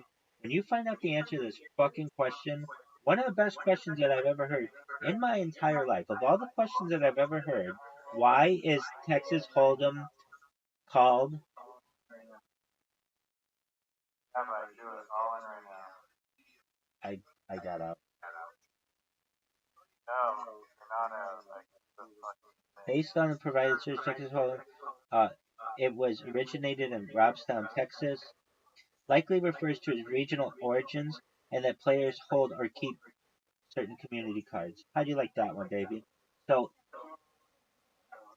dog, I'm coming back into the game. I had to read that little ditty. I'm coming back, baby. I'm coming back. It's never gonna let me come back. Never in a million years. Hey, did you really think what I said about maple syrup was offensive?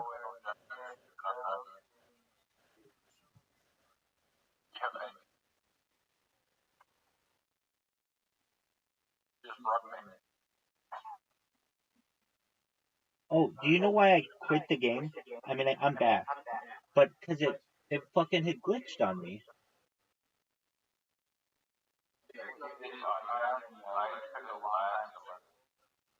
Yeah, because I had to exit. I had to exit, come back. It was because I'm hosting. I had to exit, come back. I think it has something to do because I'm in Australia and you guys are in America. I think it has something to do with that. And you're hosting? You're sure you can't change the big blind and the little blind and everything? Get back in here. Get back in. Dog. Why can't you?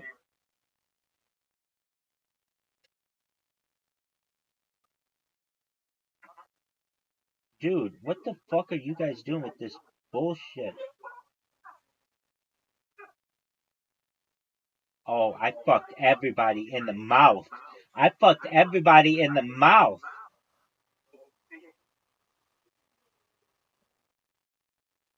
Rabbi's fucking everybody in the mouth. Rabbi, no way! You had two pair and I had two pair, but your two pair were higher than mine. What a beautiful set of cards, man.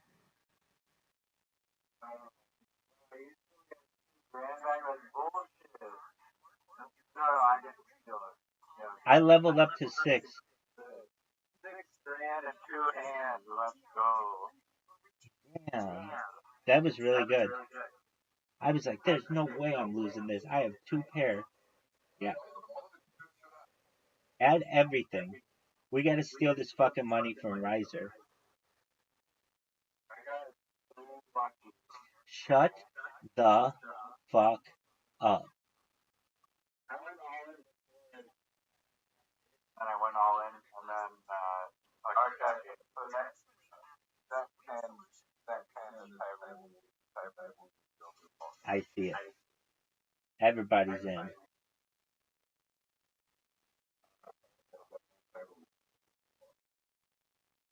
Hells yeah. Dog, we're gonna whoop his ass. We're all gonna gang up on him. He bet $602? Fuck you with that.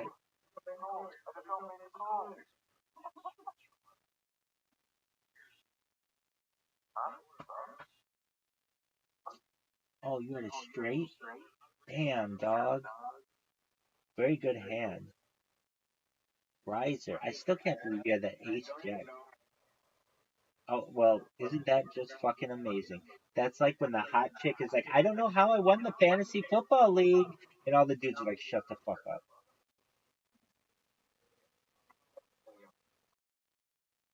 Dog, what is up with you fucks and all in?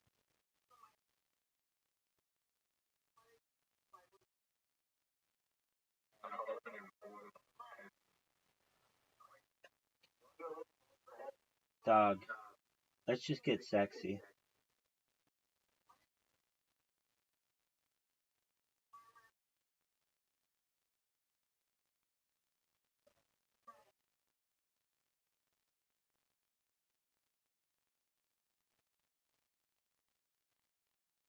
One thing that made me happy, and that was Crumpus movie.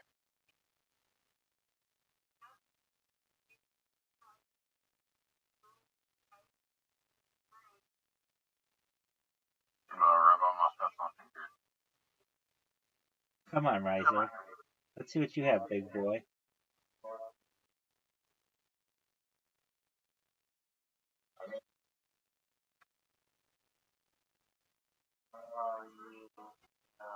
One little pair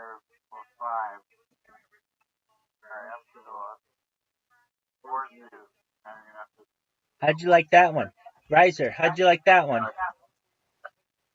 don't have to see that one though. Hey, hot shot. Oh, that was amazing. Here we go. Oh wait, I knew I was not gonna get lucky 3 times in a row, but I still raised a hand. I like it. I like where your head's at.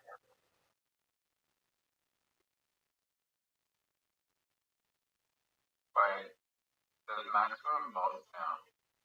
Riser, smash or pass? Alicia Keys. She's still on. But when she was young though. There you go. When she was 7 and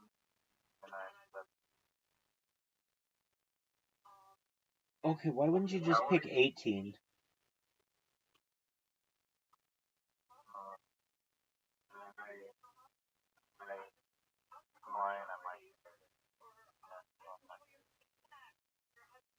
you know who else smash? Rabbi Rothschild? Sabrina Carpenter. Sabrina Carpenter. Who is that? You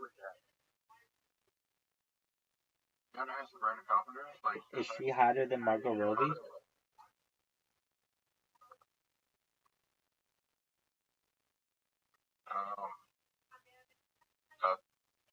at what age?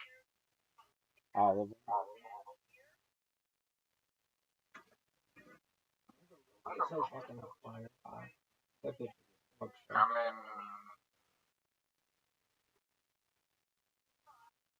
I've met Margot Robbie when I was like 12. Was she hot then? Yeah. She was like 18, 19. Holy fuck. Holy shit, what are you guys doing with this bullshit? $945, fuck you. What did you say to her?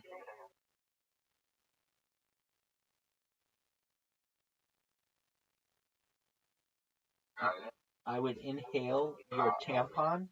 Really shy.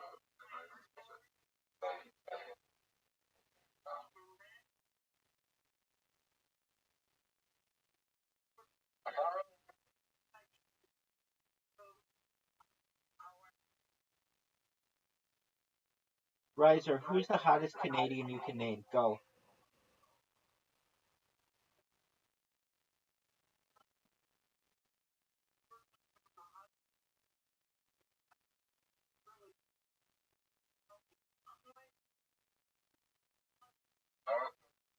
I've also met kids like Anne Hathaway. No.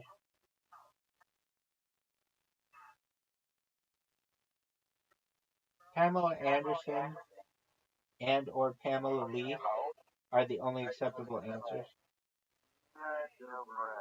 Who the fuck is that? Probably some ugly bitch. Bye. I also realized, only a couple days ago that I met people from like when I was like 18, 19. Where'd you get to meet Margot Robbie?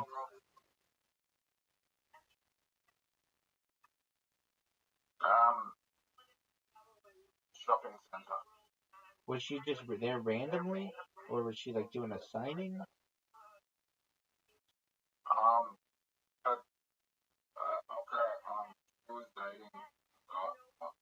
She was dating, one of her co-stars at the time. Well, I don't know if they were dating, but they were just there at the shopping center because he lived in the same city that I live. They were just shopping center. We were together. And then, I had to say hello. I gotcha. I was really shocked on her birthday. But she wasn't famous at the time. Like, she was famous, like, she was on Neighbours, which is a soap opera in Australia. She was on that. But she wasn't like Superwoman. this is before World War III.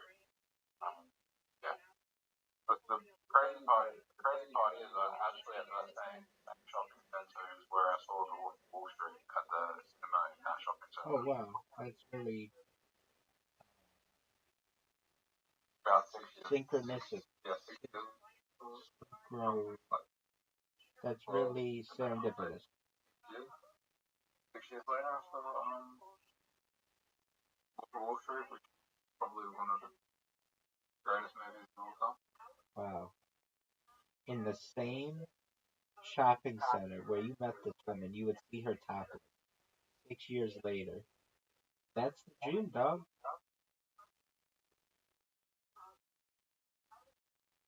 Dog. Fuck this bot. And Kid Leroy,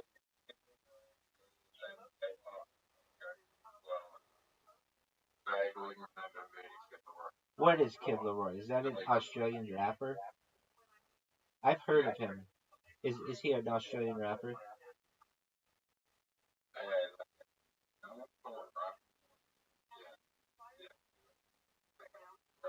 He's very popular, if I know. Yeah, so I vaguely remember.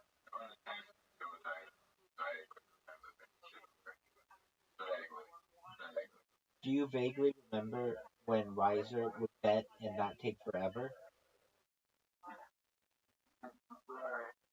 You're good.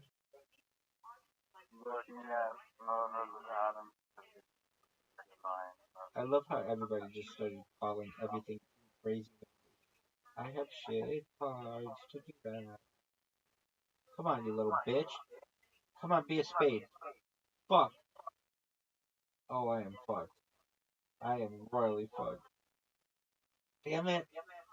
I'm out.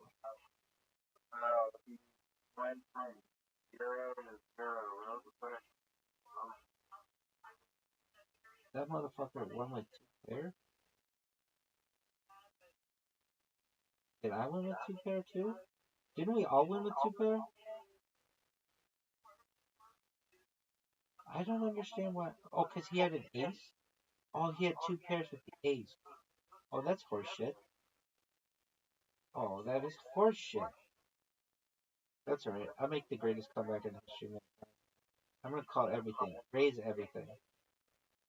Raise everything. All in. Call.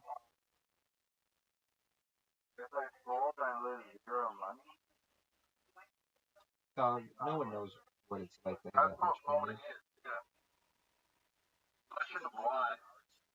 The big blind or the little blind, then you know.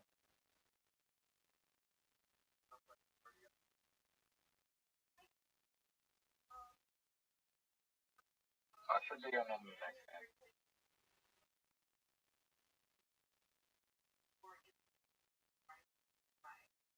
Oh, I won. What about you, Rabbi? Have you met any famous people?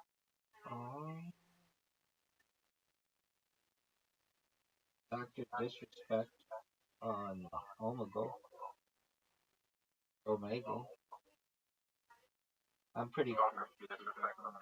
Yeah. I met Stephen A. Smith. He's on ESPN.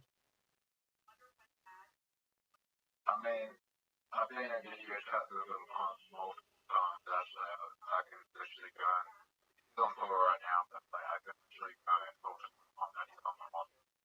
Well, I signed Stephen A. Smith to an exclusive contract. Got to meet him.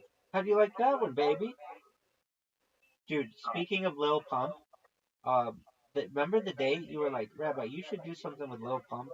And I was like, who the fuck is that? And you're like, dude, he's big. I got like all kinds of deals, and he's gonna blow up. That same day, he was on Kick, I believe, with Aiden Ross or somebody like that. Dude, who the fuck is wanting to go all in? Vitaly, that's who it was. That's who it was. Thank you. Oh my! What the fuck kind of cards are these? Go all in. Everybody go all in. Everybody go all in.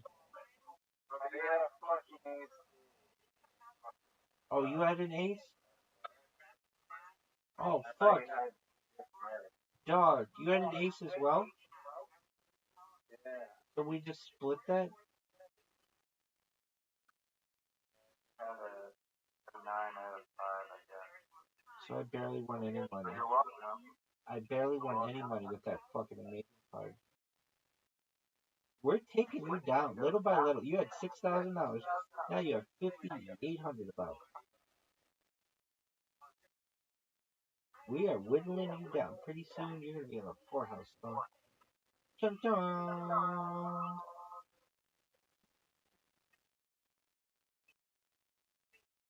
Go all in. And when I say all in, I mean all fuck in. Dude, somebody's gotta have. Oh, somebody's gotta have that. The problem with college dreams is like, what he's doing is can be perceived in the quote or the driving. Dude, totally. Oh, that's what it was. That's what it was. Lil Pump was on Vitali's pervert stream. Yeah. Yeah, the issue with that is that it like you know what they're doing is wrong. Like if you're a predator catcher and you're not doing it properly, it can be entrapment, and then they just get away with it. Entrapment, and like the police do not care. Right. How is it? It's not. Wait. So you can like, if you have a fake account to lure someone in, it's like entrapment, and then they don't get in trouble. I guess that makes sense. But. That's why the people on the first 2 seasons of Catch the Predator that all look like they're thrown out of court because they considered it entrapment. And then they third, 4th season they actually they did it in things where they had the entrapment.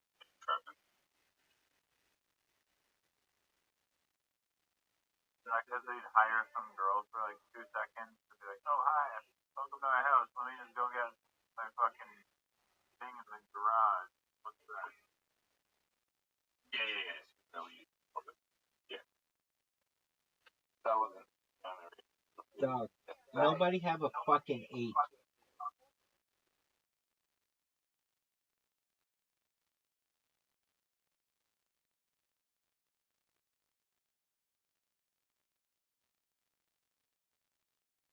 Show these fucking cards. Shit!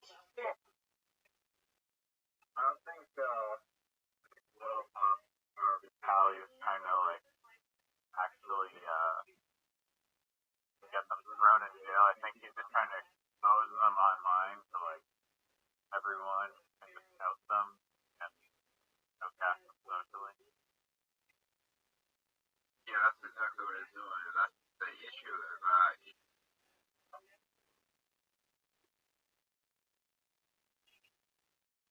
Why is that happening?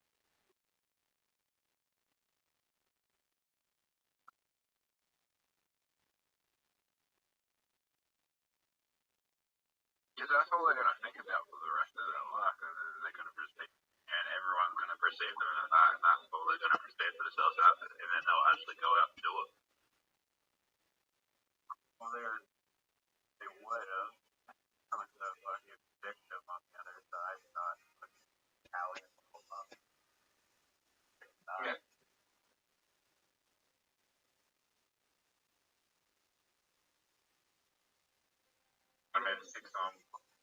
Technically, they still have this like plausible deniability that they can like, oh, my phone got hacked, and I set up this person.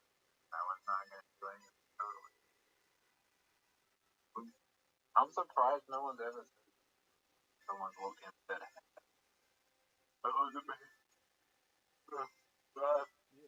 You're surprised no one said what?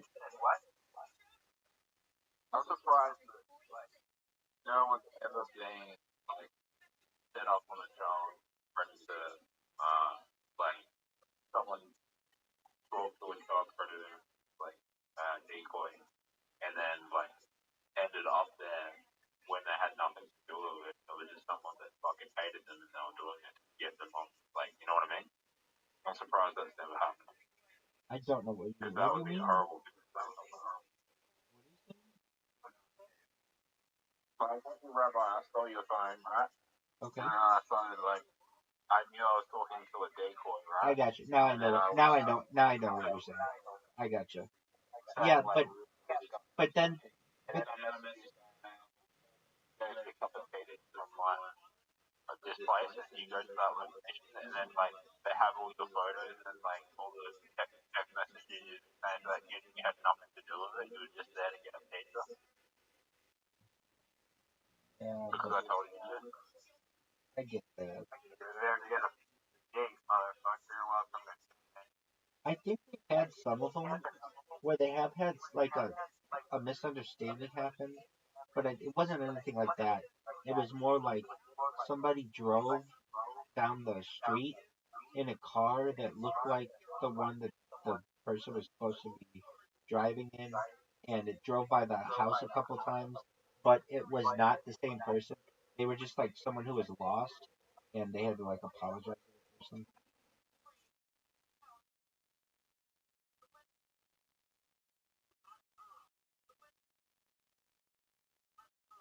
But I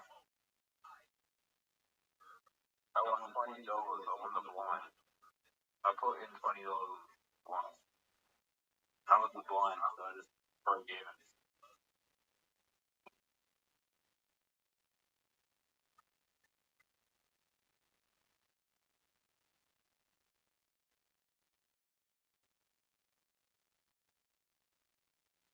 Imagine if it's just a fold if I don't have 2 weeks. That's Or, a strategy. yeah, that ended badly. That ended badly. You're going up again? Oh, Rabbi got KO'd there? Wow. KO'd like a jamofo. Look at these cards. Ellie, this guy's fucking Ellie. Not even in the chat. There's a ball.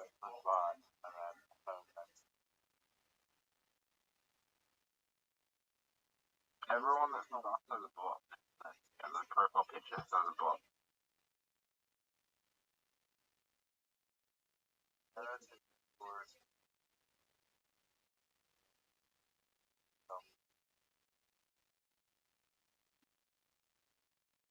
What other You games fuckers is there with this besides calling like bullshit. Call. Call. There's like a farm Call. well. You guys are nuts. Nuts. Oh, this doesn't. Oh, are you kidding me? I was like, wow, the first 3 cards are 10 and a 4. I'll be good. What were they? 10 and... Oh. Yeah, you wouldn't have beat my hand though. So I had 2 pair. Isn't it 10 and a 4 you pair, or you have 2 8?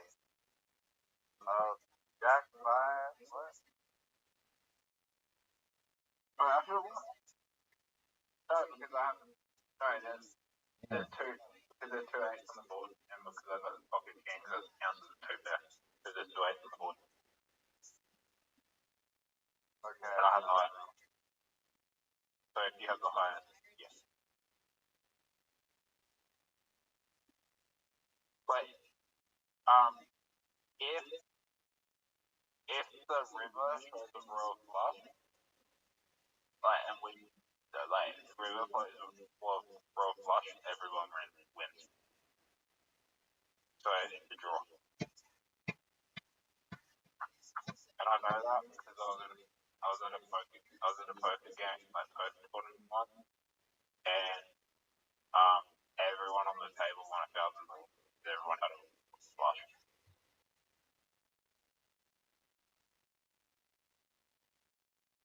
But here's the thing, I folded the hand. Oh, it's fucking bad, better not. Do I go all in? Yeah, I mean, you got a lot of money.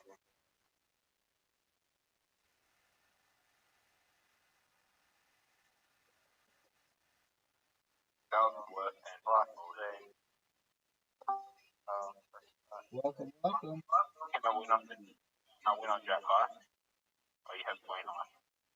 $1,900, and this motherfucker wins with 2 tens. Horse shit.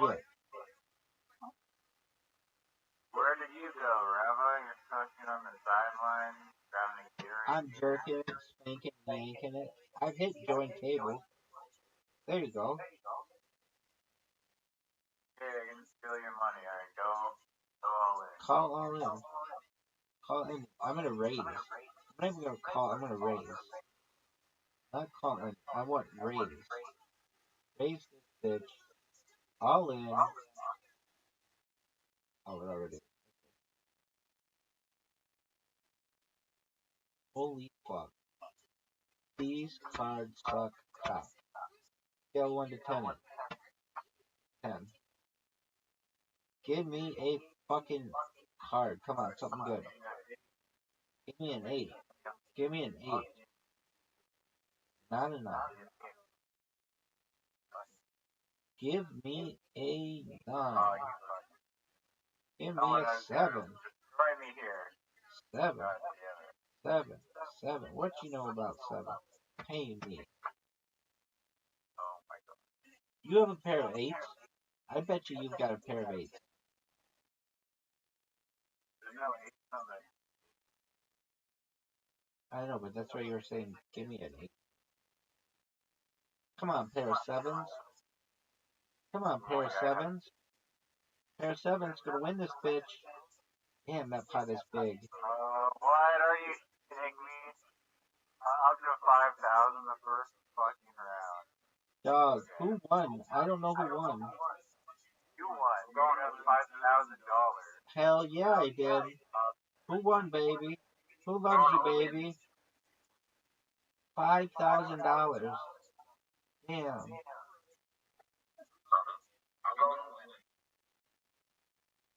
Call it.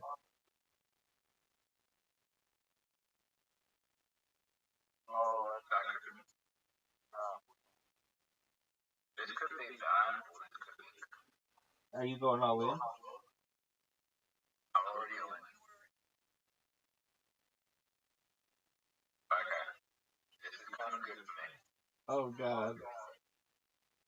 Are you going all in? Or are you already all in? Alright. As long as there's no respect, I can do it.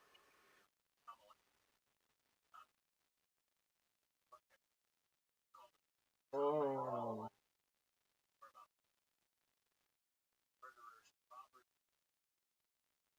You put the money down. Oh, just leave up. You little fuck. I got an $11,000 pot. That's the biggest pot I've ever seen.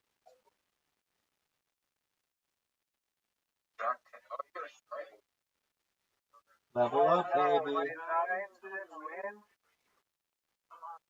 What did you have? 3 9s? Wow. How do you like my straight? How'd you guys like my straight? How'd you guys like my straight?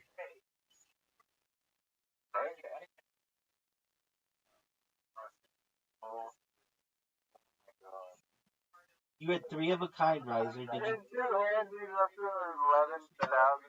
How you like that one, baby? I'm just sexy. Just sexy like that. You know what? Let's just fucking. Let's just do it. All in. All in.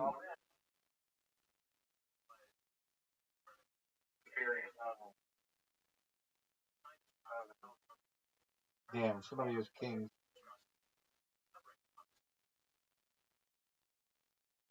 Show these cards. Nice job. I'm going all in every fucking time. So you better get in on this, fucking Riser. You better get on this, Snoop. I thought you went all in with 11 grand. I did, but oh, you don't know how it works. You can go. You can't lose it all if the other side doesn't equate to whatever you bet. Then you just lose the maximum that they were able to bet. What is that? Let's go. Dog, I'm down. I'm here to get sexy. I don't know about y'all, but I'm here to be sexy. I'm here for a good time, not a long time, baby. Yeah. All they do. How you living, baby? How you like my pair of jets? 2 pair. Suck on these nuts. More money, money, money, money, money. Money, money, money, money. Money, money, money, money. Riser, riser, riser, riser. Get back in, riser. Maybe you can get rich in 2 hands like your favorite rabbi did. Money, money, money, money. Money, money, money, money. Money, money, money, money.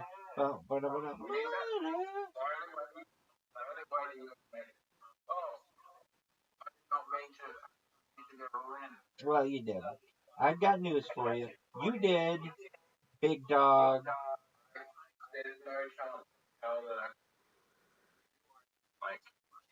Hey, dog. Do you know what show the Olsen twins were on?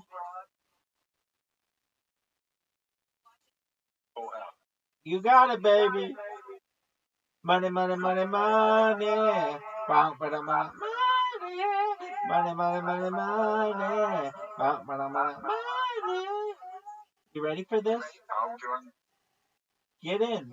Get in, Riser. Come on, let's see. Get some of this money, money, money, money. Money. Riser, get in. Riser's just riding the sidelines. You better go all in right now. Oh, dog.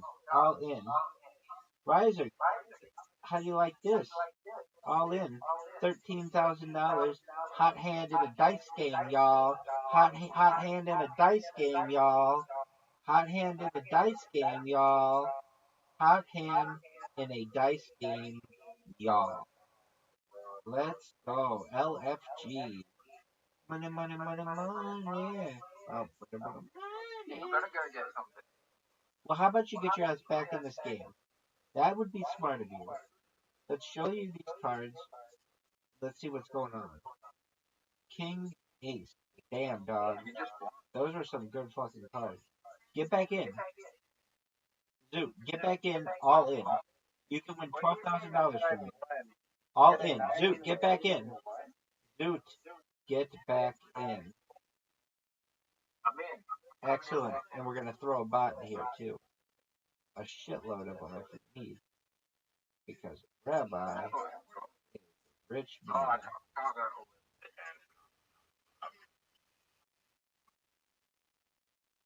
Money, money, money, money.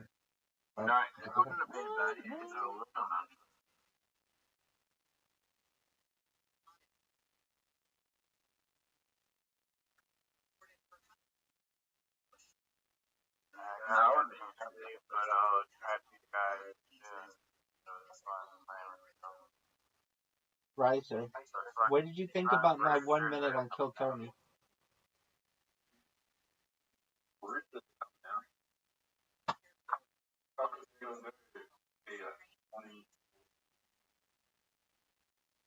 Riser.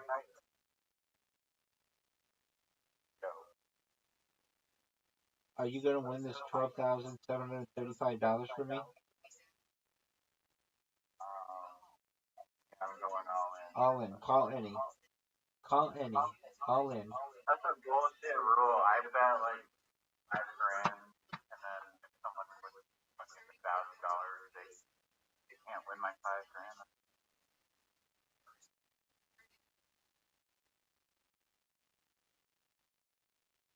Give me a 6. I would have had a. Give me a goddamn 6 right now. No 6. No 6. Give me a damn 6 or an 8. Maybe.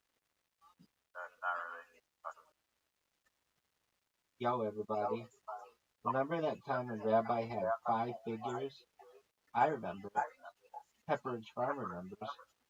Remember when he had two I remember pairs? Rabbi, I would have had a strike. But in both. Ooh. This guy actually has more up his ass. I'm 6'7", so did Don. Dog. $14,000. I didn't even know the money went up that high. Look how amazing that is. Dude, get your ass in there. Check this out. It can literally go to online. How do you know? No, you can't. Eventually, you will overwhelm the system with zeros.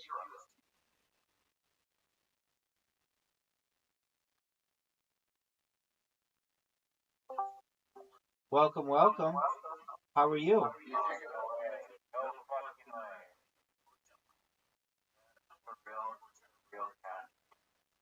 It very well could be.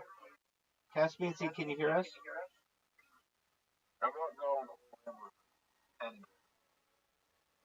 Anybody else going all in? Yo, what up?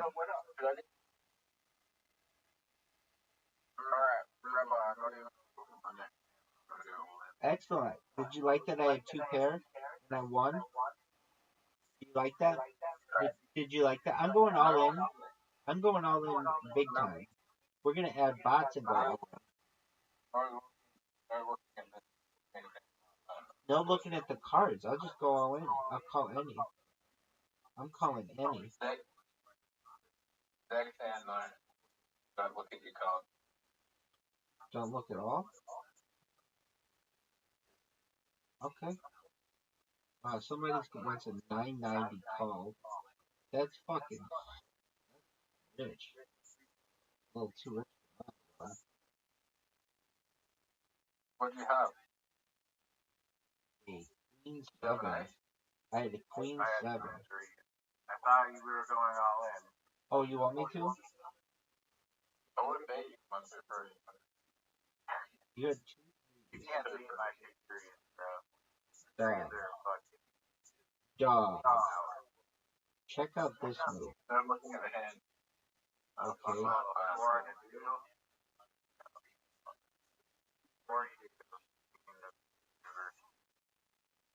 That's how many chicks I fucked and then I lose track. And pray off the really should be time to have. Allegedly. That's what I include. And you know, like what comes around the table. Come on, give me a good fucking card. In the Maker's Guide to the Galaxy. Allegedly. I have no. You haven't seen it? Have you seen it? Yeah. Allegedly. That movie is weird as fuck. Weird as fuck. You know who's in it? Most Def is in it. Did you know Most Def is in it?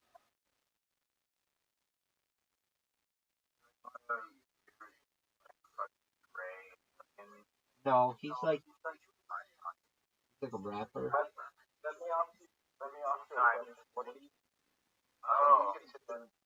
Dude. An old lady? Sorry, what do you consider an old lady? How old does that maybe have to be to be old? 30 years? 20 years. 20 or 30 years? So 1994? Oh yeah, that's old.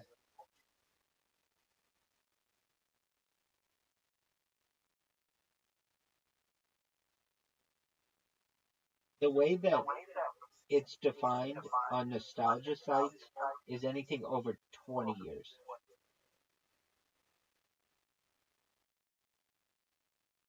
So if the movie came out in 2004. Yeah.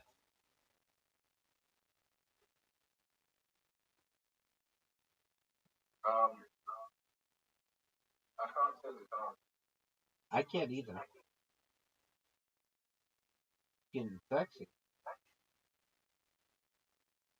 It's glitched out again. Oh, there it is. I don't know. Wow, I got a 3 and a 2 pair, mate. Very good job, Riser. I have faith in my hard. both red too. Dog, do you really think some Canadian would take offense if we played a game called Canadian Hold'em, and the only difference was the maple syrup stickiness? I think it's gonna. I mean, yeah, I think it's gonna trigger. That's like the lamest shit ever to get triggered over. To be fair, there's actually a large amount of maple syrup produced in the United States as well, so Vermont, that's baby. why. Like in Vermont, I think there's a lot of That's what I maple just syrup said, baby. farms. Have you ever tapped a tree? Well, I've tapped a bunch of trees with my pecker and my pan. Yeah. That's a good joke. Damn, girl, are you a maple tree? Because I'd love to tap you. I'd get the extract the sticky syrup from within your app. Baby, I'd stick my stick in your trunk. I'd stick my straw in your trunk.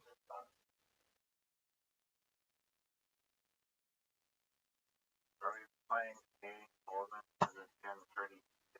Actually, Canadian Hold'em should not involve anything with maple syrup.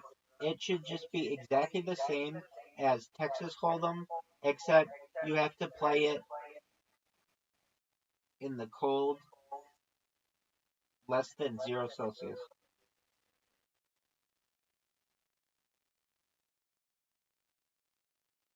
Yo, dog. Remember that time when Rabbi had $15,000? Everybody else had like 300. That's actually worth the share hand button that I saw. So come on. Dude, I went all in. I went all in because I wanted to be sexy. I wanted to be sexy for everybody. I wanted everybody to know how sexy I was. Give me 5.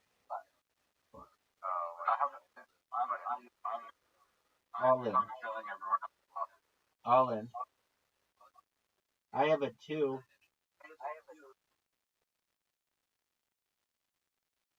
Damn, $9,000. Give me that fucking. Show those cards. I've got a 2. What the fuck did he have? A straight. Oh, there's a side pot. Give me that 2. He won again?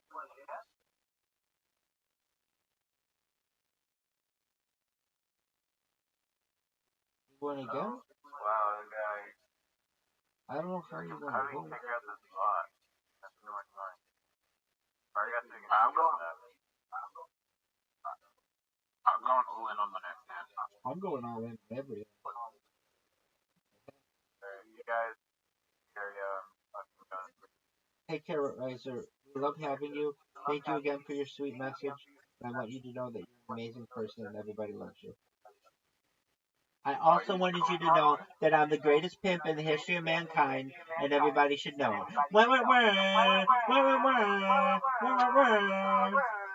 Night Riser. Don't leave them around your trees because you might just tap them. Bing bang boom. Oh yeah, reach out to Australian 49. Okay.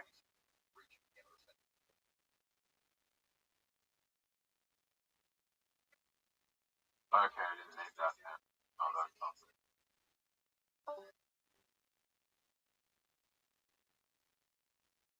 Oh yeah, sorry, no one had a bluff. No one had a bluff. No one had a bluff. Show these cards. Oh, yes, He had 3 of a kind. Horse? Shit. That was the worst hand I've ever played. Word locking. Here we go. Good cards. First cards cover.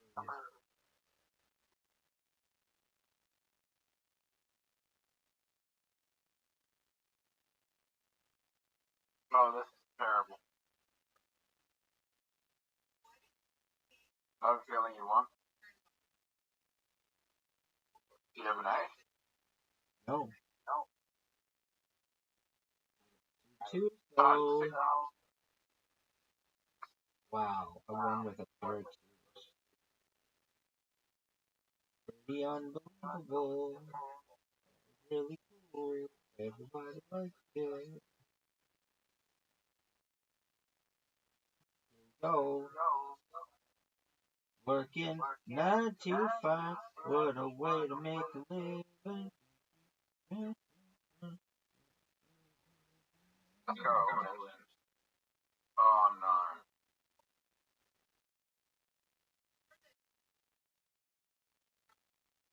I got a high card. Alright. Can you beat a 9?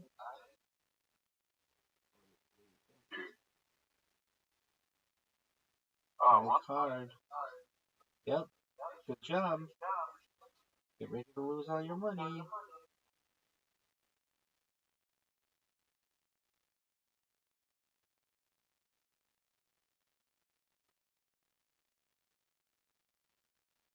Oh, best cards of all time. Maybe the greatest cards in the history of mankind. The best cards, perhaps, in the history of all the cards that we could have had. May perhaps be the best of all time.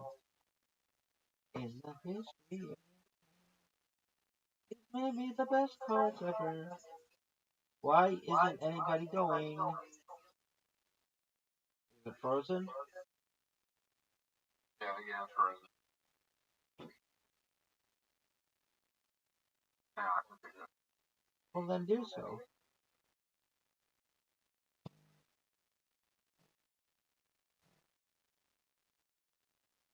Yeah, there's nothing. Yeah, there. How did I fix this?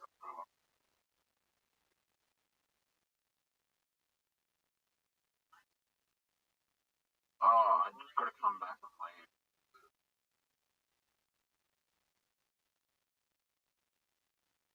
How do you leave?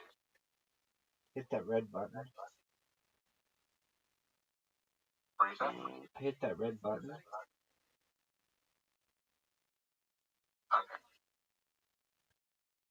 Then I go back into the book. I am still here.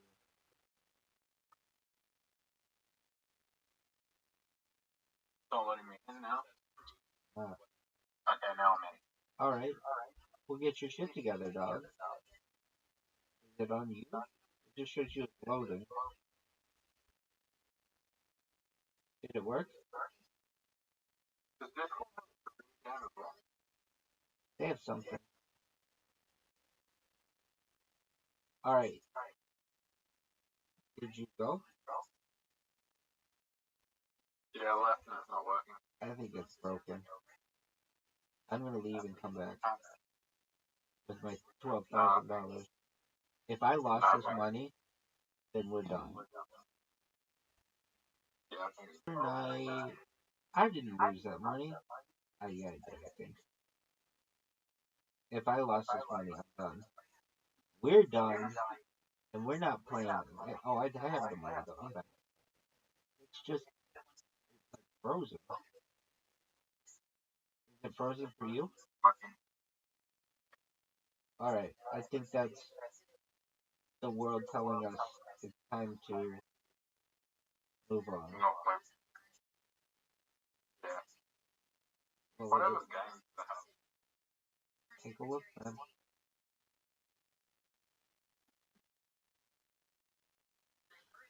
I can't believe it's fucking frozen. Know what I mean? What is that? Oh, that's a cool thing. I don't think we can play it with Yeah. 5 people. Yeah, I think you can play against it. Play it, but it's better with more people. I don't think it works really well with 2. I think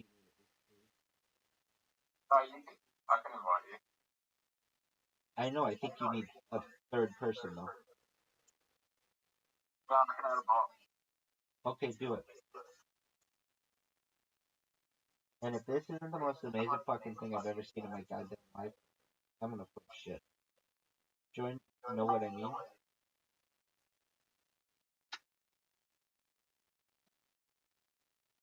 How do you play this game? They like show you a phrase and you pick a meme, and then you all vote on who you think thought or whose suggestion for a meme is best. So it's gonna start in 1 second. When this fucking thing starts, dude, when they wake up in the body of Rabbi Rothschild.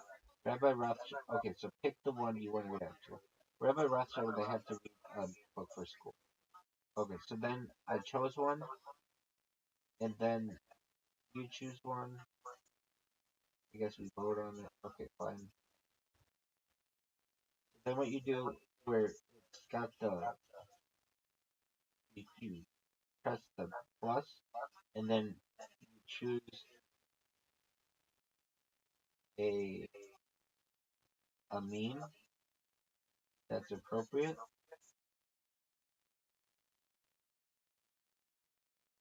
and then anybody, so you choose it. Once you're done,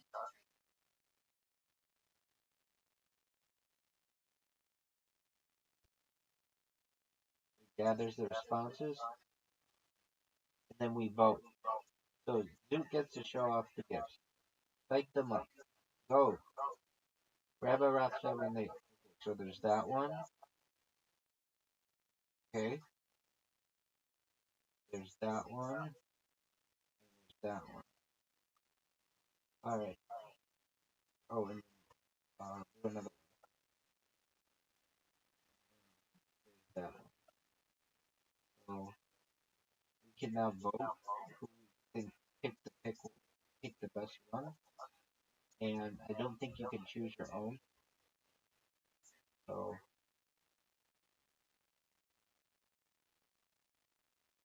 the winner is hell yeah.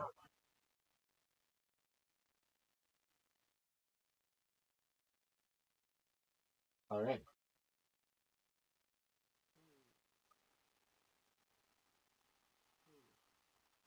Okay. Now we choose one. 10-year-old will be watching it.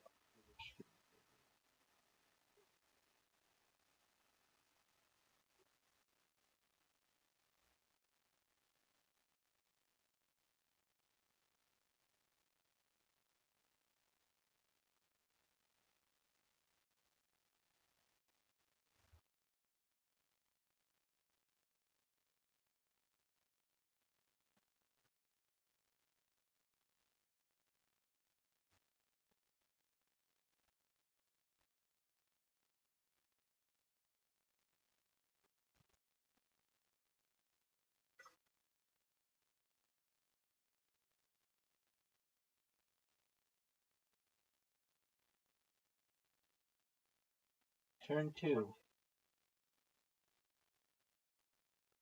we go. Gathering responses.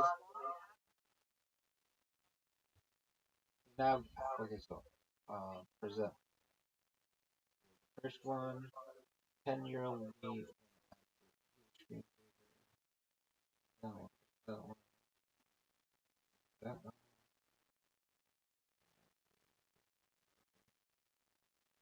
Now you need to choose one.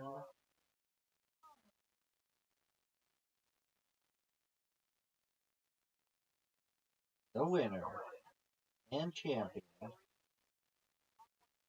job. And I both chose that one. Very good. Poop, poop, poop, poop, poop.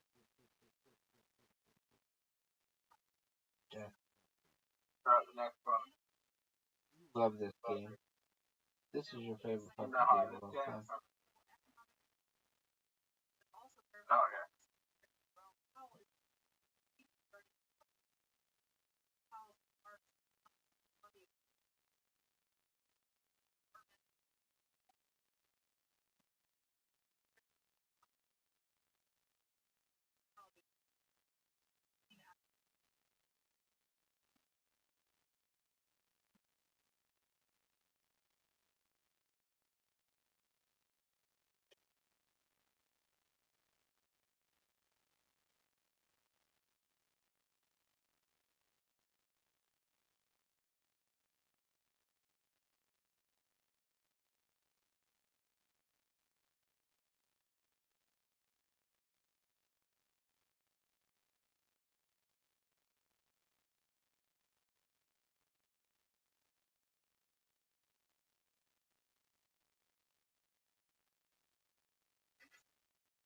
Yo, dog, did it freeze?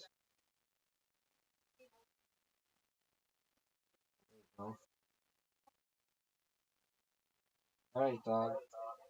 Dude, you get to show off the gifts. The first one. Oh, What the hell? alright.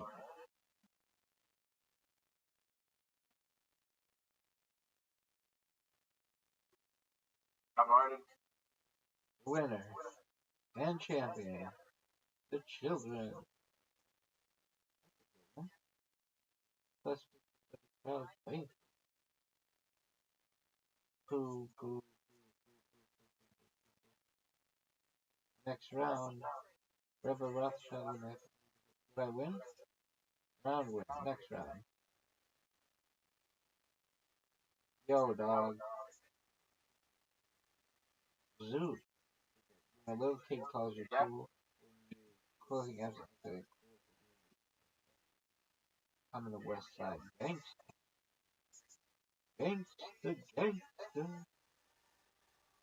Yeah. Oh, look at you.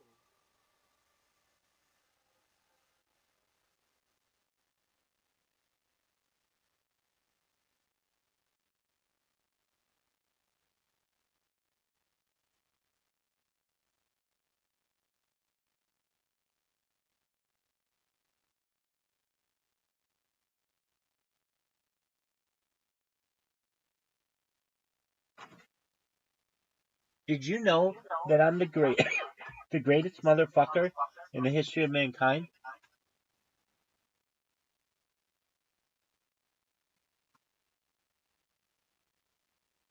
To show off the gifts. First one was a mechanical failure, an accident. Oh, that's a good one. What about that? Panda's good. Closing apps. That's a good one. I did the wrong one. You did the snowy one? No, I did. I was meant to go. I was meant to do the I thought it was when the 10-year-old calls you cool. The winner. How the fuck did that win? Because I voted for it. Oh, that was dumb.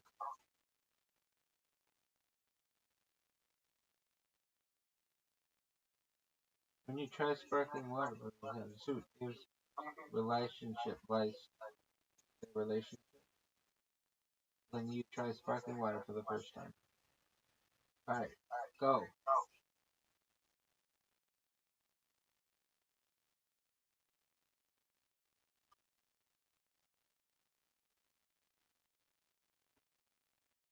You like sparkling water? Yeah. Can't have much vodka.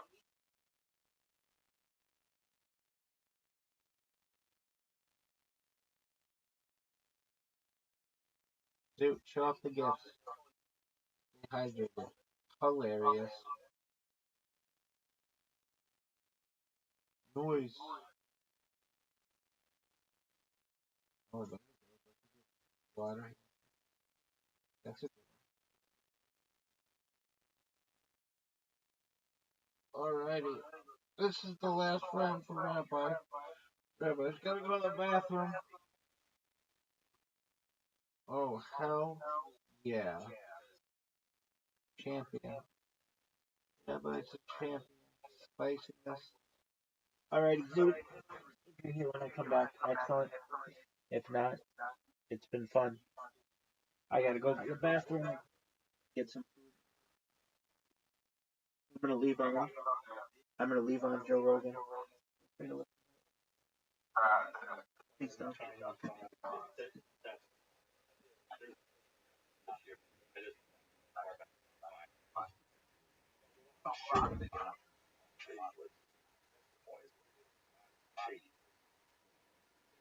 Let's Good lord.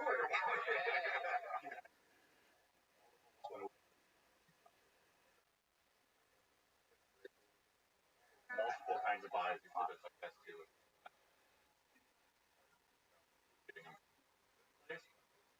The fan on it?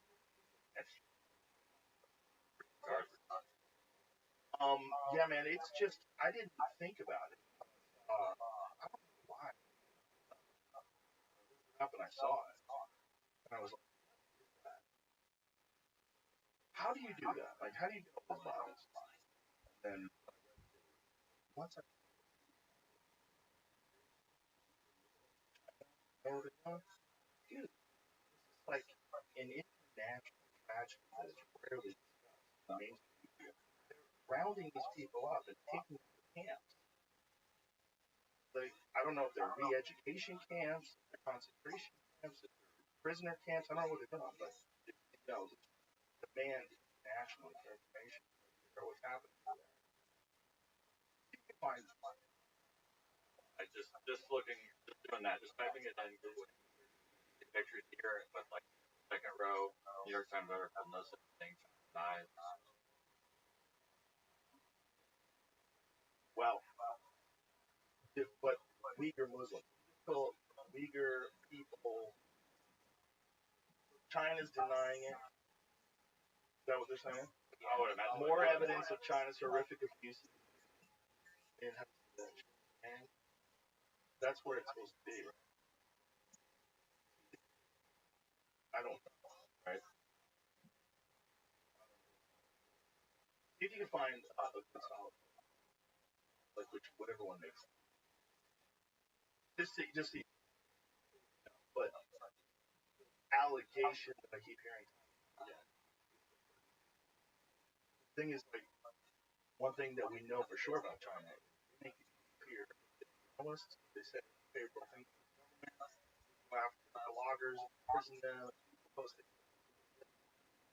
They also go after they've had damn they talk shit fucking way. Okay. Data leak reveals how China brainwashes Uyghurs in prison takes them to camps like Chinese government camps in the far western region offer voluntary education and training. Well, an official document seen by BBC Panorama show how inmates are locked up, indoctrinated, and punished. China's UK ambassador dismissed the documents as fake. Investigators found new evidence which undermines Beijing's claim that the detention camps, which have been across Xinjiang in the past 3 years, are for voluntary re-education purposes, counter extremism. About 1 million people, 1 million, mostly from the Muslim Uyghur community, are thought to have been detained without trial.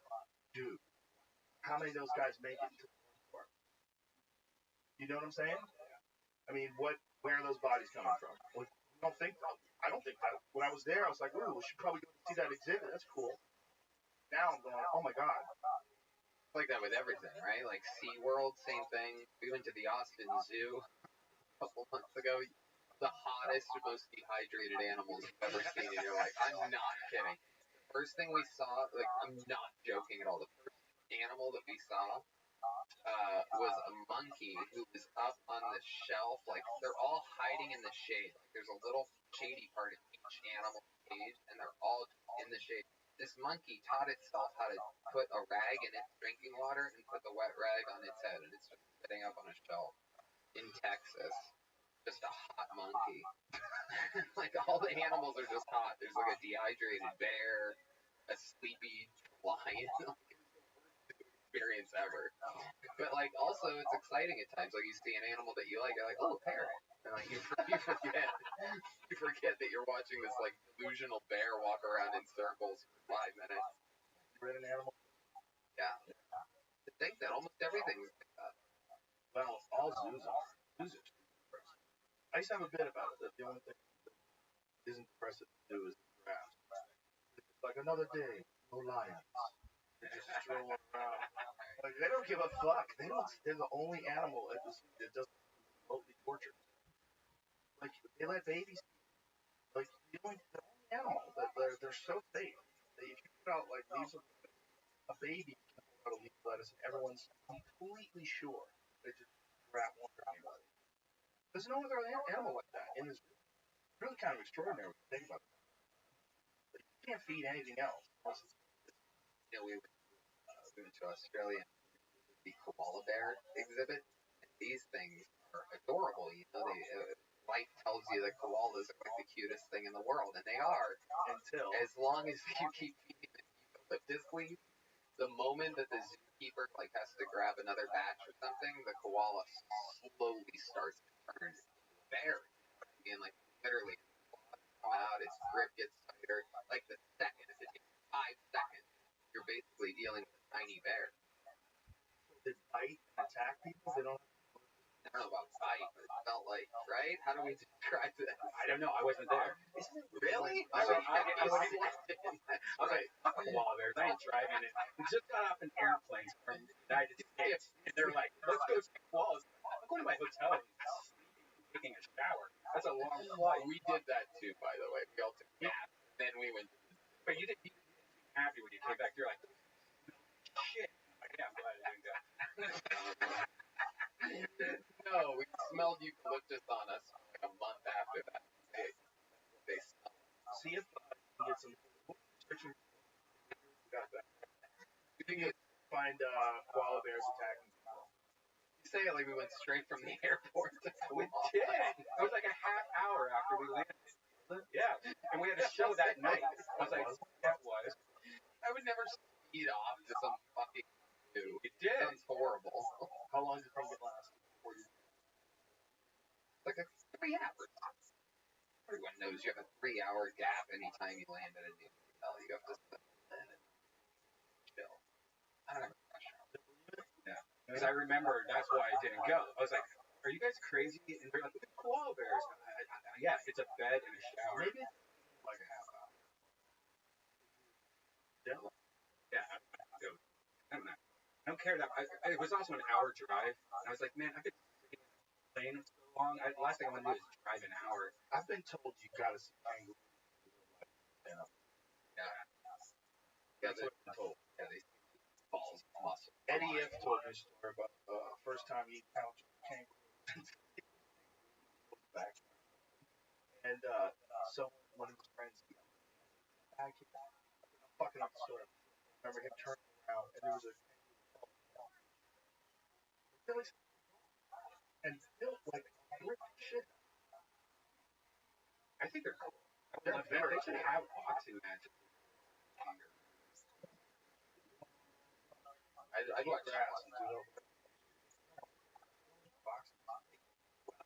fucking Paul versus a giant kangaroo. Like, who wouldn't want that?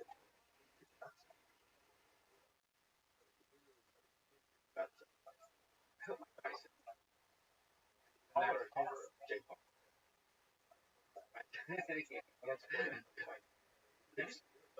Boxing kangaroo.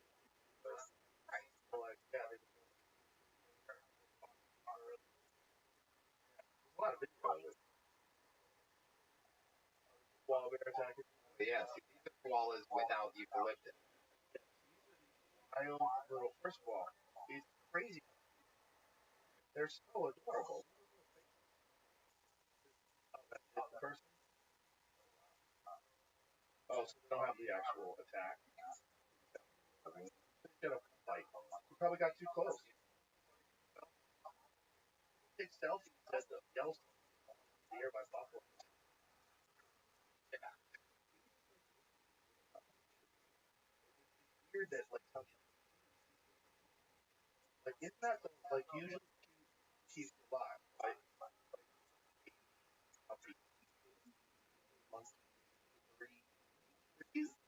Alive. But you don't want to eat chicks.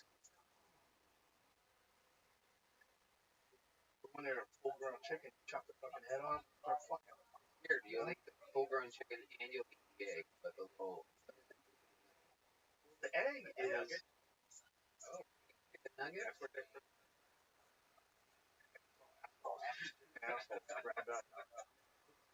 Eggs are such a bonus. Nature's bonus.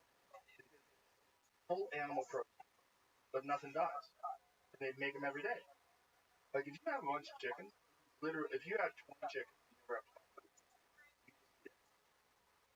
You are in a real strict sort of fucked up apocalyptic type situation. As long as you have enough chicken food, and you have a bunch of chickens, well, if you have like 20 chickens, you're probably gonna get 10 eggs, 9 eggs, 8 eggs a day. It's a lot of eggs. You can actually eat those.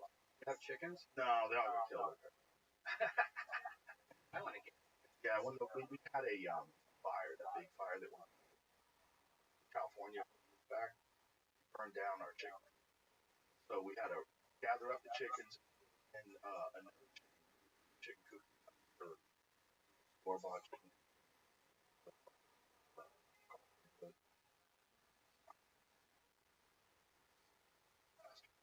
Kill them. Yeah.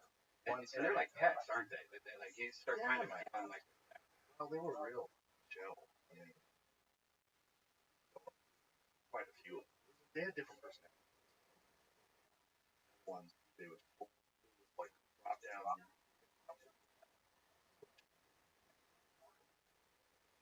There was a few that didn't want to be fed. They didn't want.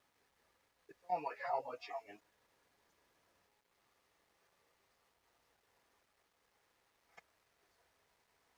Fast food. I call it roof at night. Out on flashlight. Car. So weird, man. They're wolves. These little small wolves. They're angry. Are they out here? I know that my neighborhood's tons of bobcats and bunny rabbits and tons of hawks. Yeah. Also, sure.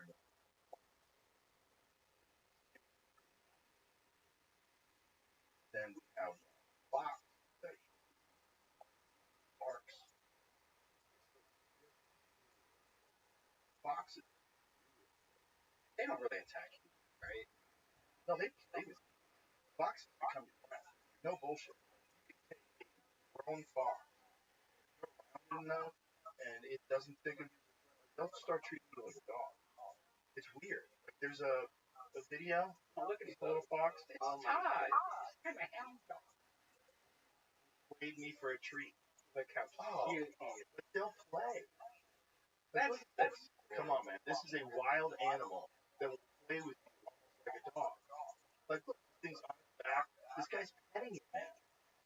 I mean, come on. How crazy is that? That you can pet a fox? I love it. They're weird animals, man. Oh god, that was so So this might be someone's pet. But if you, that seems like Finnegan the Fox is someone's pet. But if you go to, that's Finnegan the Fox on YouTube. Go to, Grizzly Man. Fox is coming, man. Yeah, they play. They're super playful. If you go to, Grizzly Man Fox, Timothy Treadwell? Yeah. Was that his name? Was that his name, Timothy Treadwell? Is that the grizzly? He had a friend that would visit a completely wild fox, and they would play together. The fox stole his hat and ran to the pen. Fun together. Like the fox would like hang out on the roof of his pen.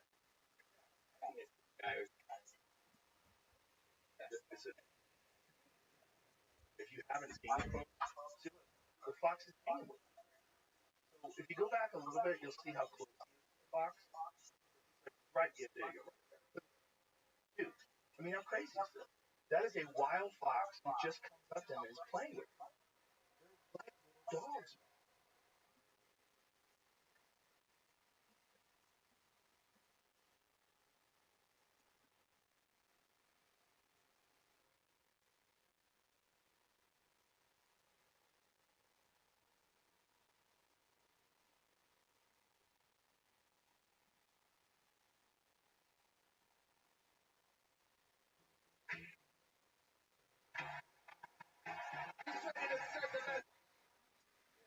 Yeah, no, it's good. What was the eating that Elise was people? How did you get White sauce or red sauce?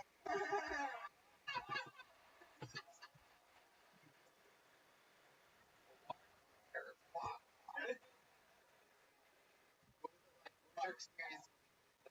If I'm being honest, guys, it tasted like shrimp curry. So that's why I'm straight. That's scarier than what's funny. Your mom is with a black guy? Yes, How long has it been? about White men before that, as far as you know? pretty much my father and a British black guy. But yeah, British black guy. Yeah. Doesn't count. Now she's with an American black guy? yeah. Different than the British black guy. Super hot. All that.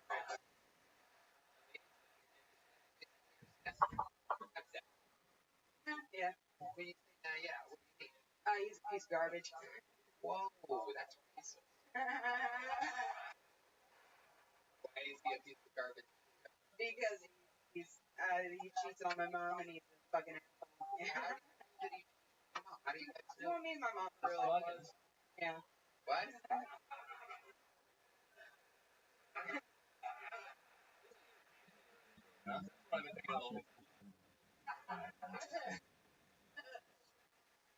How do you know that? Well, me and my mom have discussions, so I'm very close with her. How So does she know? she had some girls come to her house and vandalize her car and try to break into the house and all that stuff like that. So, They saw her on video or something? yeah, she had to get a camera and report it to the police. Secretly scared it's my mom.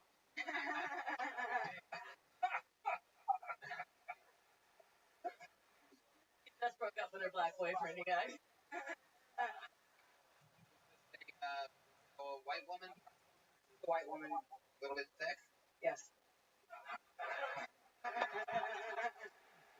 little bit thick? Florida. Oh, well, it's also black stuff. Why stand up for you? So I've tried a lot of hobbies in my life, and I've never really found anything that I'm good at. And the first time I tried stand-up, it honestly changed my life. It's what I imagine doing heroin is like. What do you like about it? I like the rush that I feel after and the attention I get. Very sweet. I don't mean that. Right answer. Answer.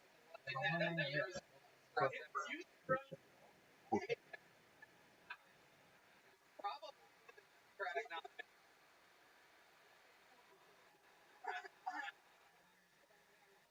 Sorry. Whoa.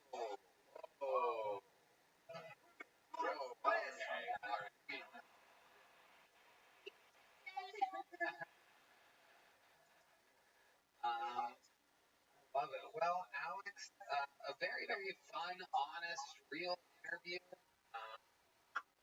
I can't remember how the minute was, to be honest with you, but I liked your interview so much that I'm giving you a big joke of it. Thank you, sir. Congratulations. Made by the great Boza. Alex Boza. Let's do something fun here, ladies and gentlemen. Ticket winner here, everybody. Excited golden ticket winner that this is his first time ever cashing in on his golden ticket. Just 3 or 4 weeks ago, and this is his first appearance. His first before. This is the first ever golden ticket cash in from everybody.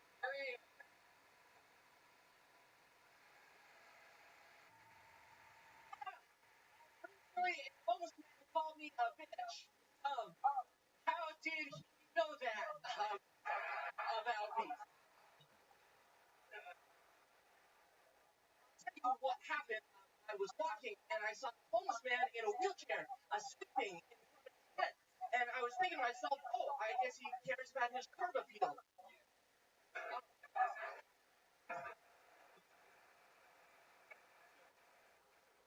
I was looking at him because it was interesting, and apparently I was looking too long because all of a sudden he turned and he locked eyes with me. And I smiled because I was afraid. lost me. No, My Talkspace.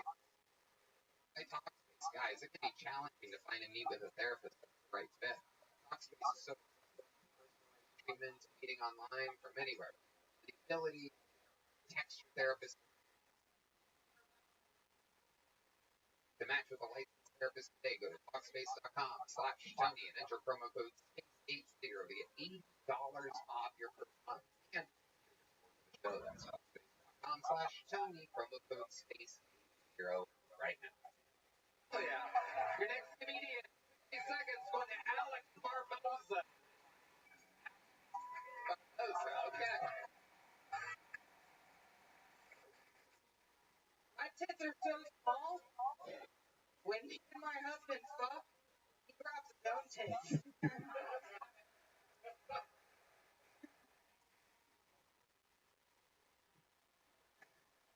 We just had to put my grandma in hospice.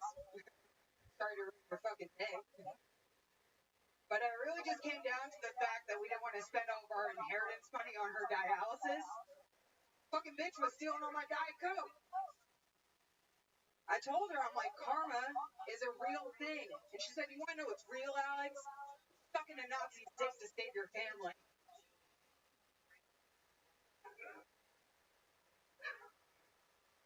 She likes the schnitzel, what can I say? My mom's dating a black guy.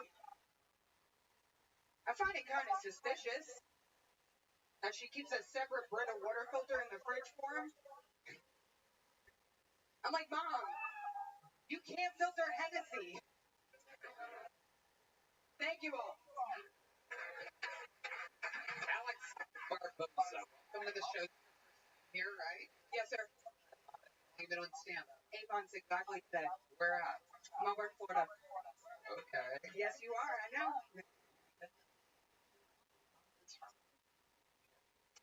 I will have to tell you, can I give her a piece of advice? Of course. No one gives a fuck when old people die. And you're like, sorry to ruin your day, my grandma's old. I was like, cool. It's gonna be like someone younger to make it more exciting. Well, that killed her. Suddenly. For 3 years. We don't anymore. Nobody gives a fuck anymore. I forgot to not. I didn't get the vaccine. My pediatrician said 2 times. Caught up on it. I work at Supply Chain Blue Origin. What is that? I'm a supply chain analyst, so I enter data to procurement for the process orders for.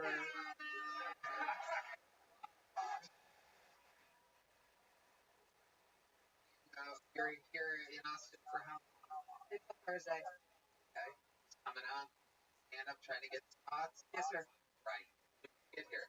I got here last Thursday. What have you done for fun? I've done 13 open mics and shows. That's pretty much all I've done. Getting it done. Yes, sir. A lot more fun than Melbourne, Florida. Fuck yeah. Straight with the bike in Melbourne. Well, Are you married? people do say I come off a little gay. And when you came out, I was like, JoJo Siwa's doing stand-up? No, I am married to a man, yes. Oh. How long have you been married? We've been together for 10 years, married for 3. How long has he been trans? What does he do? He works at the same company, but he paints the rockets.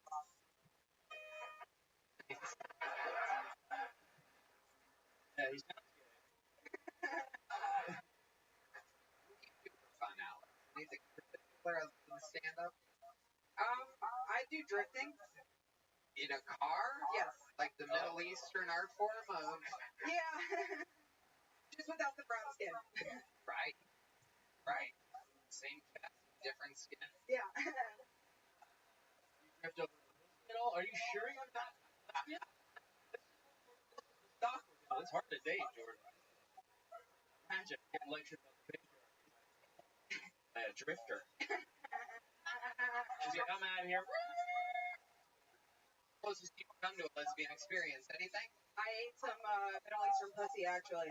Whoa! My goodness.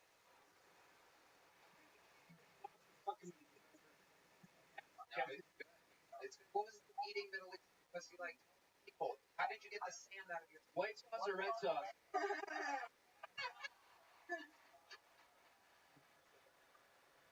water? Like, what was your experience?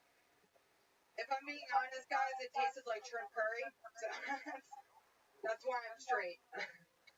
That's scarier than it was funny. Unbelievable. My goodness. Your mom is with a black guy? Yes, How long have you been together? about 5 years. White men before that, as far as you know? Pretty much my father and a British black guy. But yeah. British black guy. Yeah. Doesn't count. Now she's with an American guy? Yes. British black guy. T. Tennessee.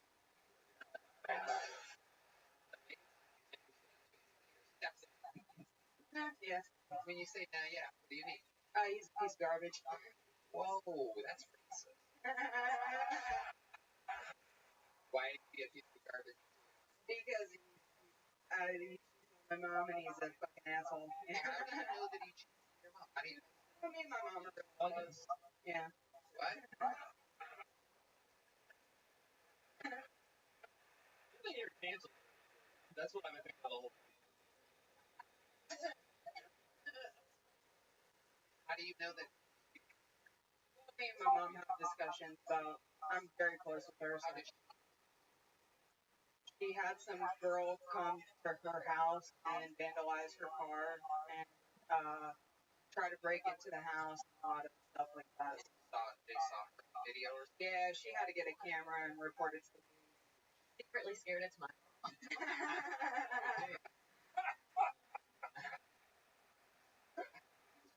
Just broke up with her black boyfriend, you guys. Was it a white woman, black woman? White Come woman. on, Boston Mike. Don't be a little bitch. A little bit like, yeah. Florida. Oh, well, it's also a black stepdad. Why stand up for you? So, I've tried a lot of hobbies in my life, and I've never really found anything that I'm good at. And the first time I tried stand up, it honestly changed my life.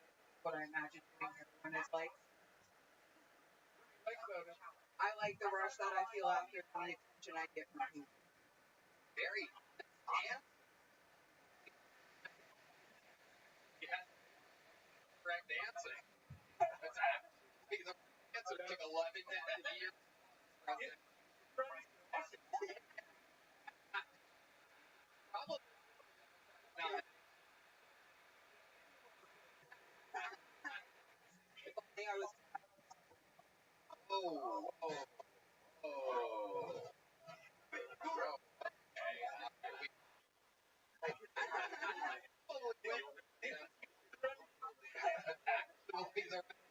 Actually had a very rush that I feel after the attention I get from people. I never really found anything. black stepdad. Florida. Your mom will play that? Yes. Florida. Well, it's also black stepdad. How it goes. Why stand up for you? So, I've tried a lot of hobbies in my life, and I've never really found anything that I'm good at. And the first time I tried stand up, it honestly changed my life. Imagine doing heroin is like. What do you like about it? I like the rush that I feel after and the attention I get. Very honest. Unbelievable. We never actually have a correct answer. Answer 11 plus president. They win the Democratic nomination, actually, right now. I was black. Oh, okay. All right.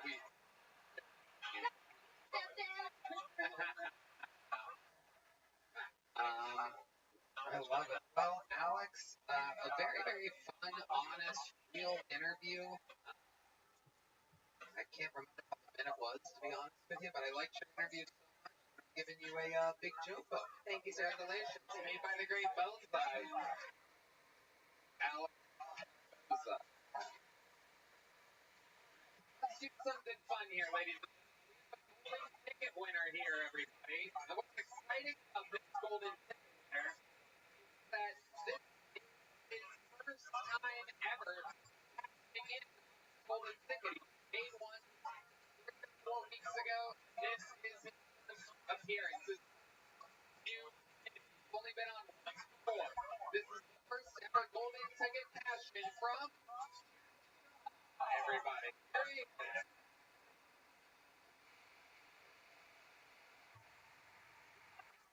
Recently, a homeless man called me a bitch. How did he know that?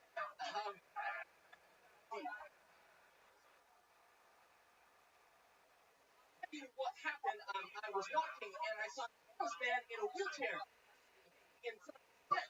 And I was thinking to myself, oh, I guess he cares about his curb appeal.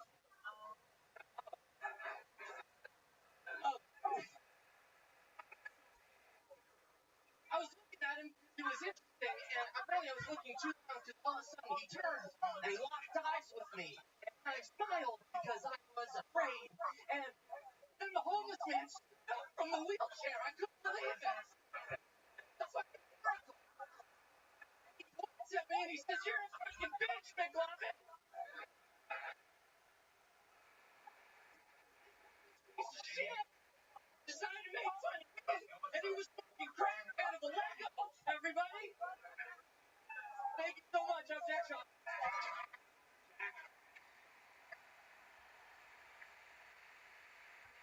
Very interesting. Ben, Jordan, great Jack Shaw.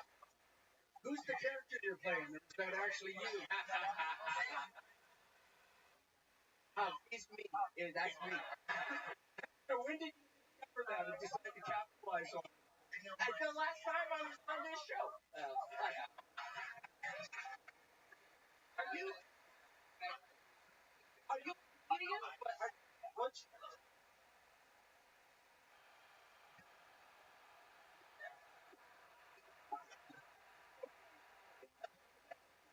oh god.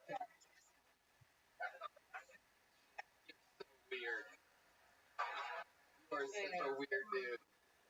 Love it. Son, make Larry David look like Michael Jordan. It's incredible. It's like a vaccine gone wrong, or That's what they said last time. I didn't mean that. Okay. I don't think I said. No. Yeah. You look like you had a movie because Honey, I Shrunk the Charisma.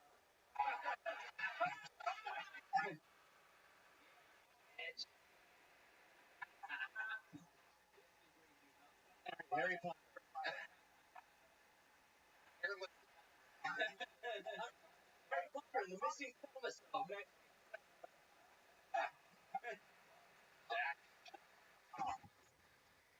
Break glass and come. You're how old again? 25. 25 years old. How long have you been with Stan? About 3.5 years. 3.5 years. And what do you do? I used to teach traffic safety, but then I quit that job. Quit. I did. Wow. Did you lose any kids? So many kids. We did this. For the kids. How old are the kids? About like 5 to 13. We lose everybody, dude. Everybody in between. Why would traffic school apply to little children? Is this your own business? Startup? Power Wheels or something like that? Yeah. No, it's a family. What explain to us the process of children? So there's cars in the road, and sometimes kids walk in front of them, and you need to tell them not to do that. You're like the elevator business. Yes. There's red lights and green lights and yellow lights. I like all three of them.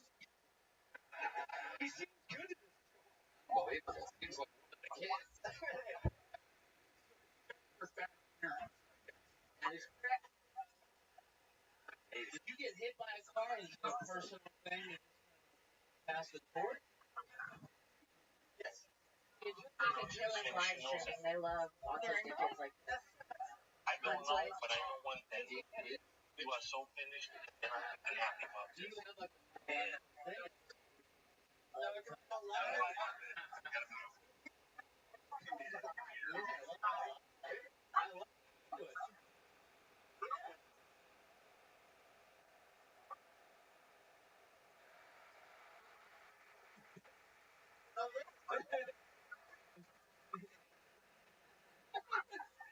What else are you into? What do you not know about you? How's it gonna be fun? I won. Like if Woody Allen couldn't get any closer to you. We're gonna hold on. Woody Allen would love to run his own I'm gonna go children's here. traffic school.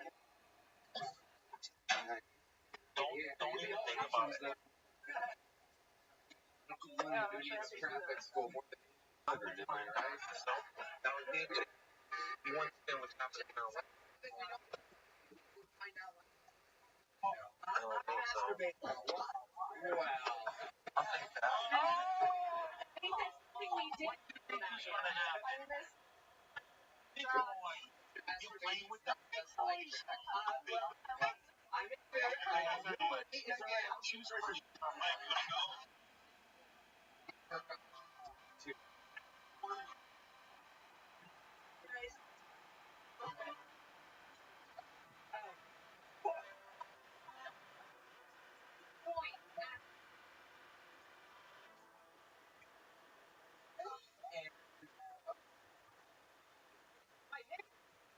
Hey, like close the window. And I'm like, what am I supposed to masturbate to, dude? He's like,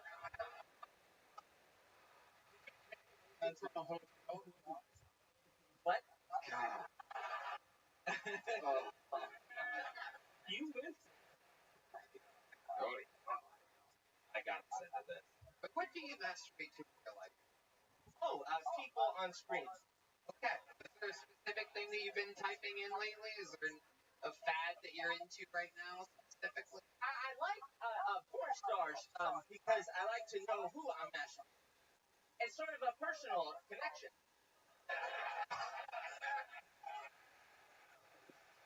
It's the scariest.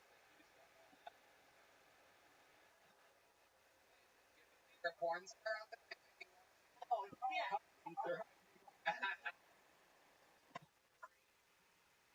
Oh, yeah. Who would it be, Jack? Oh, I like Godfrey. I like showing porn stars. I like Godfrey, and I like Lisa Ann, and I like Mariah Mills, and I like... My girlfriend's gonna hate this. Hate this so much. Yeah, these are kind of MILFs that you're naming. Yes. Very interesting. There is something specific that you're into. It is the love of your mother. Well, but what does that mean, Jordan? Do you have an analysis on why a guy would be into MILFs specifically? Be into older women? Like, is there like a psychological reason? I don't know.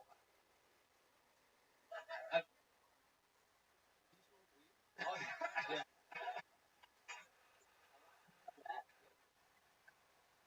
Are you attracted to your mom at all when you're high? No, just when I'm sober. Okay.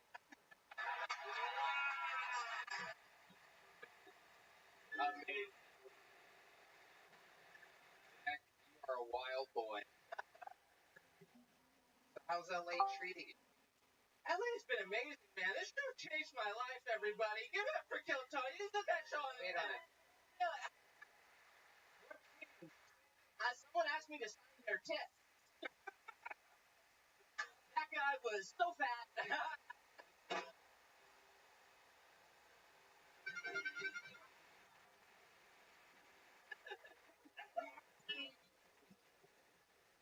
You sound like Kamala Harris, like talking about the war in Ukraine. That's her speech pattern. I like this. I like that. I like tits. I like what? He looks like he's gonna try to snipe her in a few months.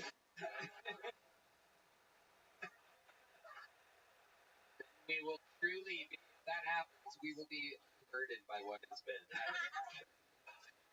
Jack, congratulations. Your first time cashing in on your golden ticket. A fantastic setup, fantastic interview.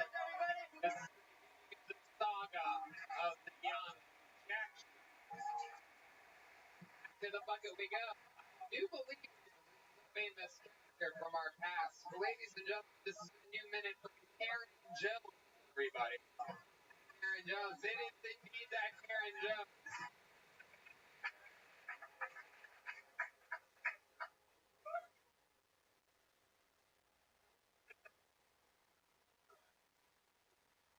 How crazy was that? Watching Trump almost get killed? That was so insane that I was distracted watching it by how stupid the Secret Service girls look. I watched and thought, they are so worthless. They're doing nothing. And then I thought, if only Trump would just grab them by the pussy and then hold them up and use them as human shields. They could have looked so cool. They could have shown us some girl power. But don't think that the government is feeling bad and is going to back down on going after Trump and the people who support him. They're still going after Peabody hard. You know, they raided his house for being at the Capitol on January 6th. They did. They said that he was calling for an insurrection going in and out of congressional offices. I was there. They're wrong. He was going in and out of congressional orifices saying insurrection.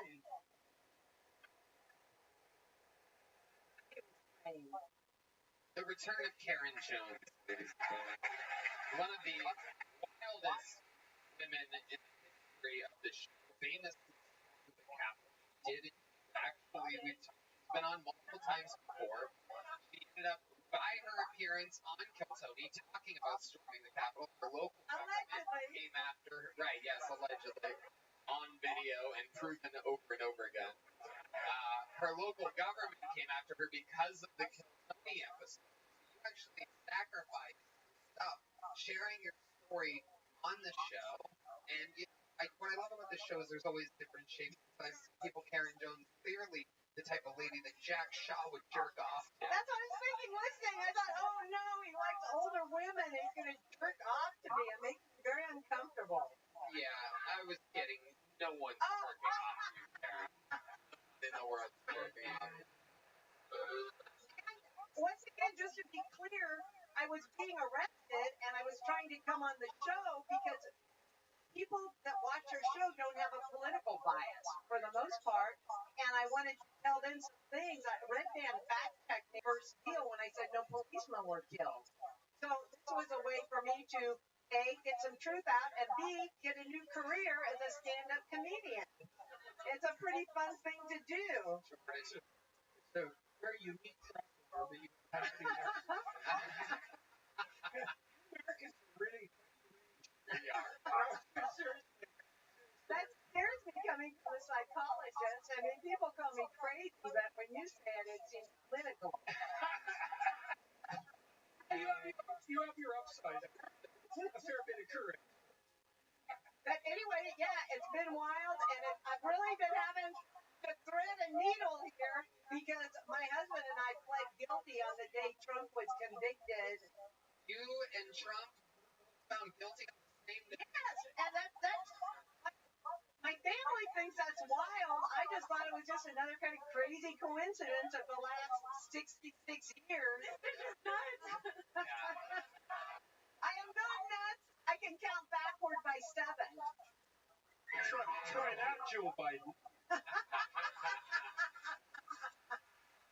Amazing. But Karen, you are definitely very political, one of the more political people in the history of the show here. So tell us, what do you think about Kamala Harris being the supposed new Democratic candidate for the United States of America? Well, remember, I'm from California, so I was there as she first penetrated politics, or was penetrated, I say.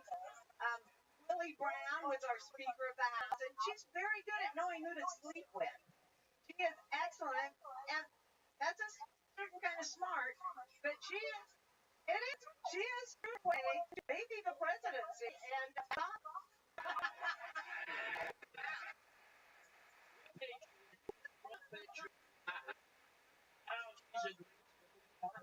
and I didn't storm. I walked in, and I'm really a rule-abiding person. Before we went to the Capitol, we were at the Bamboo Rally every Saturday in front of the Bed Hall. You know, we're squares. So a lot more is going to come out. The truth will be known someday. What kind of truth? More. But this is where it gets tricky because I had to swear guilty of perjury. I knowingly entered the Capitol illegally against the law to air your grievances at the Capitol, apparently. And I now know that. I didn't know that time. But apparently, you can't go to a permitted event at a Capitol in a public building to air your grievances. But I do understand that now. But as part of the plea deal, I also say that I knew Mike Pence was in the building. Yeah, I could care less about that guy. I went in at 3:02, and according to news reports, they had all like went out their tunnel or something. But I just went in to show my husband the rotunda. He had really never been in the Capitol We're before. just getting a little tour. I was. We were tourists, and I have been so many times. I've been there a few times, including as a chaperone. I'm a very popular chaperone with my kids, with other parents. And my husband was just such an eager beaver. He was like, "Let's get on our tourist come out. I'm so happy." I said, "You want to go in, honey?" He's like, "Yeah." And we went in there, and then next thing you know, we were trapped, gassed, hit, all this stuff. But me rioting is this. What is going on? It is. I didn't want to be hurt. Make it. That's what. Aaron.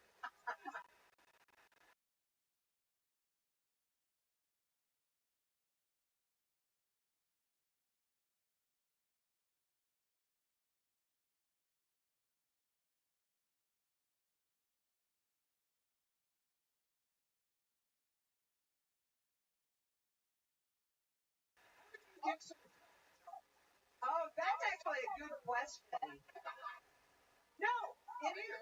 How you killed that day? No, my husband's a sweetie pie. We are opposites. He grew up on a flower ranch. I grew up on an oil field. I had a tough upbringing, a lot of violence.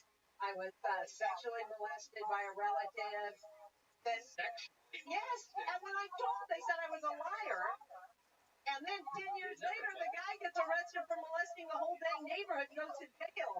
I'm like, I told you. And they're like, tell us. Nobody would molest somebody this chatty. I'd say that. Well, that's what they thought. That's probably why they didn't believe me.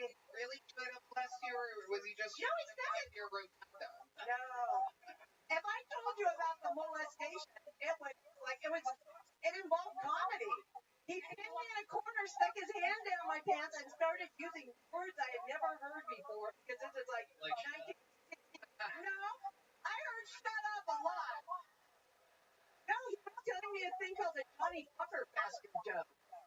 And I'm like, this is creepy. I do not like my grandma's new husband. And so anyway, I squirmed away and walked and answered. Squirted away. Never let us ask a question. Wild Karen, you're always such an amazing interview. I didn't get to the tough part yet, though. Oh, okay. No. So then I find myself what would now be called a gang sexual assault. That back when it happened to me, it was called getting drunk in the wrong place. And I was pregnant, 15, and had my first child in the Salvation Army. So Wait.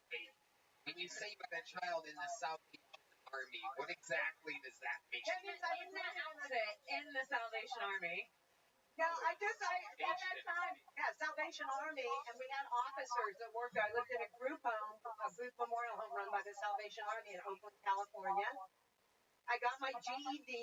I went to school. I got my shit together, met the greatest guy, got married, had 2 more kids, blah, blah, blah.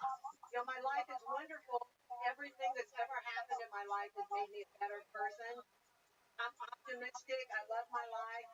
Isn't that the real American way? Yeah, you already have a big joke. Do I treasure? Thank you. Forever. How exciting to get Jordan Peterson on the nightstand next to my bed 12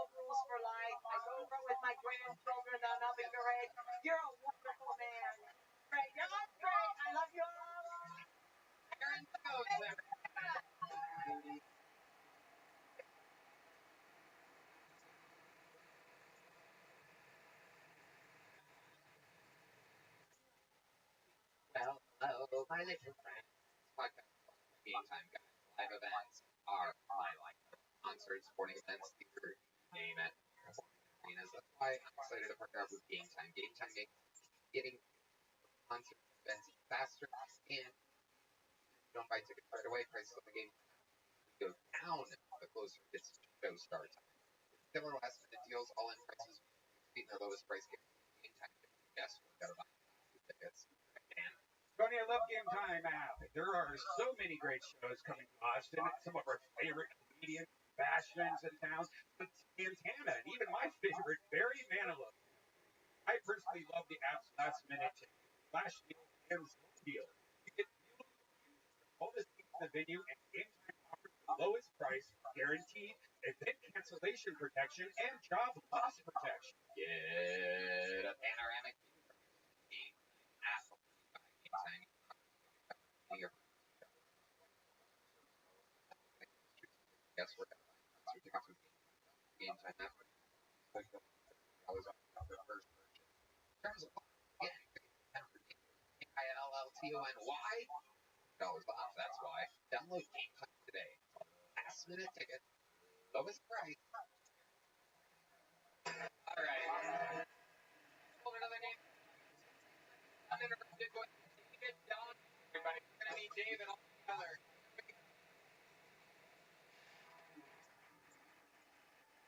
David Donix, nice to meet you all, man. I'm a teacher right now. It's a good time. I take these bitch ass kids. Let's dial it back.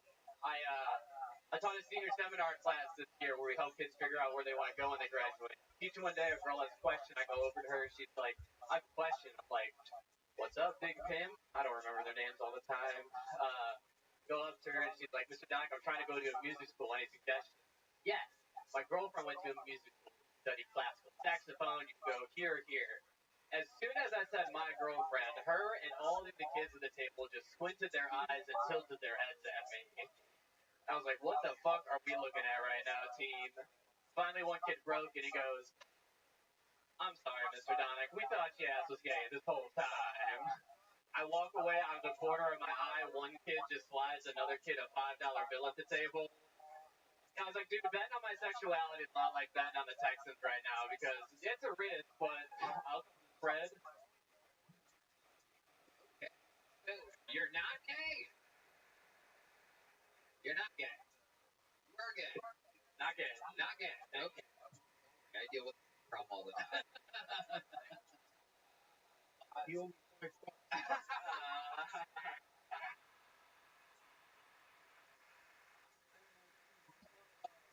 David, welcome to the show. How long have you been on stand-up? Thank you. I've been in for about 5 years. 5 years. Where at? Chicago. Oh, boy. And what brings you to us? Professional development for work. What is it? Professional development for work. What does that mean exactly? I sit in a room with a bunch of teachers and they just be yapping and I'm on my phone. That's really what it is. Yeah. That's why our schools are We are learning how to be a better international baccalaureate school. So basically how to kind of align everything and what we teach and how we teach it. Why aren't the courses good? A lot of teacher turnover. People don't want to work. You know what I'm saying? Yeah. They're on. Yeah. Exactly. Teacher turnover. All right. Storing that up for fantasy later. Yeah. You know what I jerk off to. David, Chicago, what exactly are you teaching? I teach English. Yeah. High school. Okay. Is it Chicago? Is it the South Side? It is. Yeah, it is the South Side. So that's a tough subject to teach. It's a fun time. Yeah, Shakespeare is hard to teach, but we make it work, you know? Right. So it's mostly black students? That's not, we have like one M&M, but, you know, we don't talk about it until the album drops. That's the key nail split. Yeah. Those are the kids. Good. Actually, we have a lot of Venezuelan migrants now, too, because thanks to Abbott, or what's his name here? The governor. Yeah. And some buses up there. Yeah, it really pushes the boundary of basic white guy Spanish. Yeah. So, what's it like dealing with these types of Brother, they're good kids. I'm very humbled. I won coolest teacher of the year this year at the end of the year. I know, thank you, man. I won. Imagine how uncool these teachers are. I only won because I joined every gang in the building. So now a king crazy disciple. What else do you do with your life, David? Stand up. I Uber. Ubering is pretty not fun. I don't know. Your Ubers are weird here, man. They don't talk as much as they do in Japan. They don't speak English. No, yeah, it's weird. But yeah, I Uber. I teach. I do comedy. Play a lot of video games. Playing Fortnite recently. That's time sucks. So bad. You play video games? No. It's a good question. I don't know. You could have had a crazy setup, you know? I don't have my video. My friends invited me Mario Kart set up for my 40th birthday. Congrats! How come you don't let yourself play video games? Because I would just end up being mediocre at comedy if I did. I would play all the time. I would never professionally develop. Yeah, you know, Instead of being on your phone when you could be developing. you're an inspiration. Thank you. David, give us a bit about your life that we would find surprising. Something that makes you different than everybody else. What makes me different? I'm a little bit of a breadwinner in my family. My dad passed away when I was bred. I know. Yeah, he had a sudden heart attack. Yeah. He saw his act. Yeah, he did. He was funnier than me, and he was like, I can't be in this world. Yeah, he passed away, so I take care of my mom, my younger brother. So, Wow. yep. You're supporting everybody. Have to. While you're teaching and up. Gotta fit it in there, you know? Pick 4 jobs that pay the equivalent of half a job. Yeah. Good job. What's your love life like, David? Girlfriend? I do, yes. Love her very much. Been together for 2 years. Nice. What does she do? She is also a teacher. She teaches middle school music. She teaches like kids how to, you know, basically, yeah. She's a really talented saxophonist too. So. Really talented. Saxophonist. Oh, that is not what Saxophonist. That's what I thought too. It's exciting. My bad. Why stand up? Why stand up? I did performance for a long time. Part of the way I kind of dealt with my dad dying in high school, I did speech and debate. That was a really cool outlet. I had a lot of, you know, male teachers who were kind of there for me. Maybe I was groomed, I don't know. But they, you know, kind of put me in the performance direction, which was cool. So I like it. I like being When you go down on your girlfriend, does she make you put a reed in her pussy? She does. She does, yeah. That's my special. That's the finisher, actually. Amazing. Do you have any special moves in the bedroom? Get there and hope. Really is. You look like you play EDM music while you fuck. EDM. Whoa. I don't know. Maybe on Christmas I would, but. When he's talking to the clip. Where are you? I'm so lonely. I cannot dream. I cannot sleep tonight. Congratulations. You made it on. Here's a little joke book. We'll see you next time. Come back Thank you. again. Appreciate it. David Donick, ladies and gentlemen. We made it to another one of our regulars, everybody. The boy is a fucking sensation, an absolute superstar, doing it, living the American dream. Ladies and gentlemen, make some noise for the one and only Kim Patterson, everybody.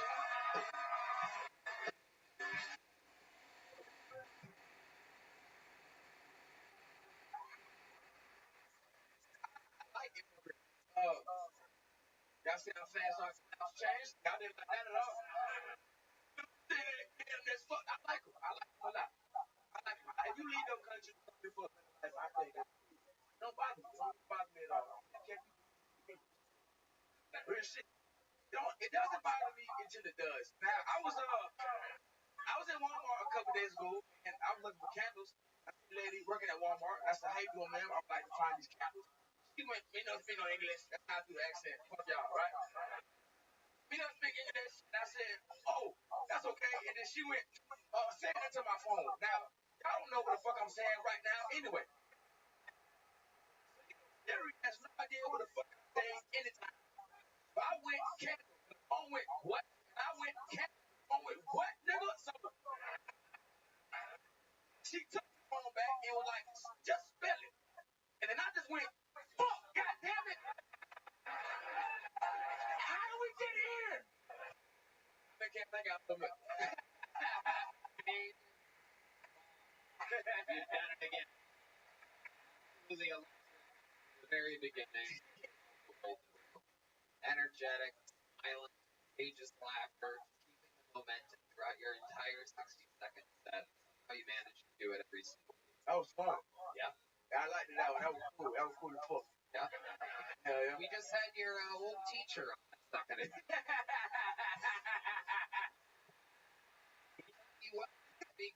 I do speak English. I speak really good. Not good enough for Siri to know what you're saying, but to get by. Most people don't get what I've been saying. It's all they hear, router. How the fuck does his hat stay on? That's all they think. So, My next question. how the hell does he do it? How did you know that was my next question? Like, is it like flip down or something? Nah, it's Like a not. black Yamaka. Spencer Hero. Magic is fuck, dog. That is truly. What's up, there? First nigga, you good? Hell yeah. Good to meet you. Locked in. I'm wondering about the hat. Amazing. It's a work of art. This is a new thing, the hat hanging on the back of the head. Nah, I've been doing this. When my head growing this shit, so I didn't know what I'm saying. Just growing around it. I go to sleep with it on. Good shit. Get a good night. I mean, I think Kamala Harris would make you VP because you're the only person I can understand less than her when you talk, man. for real, she don't speak good. She doesn't speak English. No. For real? No. I ain't never heard her speak before. I don't pay too much attention to politics. Recently, the Trump shit, they good. And then Donald Trump Jr. Reposted me on Instagram. And my mama called me and said, do not go for that nigga. Yeah. Oh, do not do it. Now you're going to. I don't have my ballot, brother. I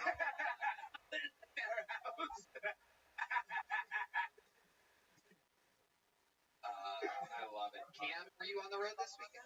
Yeah, I was in Nashville. Okay. Yeah. It was fucking great. I love Nashville. That's why I had nothing to shit on it. I usually shit on every city I go to.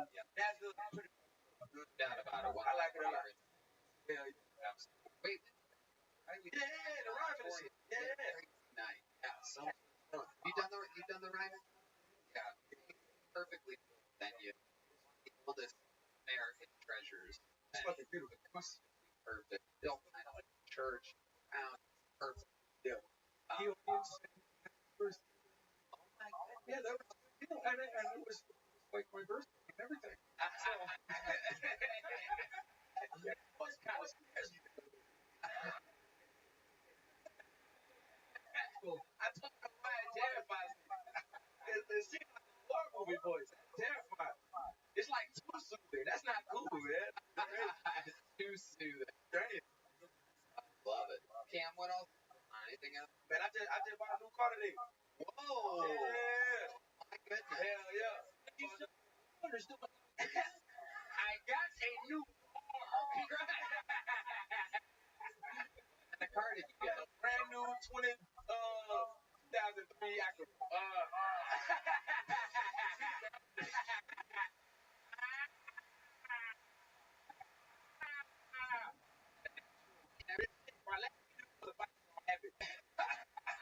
Having a good time. But he learned from that autistic comic how to drive.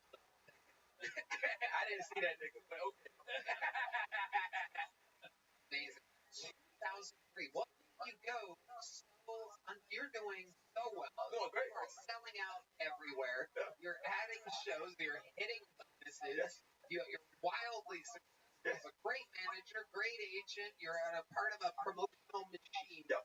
You're a theater act. You're selling out comedy clubs. 100%. Far ahead of the curve. What made you go with a 2003? By the way, if you didn't notice, he started to say 20 when he was mentioning the year, but you can't say 2003. So we had to go back 20. It's a 20.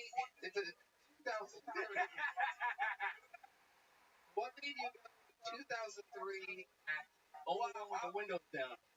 What? It was the only one with the windows down.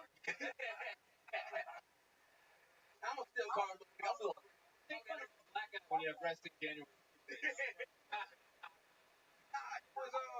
mean, I've never really held like right now. Plus, like if I get that bitch scrapped up or something, I'm already fucked up already. I don't care. You know what I'm saying?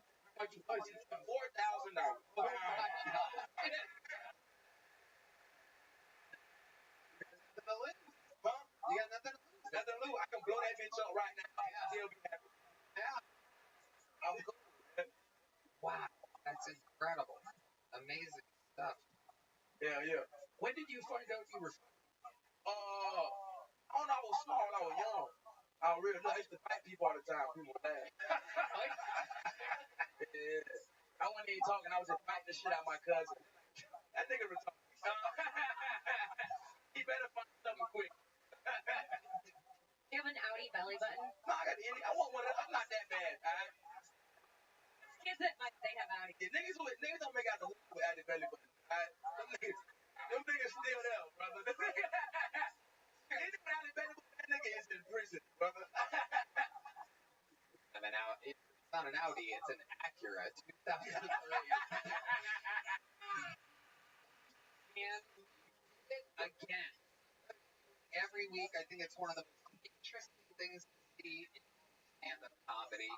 No other show you get to watch somebody's growth or their fucking sustainability other than Kill Tony, and you are just a perfect specimen. Every week, you're doing it with energy, writing, performing.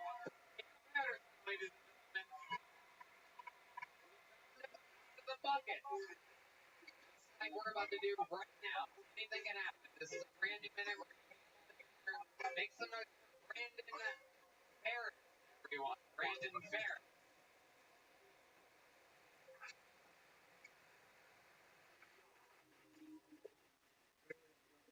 Crisis. That's really incredible. I recently shit my finger because I got tired of being called Fred Durst. I was spreading down the hot dog water. Now I look like a Nickelodeon.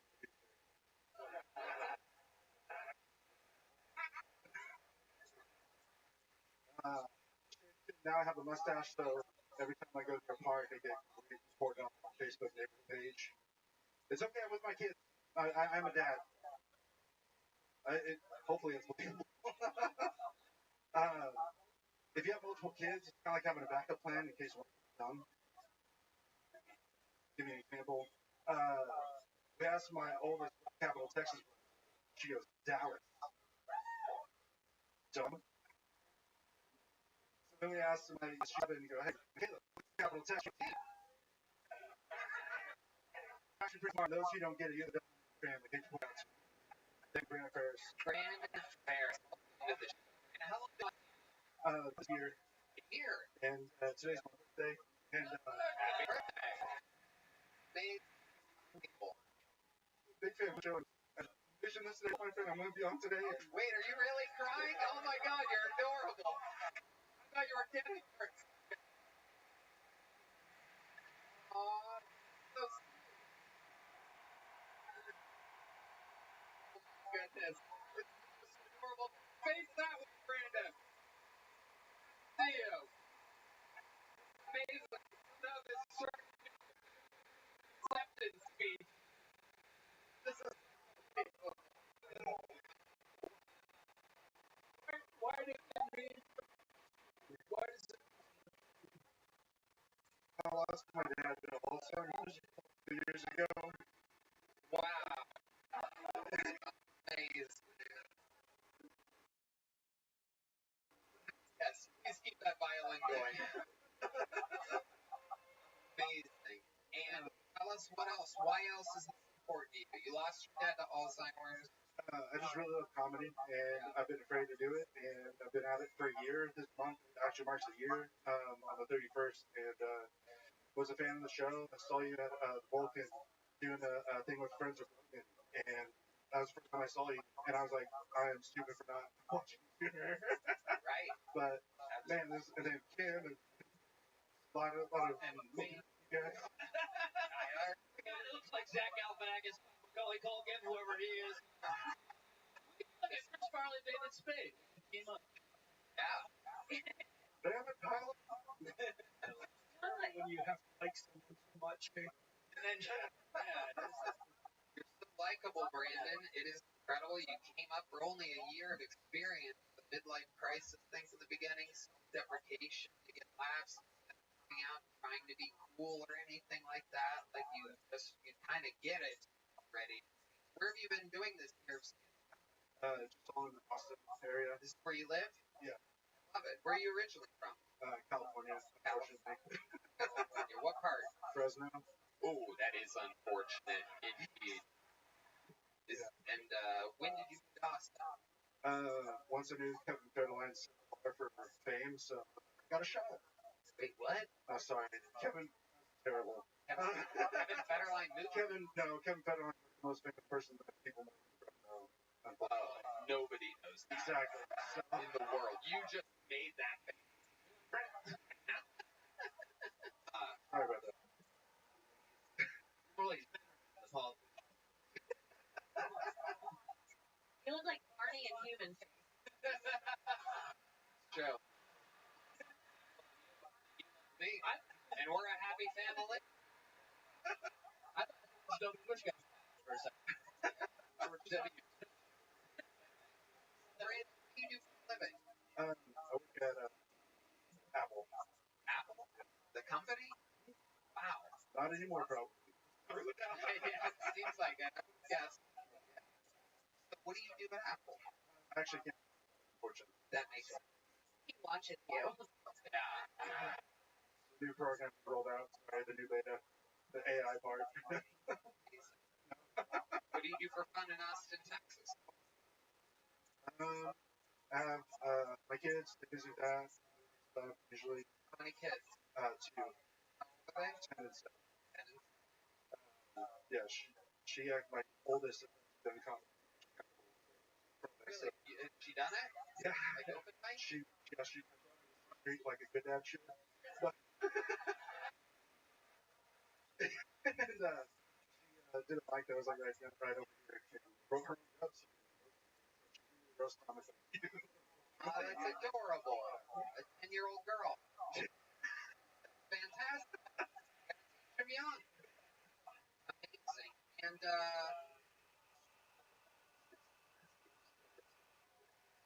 shit. Hell yeah. Other than, oh, yeah, so you still with the baby. What does she do? The thing. I'm sorry. No, it's fine. But yeah, Y'all got money. tried to. Is your dad a funny guy? Not at the end of it. oh.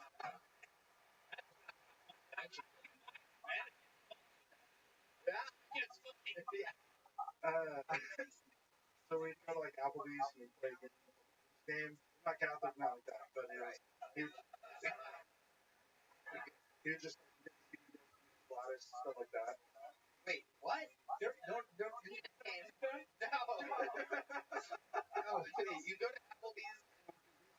peanut and embarrass us and try and yell about us. So it's like someone just started and gets progressively louder while you're in like a Applebee's, preferably. And how long ago did he pass? How long did he go to the Great Applebee's upstairs?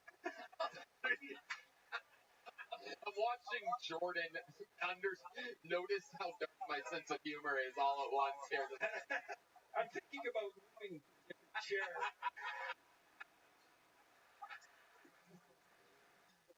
My dad's here in Spring. Thinking his free speech stance. And everything.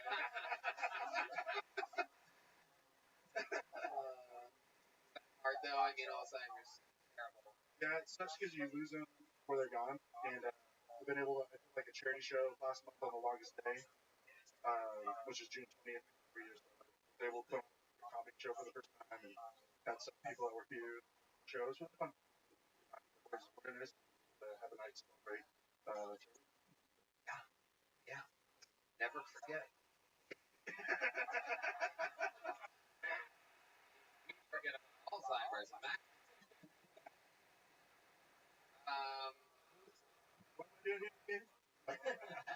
right.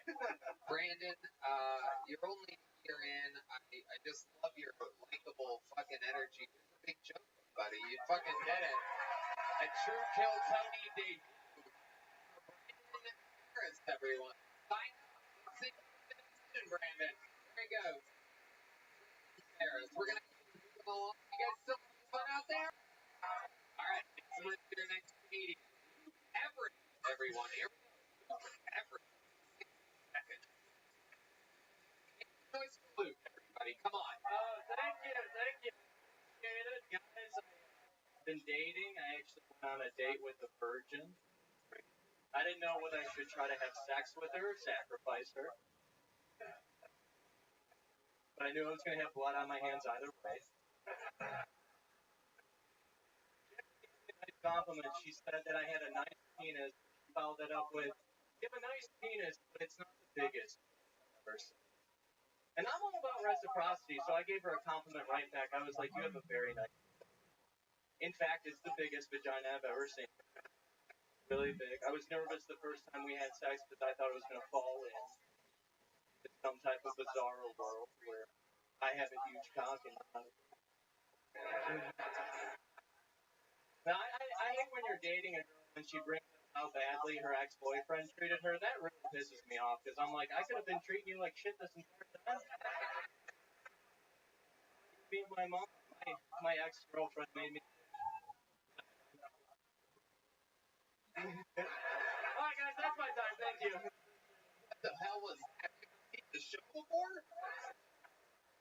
Have you? So, I mean, but you kind of know how it works? That's an interesting thing. And you very rarely said the cat, like, how does this work? It was the alarm cat. Yeah, it's very, very interesting. Your action there. You want to finish the show? Yeah, I was gonna say my ex-girlfriend made me quit cookie. She said it made me too honest. She would always ask me, "Does this dress make me look bad?" I'd be like, "No, but I do hate your mother." So we're on a permanent break now. That was your time. Yeah. Luke, how long have you been on stand-up? 4 years. Where at? Chicago. Oh, wow. A lot of Chicagoans coming to a real place. What do you do for work? I work at. God, it's so boring. This job. What do you do exactly in finance?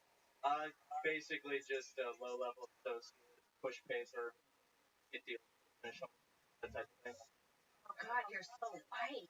Yeah. Thank you. Incredible. Surprisingly, out of all the bucket holes, this is not the one that's the capital.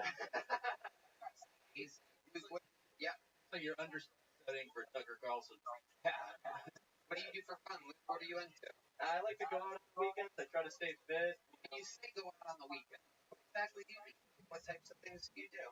Bars, have a good time, check out the city. What do you do at the bar? Get drunk. Yeah. What do you like to drink? I've been drinking a lot of beer lately, but I used to be more of like a martini back in Chicago. Martini. Yeah. All right. I'm teeny. Dr. Beer. How are you doing? I'm doing well. I'm sitting here thinking, how much can you drink? I love it a lot. How much? Come on. Compared to Northern Albertan standards. Like how many double martinis? I probably could waste. Wow. Nah, I could do that when I was.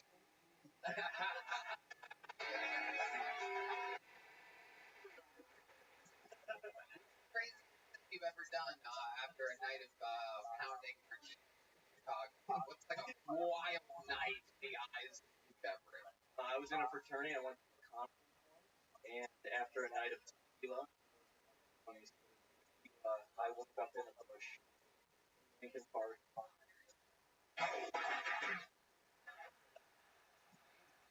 Next to a dumpster, he just fingered a girl.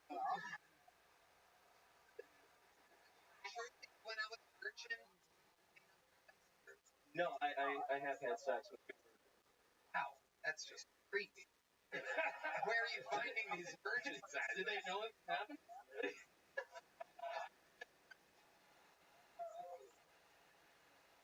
had a book. Well, hey, for a book. They probably think they were having sex with a virgin too. Occasion, yeah. Okay, you have a girlfriend now? I do. Where'd you meet her? Chicago, actually on a trip out here. We're looking for places. You said 2 places at once just then. Well, we met out here, brought our love back to Chicago. She lived in Chicago? Yeah. You met her out here? We met on a trip out How here. did you meet here? Well, she is the sister of my buddy's girlfriend. Him and I were coming out here. His girlfriend came out. She came out too. We met. When are you gonna come out? Yeah. What do you cut out the middleman? Your buddy. What's something that would surprise us? Like, very, very, very white guys said, what do you think the black thing about it? Like in an African American sense, or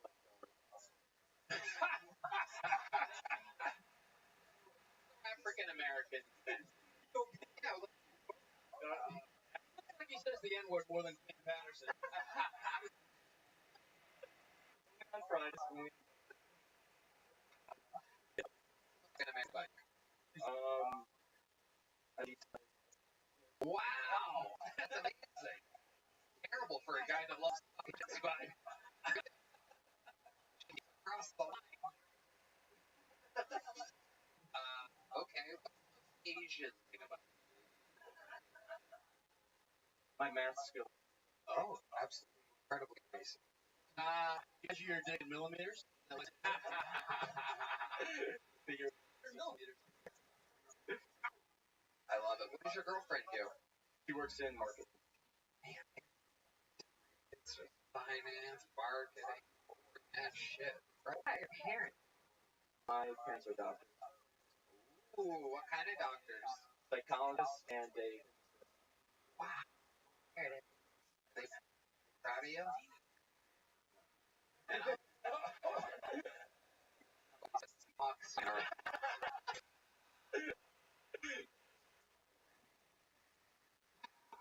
Luke, congratulations. Pulled out of the bucket. Fun times. When you go back to Chicago, I live here. congratulations. Here's a little joke book. Thank you. Thank you guys. Everett, everybody. Now. Hey, we're getting there. Again, you think it's Frank does. Frank does.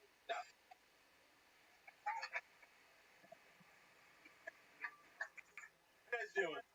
Yeah? Cool. I just like asking that question, like, how you doing? Because most people answer and they'll be like, man, how are you? And I get to tell them, like, I'm great. They're like, no, I'm a better person. Right? I'm not. I'm not a better person. I'm just Asian. My mom's from Korea. She was adopted here when she was 8. She was adopted. She was abandoned. She was abandoned because she sucks. Yeah. But I don't know what you know about Asians. You don't waste time.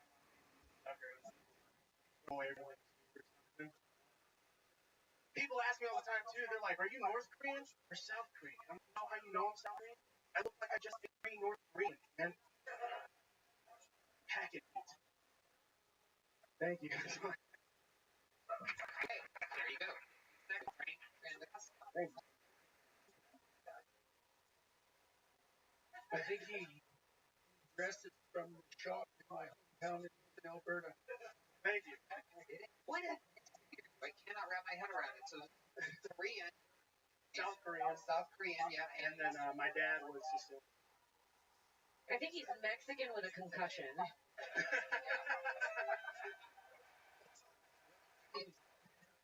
Spaghetti with peppers? No. I just.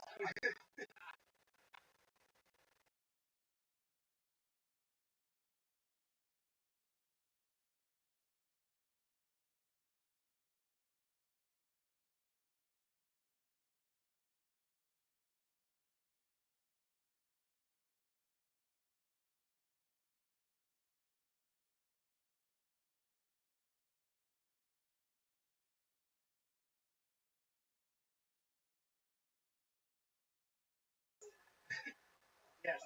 Sorry. Your dad was Sicilian. Yeah, he was a junkie. Sober. Sober. Yeah. 4 years. Yeah. 4 years what? Sober and Sober Yes, sir. So, be a better father when he was on drugs? He was a cooler dad for sure. He was very cool. And you're like on drugs. Then he got sober. He's like, I gotta get my shit together. Get away from this son of mine. Nah, he was never not on drugs. He actually was the first person to do heroin. So that was pretty. He told me it was coke in his defense. Oh well, I'm sorry. I don't want to misrepresent the guy. Are you taking clients, Jordan? And how old were you when he heroin? I was 19. Yes, sir. You said that you thought it was coke. How old were you when he He never gave me cocaine. He just gave me. know that it was heroin and knew it was cocaine? Oh yeah, that How man. do you think he would catfish you like that? He was just so good at disappointing everybody, including me. So he was like, "You want to feel great?" And I felt. How did you feel? I was throwing up, but I felt amazing. For how long? Like 30. So like if you can do heroin and not ruin your life, it's awesome. Right. It's pretty great. Sorry. You just did it once? I did it for like a few weeks on and off, and then I got off the street, picked myself up on the bootstraps, got off the drugs. Now it's boring. I don't do heroin anymore. No, I understand. Why did you stop? You said it was great. Why did you stop? Because it's not worth, living in a van and losing everything else for 30 minutes.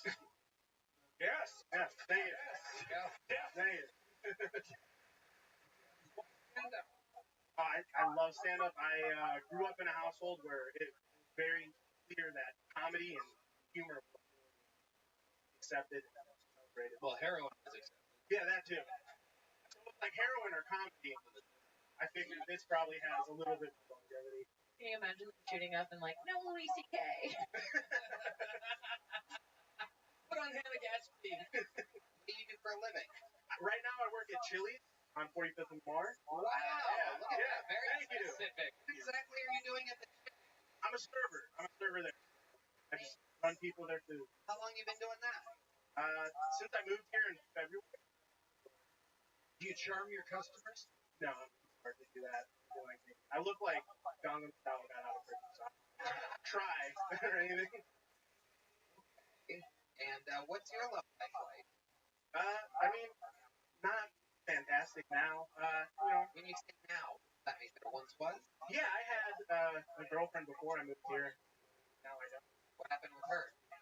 I lived in Illinois at the time, and she was from San Francisco, and she wanted to move, or San Diego, and she wanted to move back home. So, Last time you talked? like last year. And then that's when you broke up? Yeah. Let's call her now. You don't have to do that. Every extra person is fun. Huh? Why do you move? Because I love comedy. I just wanted to be around it, be somewhere. Because I was from Peoria, so there's nothing.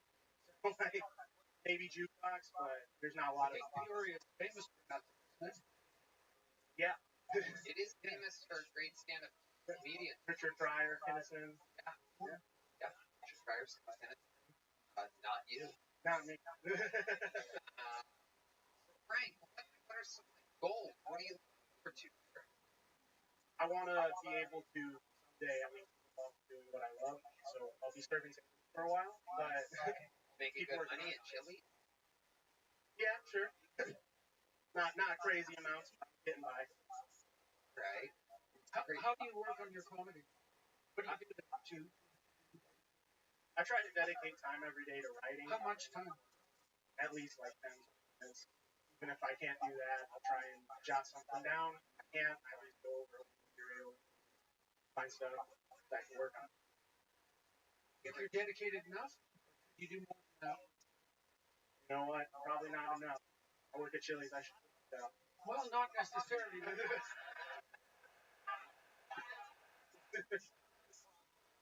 lot of great Chili's their dreams 10 to 20 minutes a day.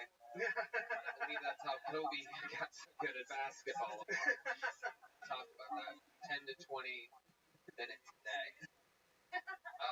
Frank, have you ever performed other things the stage, performer? Yeah. I was a musical theater major the first time I went to school, and then I had done throughout high school. Okay. A lot of Was there anything that we would recognize? Any plays that or anything? The last musical I got a part in was School of Rock. I ended up dropping out of that. I could maintain rehearsals and everything. Longer than 20 minutes. You could be in Cats without the costumes. Show up. That is true. Awful. Do you remember any of your big lines or anything like that from any of them? No. I remember songs, but that's about it. Okay. What song do you remember? Red Band has been trying to get this Joey song on the show for 4.5 minutes. So meeting with hand over the button. That song? That's right, that's your national anthem. You want to sing it with the band? Go right ahead.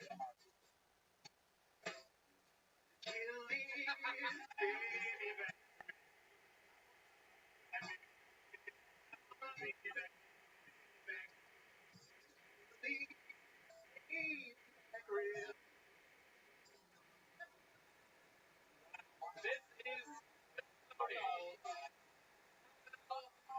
the biggest shows in the world. There goes Frank Trandacosta, ladies and gentlemen.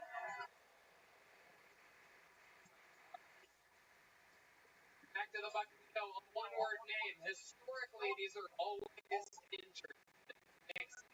Your next comedian, Elena, everybody. A one-word name, Elena.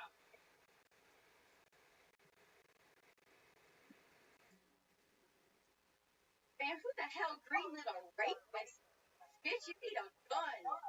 You're getting swooped up in the park and you're doing a little fucking jig about it? Like, you're gonna get raped and then you're gonna play yourself out like the Titanic man. Any man capable of saving you has tinnitus and cannot register that. You need a little device that sounds like a 24-valve cranking and then not starting.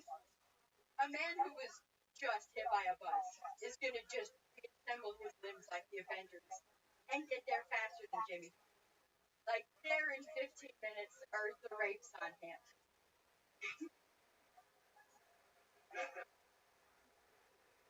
Man, that was my full minute. Alright, well, Cody Hinchcliffe looks like the first one to come to life on bunkers.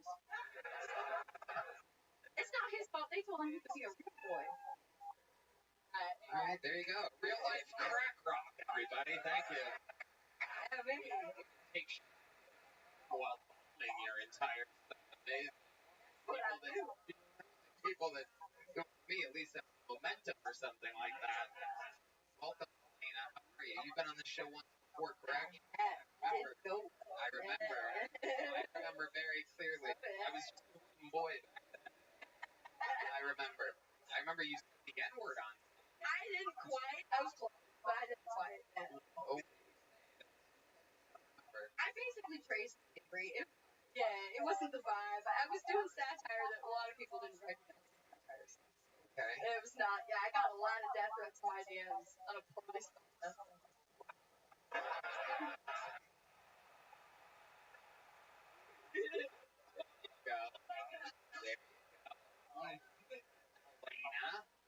Where are you from? I am from the very tip top of Northern California on the coast, of the Redwoods. Okay. Yeah. Absolutely. How long have you been in Austin, Texas? Like 3 months. Okay. How do you like it? Oh, I love it. It's my favorite place I've lived. What do you love about it? The people are great.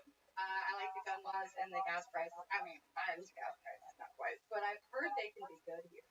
But so, that, the people, barbecue is fantastic. And, Right? yeah, I've lived in Austin for 3 months and I haven't been raped by a homeless guy yet. And I'm surprised because, I didn't know Austin was a city of empty promises. One guy did kind of try, but he ran off with some Asian kid yelling, "You don't know me, I'm not Red Band." into this shit. Yeah.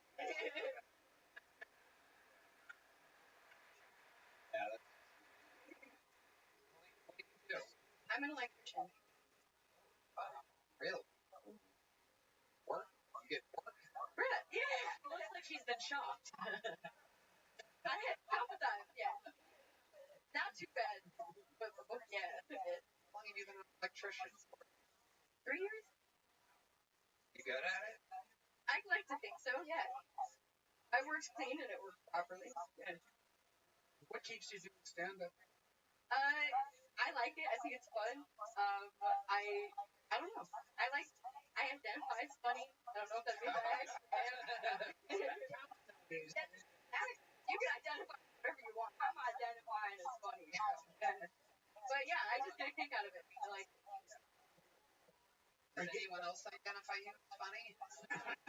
Not that many. A couple of them out there. Circuit going for you. How many spots have you done? Not that many. I was recently discouraged by a show that I was on. I was racing on Joe Pony, so I got a lot of yeah. That didn't go well. Right. Yeah, so I took a little break after that and had a little existential crisis. I'm back. Out of spite mostly, but I'm back. Now, most of the shows that you do are like open mics in front of a small crowd, right? Not a lot in front of big ones, yeah. Yeah, mostly people don't want to be there. Yeah. Like tonight. What else do you do for fun, Helena? Good question. I like shooting guns. I like smoking stogies. I watch Jordan Peterson. Ben Shapiro. I don't know. I just vibe. Interesting. Not doing good for your non-racist reputation.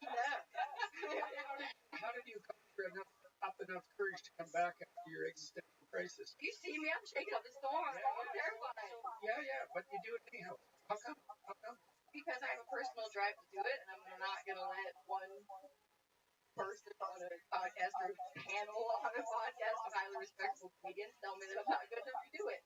I decided in my heart that I wanted to do it. Well, no one on the panel told you not to do it, right? No, but you made me feel like I shouldn't. Entertainment business. Yeah. But that's the thing, is the reason I wanted to do it, the last time I was up here, the first time on stage, the reason I wanted to do it is it was either going to go well or it was going to go really bad. And I wanted either extreme. Because I honestly kind of expected it to go really bad. And I wanted to start from there so that no matter how many other places I bombed, I'm like, man, it's not as bad as bombing and getting gross stuff. There you go.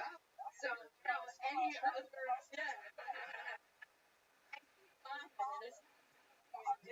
I went better than last time. I think it went a little bit better. There was a couple chuckles out there. Last time there was like one guy who got my this reference. So. Right. Shout out to that guy, dude. Yeah. And then Borat likes in finance. He doesn't. Okay. Literally. Minorism. Living situation. Why do I? Shed energy. The shed. Yeah, it's a very well. The outlets are on point. No, I live out in like a little bedroom out in the middle of news. It's in the middle of like 100 acres. Nice. It's not a shed, all right? It's not. Listen, it's not a shed. Sounds like a shed. It's nice there. It's not a shed. If you look at it from a distance, it looks vaguely shed-like. It's not a shed. It's a nice spot. It's got a 2-car garage. It's nice. Wait. Is the garage bigger than the dwelling? Honestly, it's about the same size. It's one big shed-like rectangle, and then the upstairs is the living space, and then the downstairs is the garage. Garage. You have one car? I have a car and a motorcycle. Electricians pay well. They're decent. It's a hit or miss. Some places are like 12 an hour and you're going to be shit work. And some places are like 24 and you can hang on your phone. You need a roommate. You can have hot hobbit sex in a little shed. gonna take it, but that's an offer I'll have to keep on the back burner. Are you dating a guy or a girl? Huh? Guy or girl? Why does everyone think I'm a lesbian? Electrician who rides a motorcycle. Yeah. It's fair. I know. So even my dad thought I was playing for the other team. But no, I say that God made me a non-practicing lesbian. Like, he gave me a full-blown dyke and didn't gay switch on the way out. Gave me the old reverse influence, you know? Right. Yeah. It's amazing. You're not a lesbian, but you did it on stage tonight. Oh, wow, man. Little joke last time you were on. I did get a little one. Oh, there you go. You should fill it up with material. No, I actually that shit on the way out, and then I felt bad, so I didn't go get it. I was like, I'll get a big old one. There you go today. I figured. There goes Helena, ladies I'll be and back. gentlemen. Helena.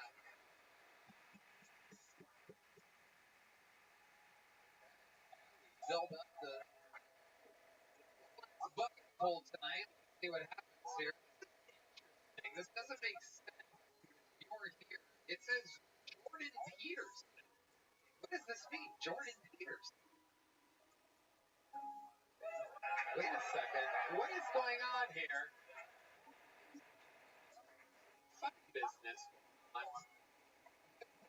Which? Wait a second. I do think it's Peters, everybody.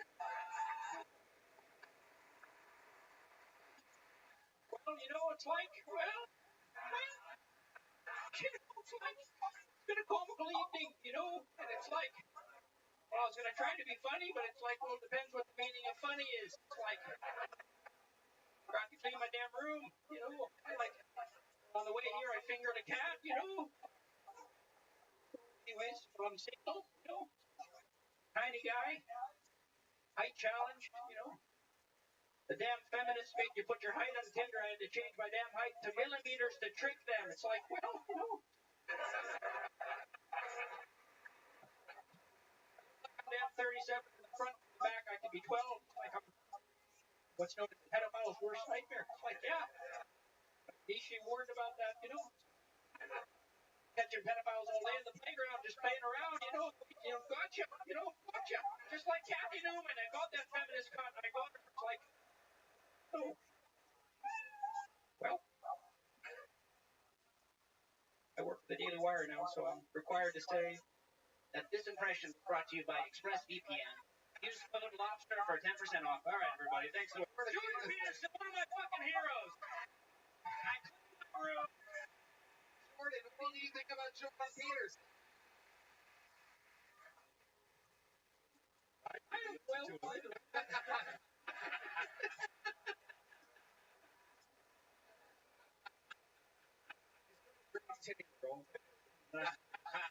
Help, man. You gotta.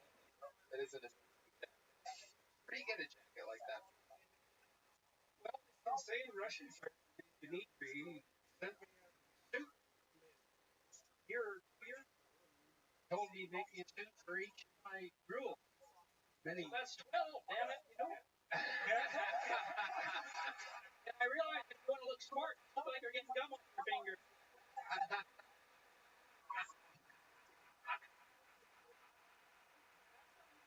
Ideas out of nothing. Pussy, I just. Hands of the great Tyler Fisher, everybody. And with that, there's only one place to go from here. We have one final comedian. It is an absolute thunderstorm of chaos. You know them as the Memphis Strangler, the Vanilla Gorilla, the Tijuana Tarantula, the Detroit Dingleberry. This is indeed the Big Red Machine, the one and only William Montgomery, everybody.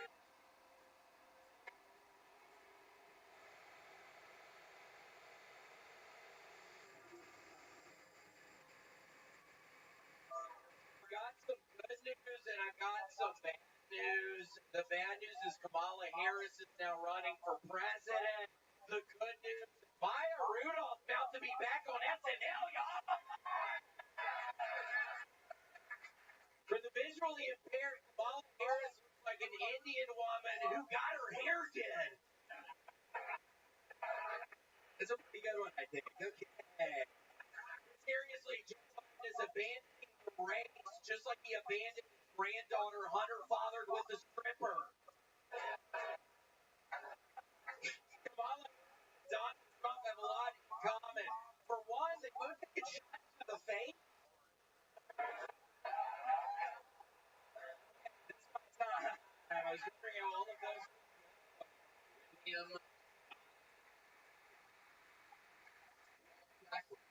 So nice to be here, Tony. And I am currently on an hour and a half of sleep. I was in Miami. I got mixed up in the planes going not flying on Friday, and I did a show on Sunday. And I slept an hour and a half last night, Tony. I am just so exhausted, and my throat is hurting right now. Scott, new thing. That is, we've been hearing about this throat hurting, overworked. Did you make all your shows? Scott Peterson? No, it's not Scott Peterson. Oh! William. I was wondering how you got Scott Peterson. I thought he was in prison. No. Oh! Scott Peterson. Oh! But yes, I was able to make the fight on Saturday, but then I had to do a show on Sunday, and my voice is killing me, and I'm exhausted. So did you miss Friday's show? Did miss Friday's show. Like a new thing that's been happening with you, where you don't make your first thing show.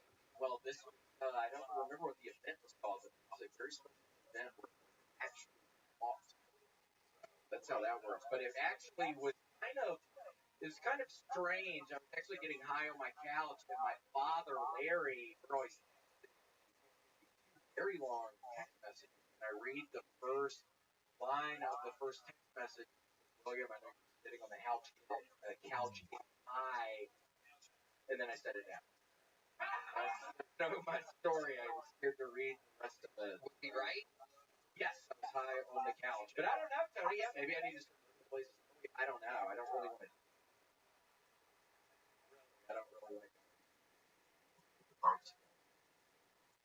Do you keep taking, like, the last flight? Is that the one that you booked? You get sleep?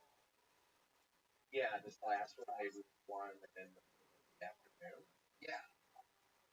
Have you ever thought about going to a professional development class?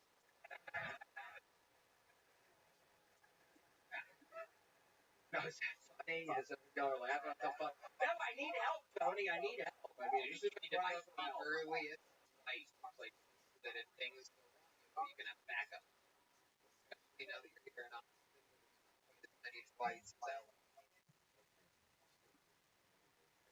Is there such a thing as like a disciplined comedian? No. No, that's disciplined. Yeah. Yes.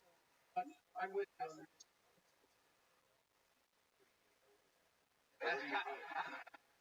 I think you were getting my back. I think. I was trying to understand what you were saying, though. What are you saying? You miss flights too sometimes? I'm just trying to offer you. Yeah. No. You know? No, he would never miss a fucking flight. But meanwhile, you missed two your last weekend. Isn't that correct?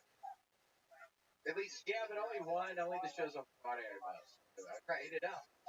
Don't you think it's weird to travel to the city to make half as much money as you could if you... Well, it was so funny, Tony. I made the same amount of money as I did in Vancouver, Canada. I've sold out shows in Vancouver, and I made the same amount of money doing 3 shows in Miami because of the tax season. But plus, we also try to make our worth it. Like, what's it, Trudeau? Just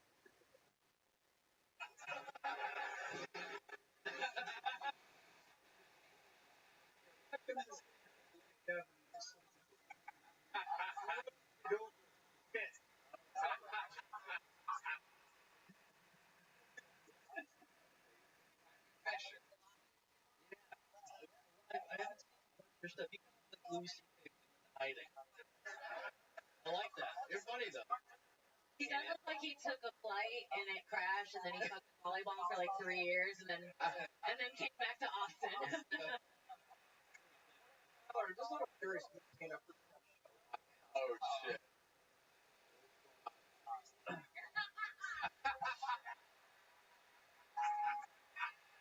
everybody knows the fucking four-season dude. My fucking whatever the fuck you just said. You're a tiny little poor guy. Yeah, I know, but I go Why like was the fucking season. so short? He's dropping. That's fun with people being so short. God, Be nice, you're a William. cute little guy. Look at you. You really are sweet, cute little guy with those blue eyes. The small little fingers, the small little arms, and a small little body. You're sweet looking. William, what are you passionate about this week? What are you excited about? I don't know. I mean, my fucking voice is going literally fucking on edge, Tony, but I'm probably never gonna stop going like the day of the show. I think we're gonna keep doing that, but maybe I'll change it. I don't know. Yeah, that might be a good thing. But I bet a lot of people are going to buy your Saturday tickets from listening to these last couple shows that you've done, realizing that you have a new weird habit of missing Friday. Yeah, don't get tickets to any of my Friday shows. You happen to be watching this, yes. Do not buy tickets for Friday. That's exciting, though. It's exciting for the people that buy tickets for Friday shows, and then they show up and you're there. It's like, whoa, he never does this. I know. Well, I'm figuring it out, Tony. I love it. It's an exciting thing. You're a very, very exciting, neurotic, special man, William Montgomery. A very, very Everybody loves you. Bill Tony, Hall of Famer, legend. Anything else we need to know, William? What else is going on? I think the worms were out of Gators' butt. My dog's butt. I think the worm. Your dog had worms? Yes. And what did you do to take care of that situation?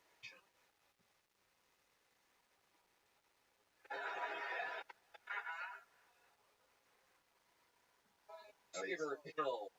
Just give her a pill. I think it works. Okay. Yeah. Does your dog come over to you when you call its name? Yes, he does. We love each other. Yeah. She comes over all the time? Yeah. Okay. All right. Thank you, Red Band. Yeah, no, you're very nice to Red Band. What's going on? I don't know. I feel totally not even. But did you We're get gonna stop coming to my Friday.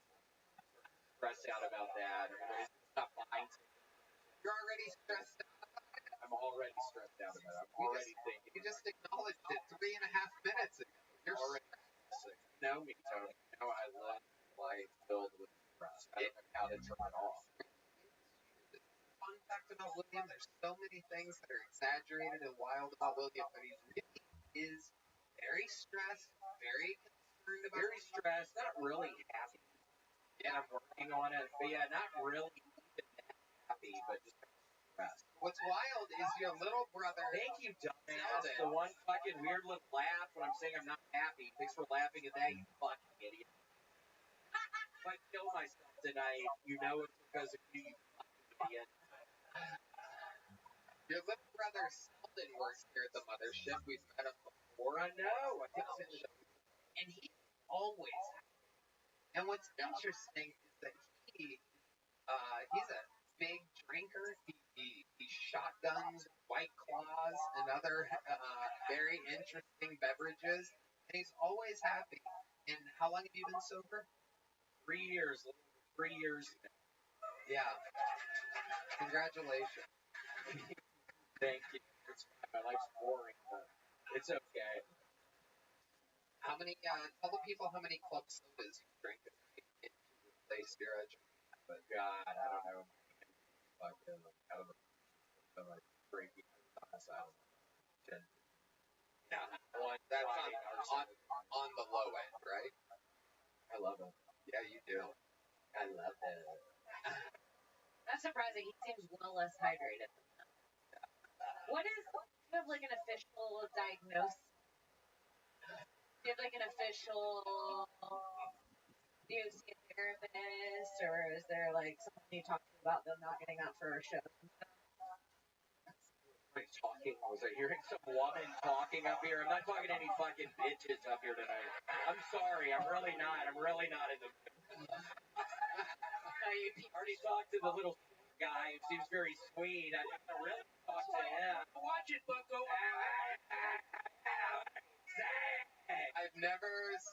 such a great battle between two college football mascots before. This is incredible.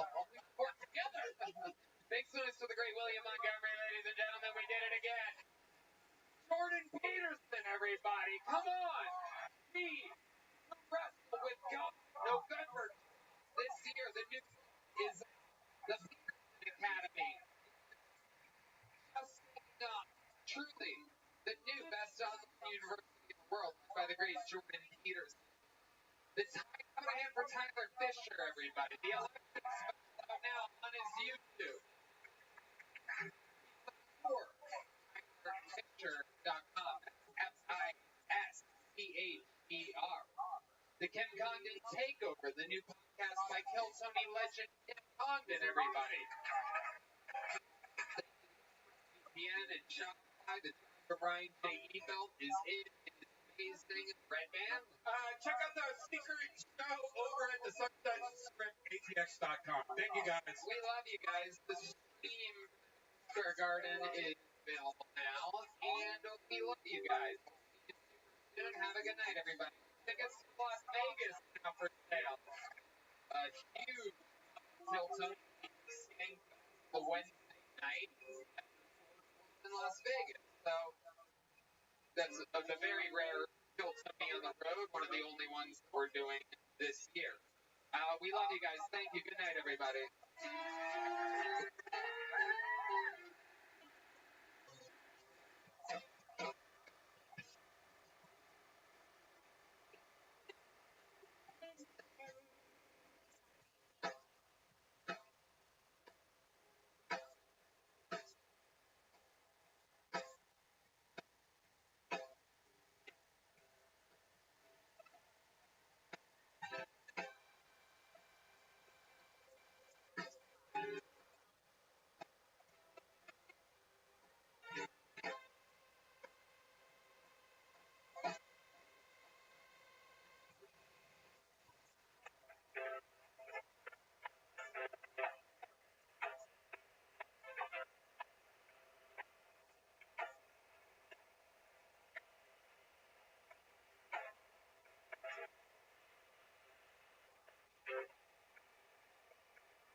Sunset Strip Comedy Club in Austin, Texas is now open.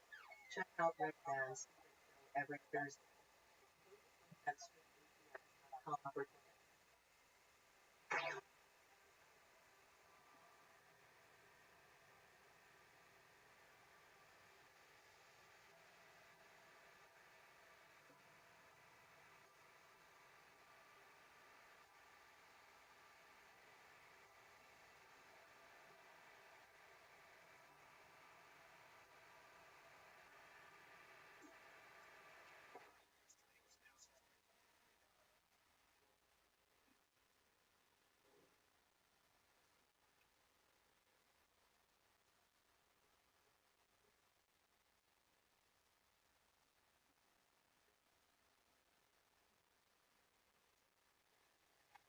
New York City, August 9th. August 10th. But August 10th, actually, real American. So,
ready for literally the best fucking night of their lives tonight.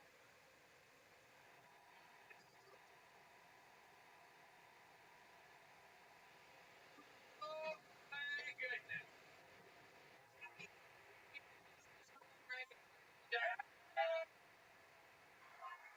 Fuck yeah. We are here.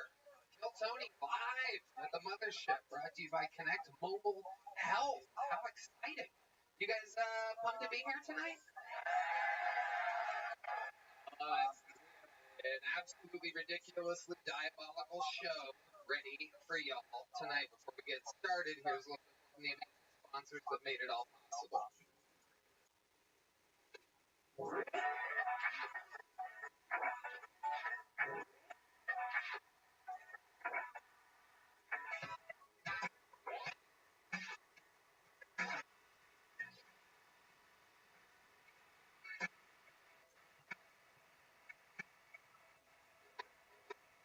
Ready to start tonight's show or what? No! We've been doing this a very, very long time, and I book this show personally myself every single week, and I myself cannot believe who tonight's guest is. Ladies and gentlemen, I present to you the current, truly, the real President of the United States of America. This is Joe Biden.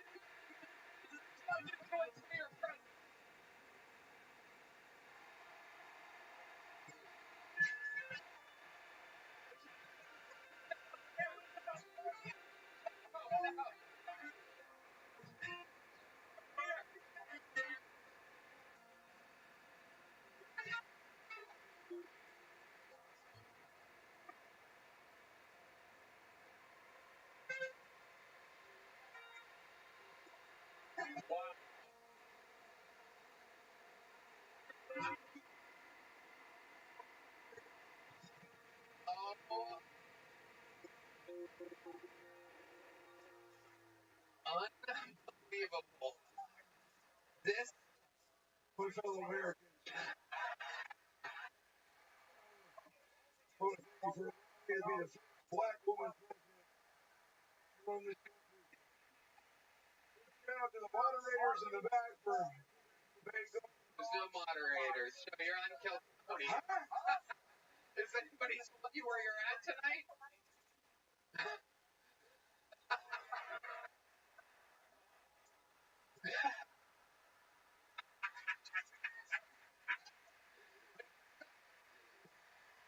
Ryan Redband. You know who Ryan Redband is.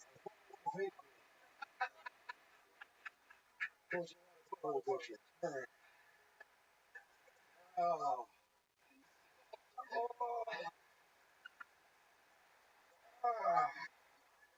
My God.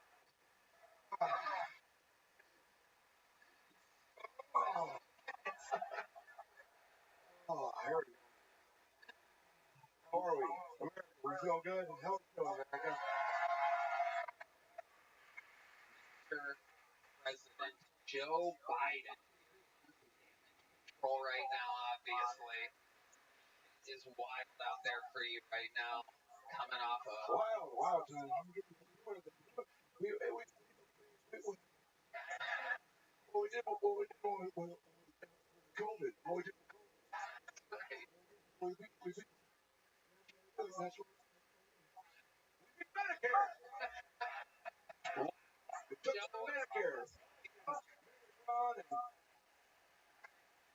Get bang hope. So I was 10 years old. The bike. The bike's back now. you already have enough death around you, Mr. President. We're gonna Yeah, I got water after 4 p.m.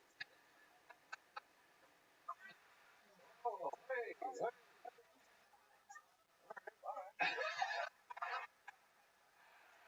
How's he gonna do that to me? Fuck. President, I don't know if you know where you are or how the show works, but I'm going to give you a little rundown. 250 comedians signed up for the chance to get pulled out of this bucket. Huh? 250 comedians signed up for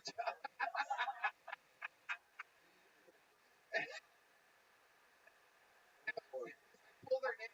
They get 60 seconds uninterrupted. You know their time is up and you hear the sound of a kitten. That means they have to wrap it up then, or else they bring out the angry West Hollywood Bear. Some combo.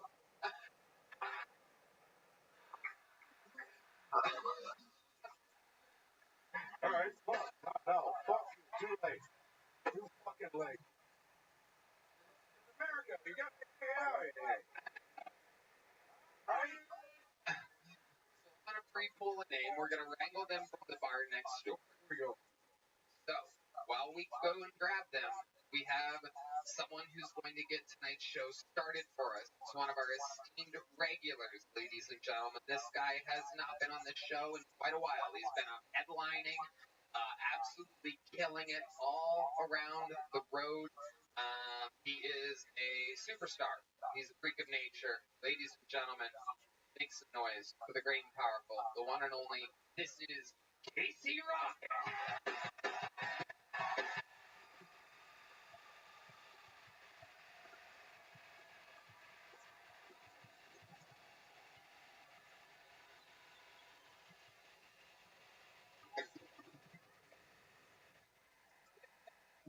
I've been waiting all day.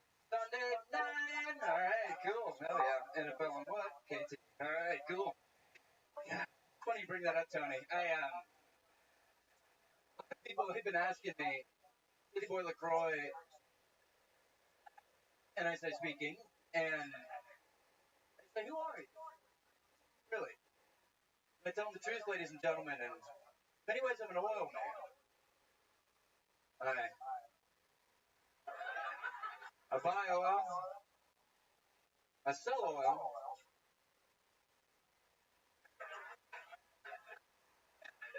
drink oil.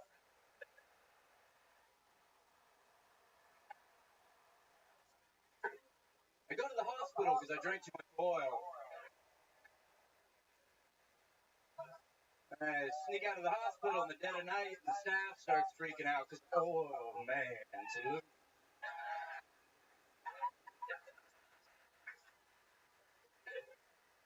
I sneak back into the hospital dressed as Heath Ledger, dressed as the Joker, double costume. And I burn up to smithereens. What's this? Yes? More oil. Absolutely. Thank you. I'm Casey Rocket. Have a good night. Wow.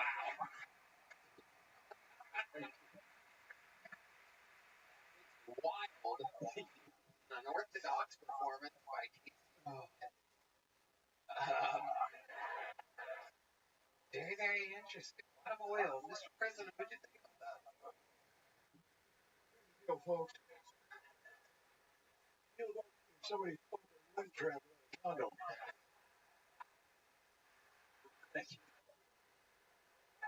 Right. Okay. That's how I picked the candidate, like the Bachelorette. I get for us. Am I supposed to suck your dick now, or what do I do? What do I do? Whatever you want. You're the President of the United States. I'll give it to my wife. You know my wife, Jill? Love her. Yeah. She's one of the best. You fucking love me right now. I love her. I love her. You're funny. You're funny. You did the thing. You did where you go. You do it. You did it.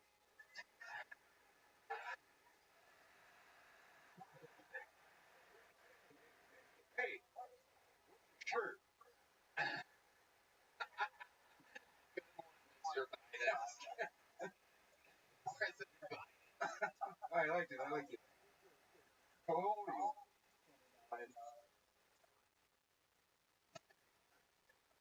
Okay. How old are you? 81. 81, what's wrong? Titty Boy LaCroix, where does such a name come Where does anything come from? My parents, I guess, my parents were the yin yang twins. Yeah. And not biological twins, it was a stage name. They fell in love on the road doing Palooza, and I was there.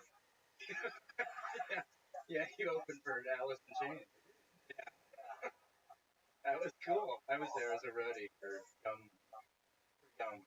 So it's cool. It's one of my favorite bands. Wow. And the oil business. That's a new thing we haven't heard of. Good money in oil. Sold a lot of it, drank a lot of it. Why are you drinking the oil? Why does anyone do anything? Because you're an American. And you have to. You have to. You got to. It's the best country on planet Earth. Nobody can, legally, no one can stop you. And I've taken full advantage. What does it taste like? Slick. Slick what? That's an adjective.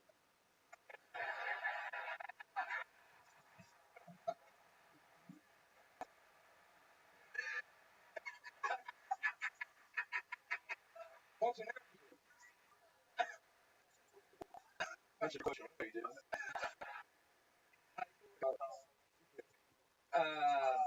First Methodist. You're right. Say that, but all right. First Methodist, then I was like,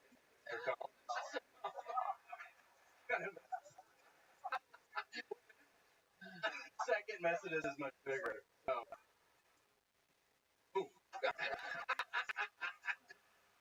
Titty Boy LaCroix, aka Casey Rocket. No better way to get the show started than with your unbelievable. Thank you for having me back. Have fun. The return of Casey Rocket. You don't have to. Casey, take that glass. I want time for Casey Rocket.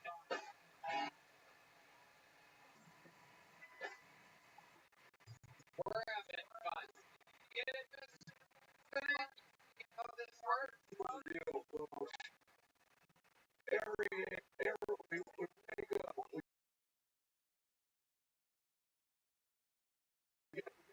get what we get what we put. What do we? And we gotta go because you gotta get.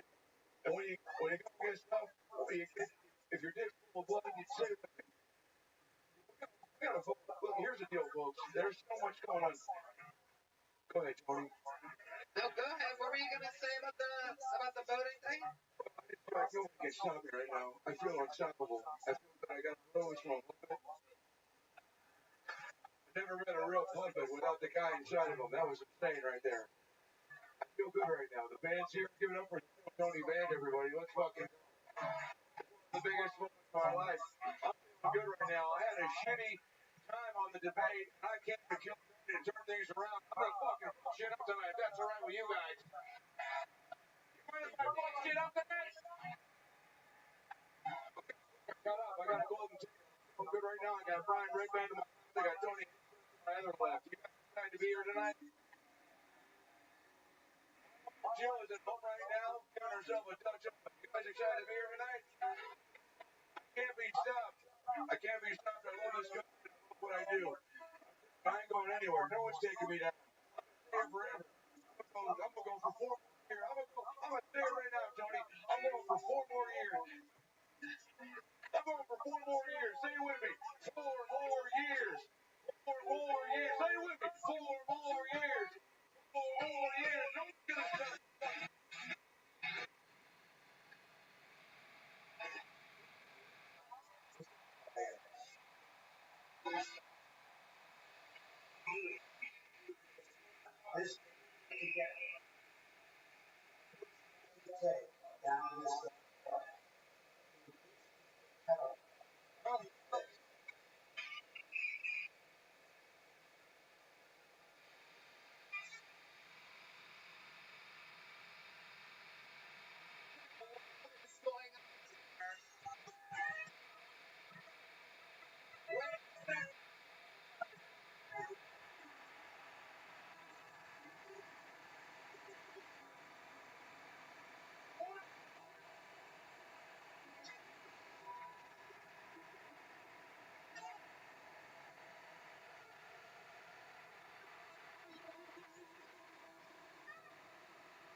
President of the United States.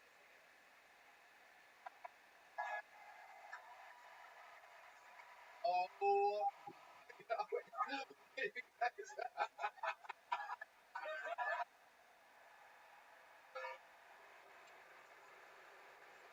An unbelievable moment. You do not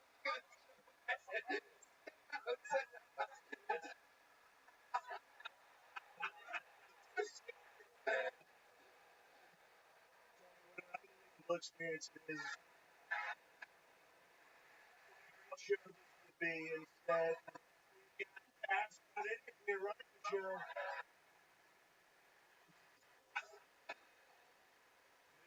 Is a moment we will never forget. This is incredible. What a shocking surprise. No one more shocked than President Joe Biden is here. Oh my God.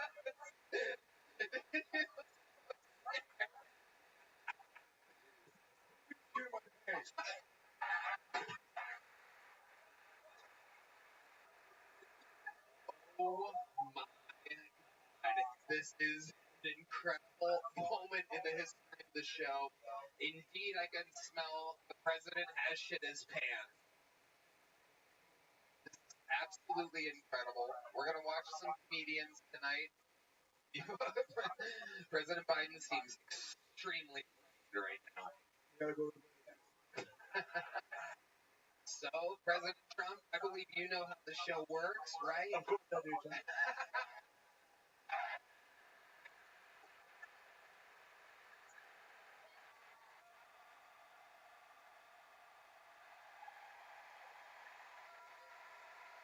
Great crowd. Beautiful women, great women. I was beautiful women, but a great guy too. Great Americans. So it's going to be President Joe Biden and President Donald Trump for the remainder of the show, it appears. We have an entire lineup bucket to get through. This is one of those moments we will never forget. Oh, there's the lovely Heidi, everybody. Oh, hey. What a great lady. I talked to her backstage, and wonderful woman. The tits are real. People are saying her tits are fake. They're not fake. I talked to them, and tits, wonderful tits, and that's the thing that we've lost in this administration. Where are the American tits anymore? 4 years ago, there were American tits, and there's no American tits. Tits. Out the door, no one. Tits. Your dad can never happen to this country. Fine, we're fine. Hey, I smell your tits too. They're great. Everything's we're fine now. We were fine then. We're fine. Hey, you're the sucker.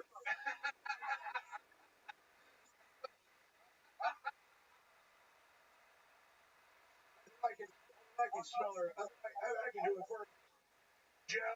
You're an idiot. Hey, take my face.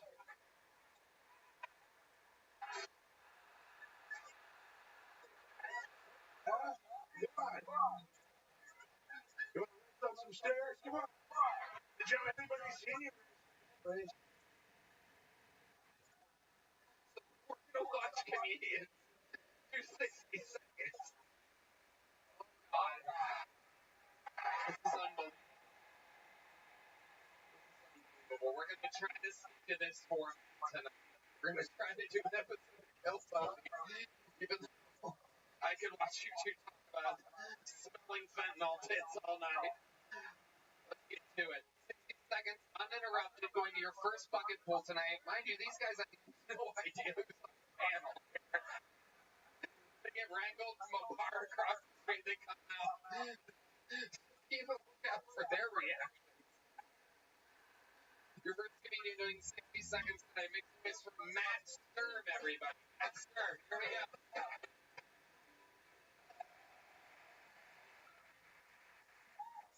I'm not from Texas. It's fucking hot here, all right? I'm from Vermont. It's cold there. When I first got here, I wasn't used to it. You step outside, you feel like Arnold in Total Recall when he's dying on Mars. You know, I'll have to fucking pole ball crackheads and rattlesnakes just to go to Whole Foods. I don't even get to shop at Whole Foods. I just look in the window like a fucking hot food section pervert, looking at the mac and cheese, just like, fuck. Three chicken. Fuck. Nah, man, I'm too poor. I shop at Target. It's weird, yeah. It's the only place you can get like a Spider-Man graphic tee and like 6 pounds of brisket. It's a weird combo. Yeah. I've been coming different guys. Guys, we usually come like 3 types of ways.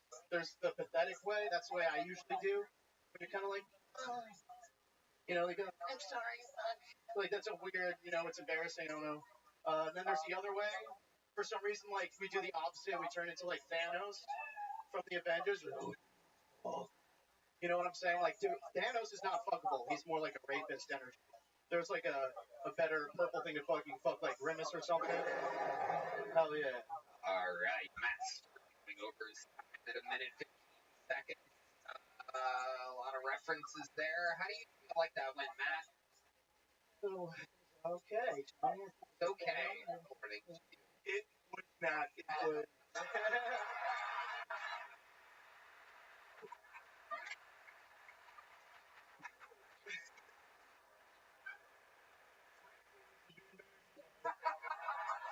I would.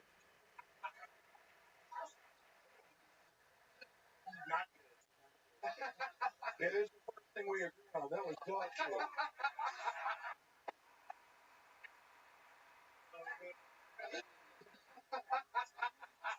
It's ultimate with the handshake. Holy shit. Okay, Matt Sturm, how long have you been doing stand-up comedy? About 8 years.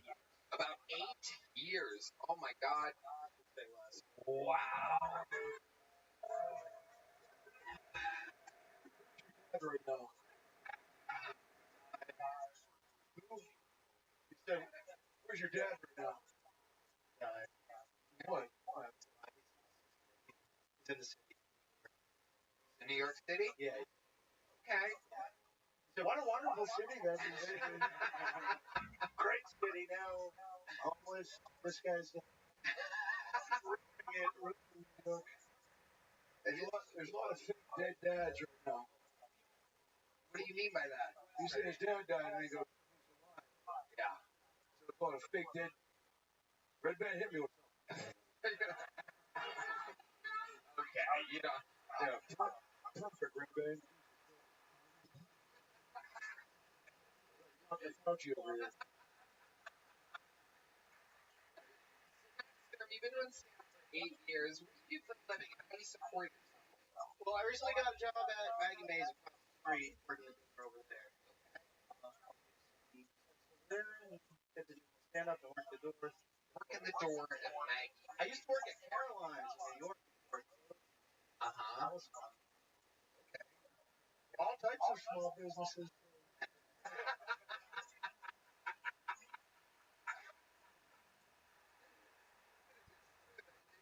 During the Biden administration.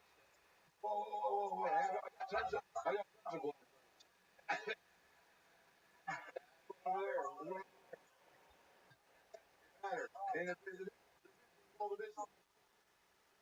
On the business. The bitches is on the business. There it is. You got it. Okay. Matt Sturm, what else do you do with yourself? You're not doing your door job. Well, I like to, you know, look at bugs and lizards and shit outside. I like build terrariums sometimes. Jesus Christ. You find a lizard or a fucking cricket. There's not much to do, you know? Wow. Yeah.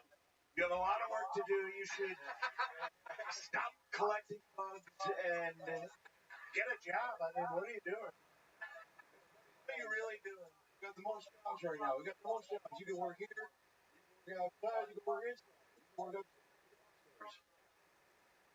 Keep the bugs. I don't like the bugs in my house. What do you do with the bugs? I just inspect them. I'll view them from like a safe distance. Observe what kind of bug it is. Are you retarded? Why do you do that? Maybe. I'm trying to figure that out. That's fine. We got jobs for retards too. Any job. Upstairs job. Retard. Downstairs job. Y'all got dental? Oh yeah. All right. What's your love life like, Matt Sturm? Pretty non-existent. Last hookup you had, where was that? How long ago was that? In Connecticut. Wow. It was like 5 months ago. Yeah, it was. So you got nothing for You could say that. For a guy who collects bugs, frankly, that's not bad.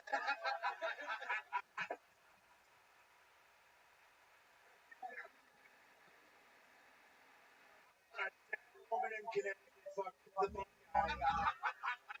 And now she's watching this right now. She's at home going, I fucked that guy and he collects bugs in a jar.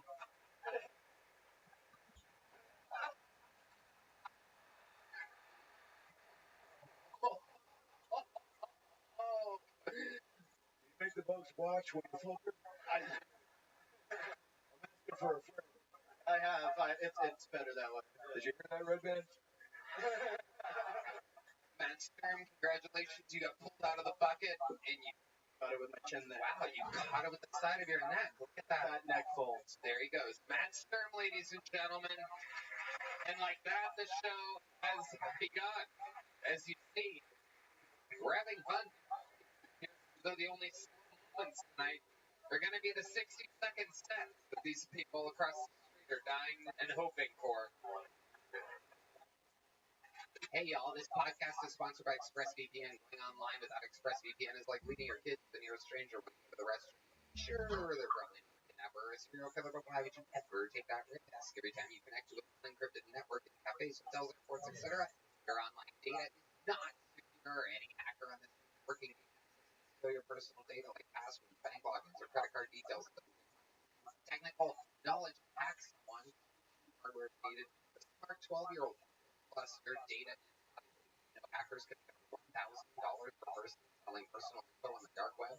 ExpressVPN stops hackers from stealing your data by creating a secure, encrypted tunnel between your device and your internet. Tony, it would take a hacker with a supercomputer over 1 billion years to get ExpressVPN's encryption. Plus, it works on all devices, phones, laptops, tablets, and more. So you can stay secure on the go. And we are on the go. Personally use ExpressVPN when I travel. We're going out of very soon. I love knowing my data is secure in every different state I visit while on tour.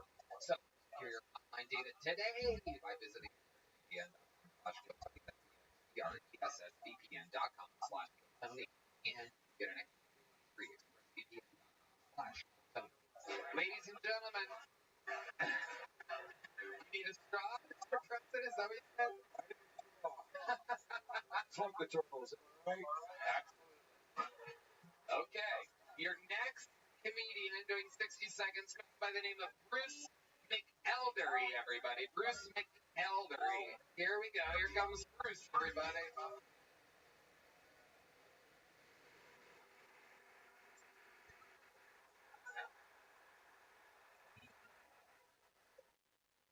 What's Chinese called Japanese racial slur?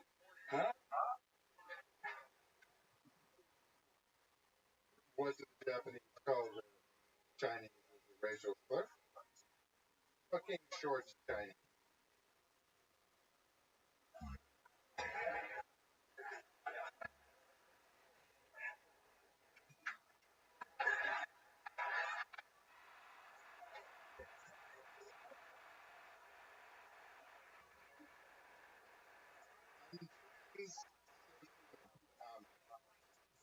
I was born poor, but now I self-identify as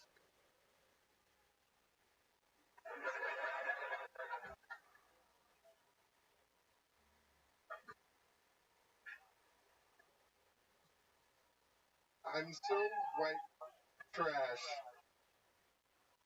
I call my only pair of long pants my fancy pants. All right. Bruce, hold on. Yeah, hold on to that microphone, Bruce. First of all, let's just jump right into it. You started talking with the microphone 4 feet away from your face. And then proceeded to, when did you write those jokes exactly? Bet. So your last place in the fantasy football league or something? You had to come on Kill Tony? What made you come here today?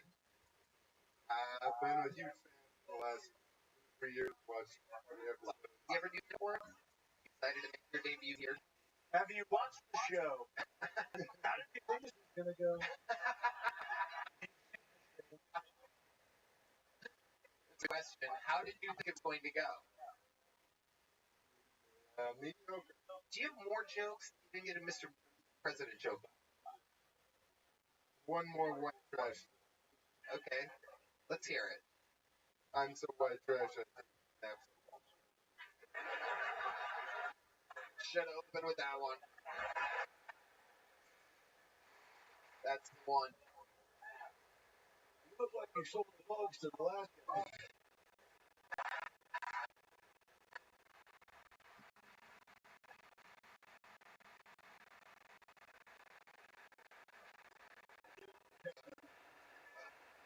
Bruce, where do you live? Austin. Austin, Texas. You were born and raised here? No, from the Midwest. Okay, Wisconsin. And what do you do for work? Somewhat retired. Okay, what did you do before you retired? Software development. Did you develop some software that made you enough money to retire?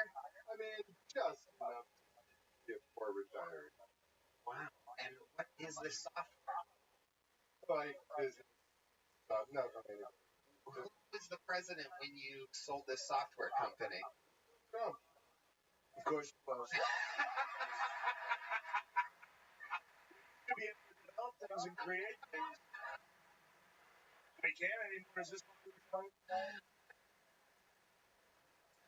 Regulatory. I was fired immediately after.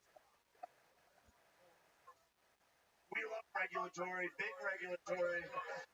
Under my administration, there was plenty of regulatory, and where's the regulatory? Everybody looks around and says there's no more regulatory. Whoa, hey.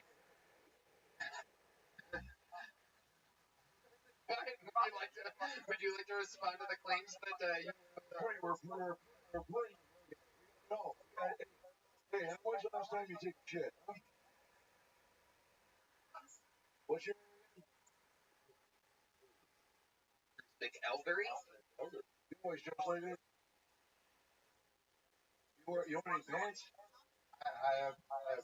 What do you wear? Like super. What?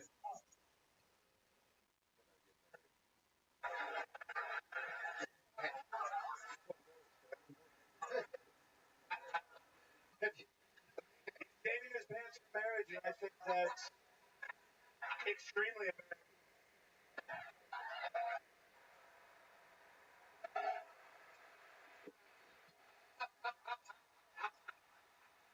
Were you saluting Mr. Biden and just saluted the whole audience? Okay. Bruce, when you say that you're saving these pants for marriage, do you have a girlfriend? I got married again. Oh, you did. You got married again. You've been married twice? 3 times you got married. Honestly, that's not that bad.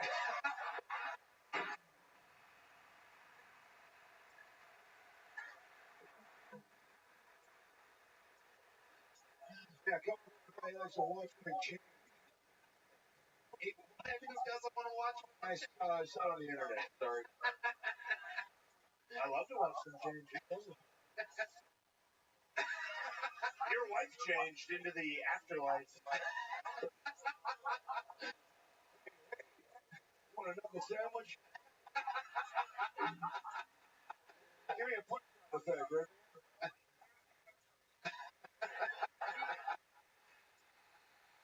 Perfect.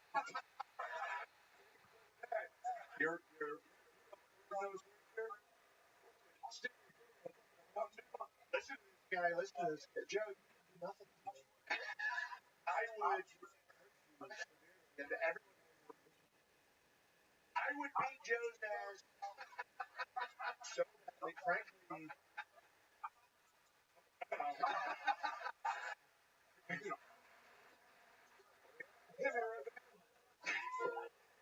Okay, so Bruce, let's go through some of these marriages. How old were you your first marriage? 7. And how long? Wow, jeez. That's a great age.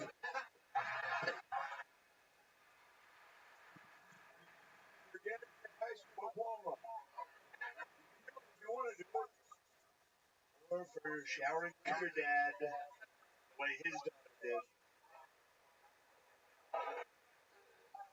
Look it up. You're going to be very, very surprised that this man showered with his daughter. Do you believe this?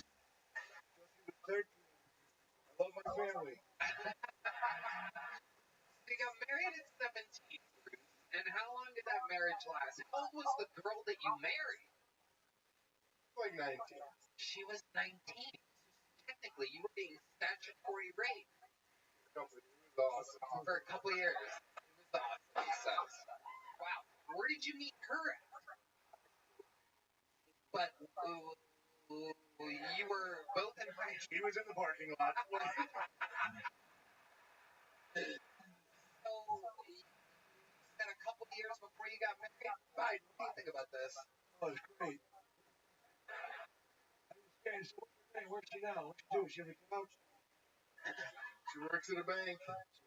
Down in Illinois. Where's that at? Hey, no, I've been there. I can't been there. You never went there.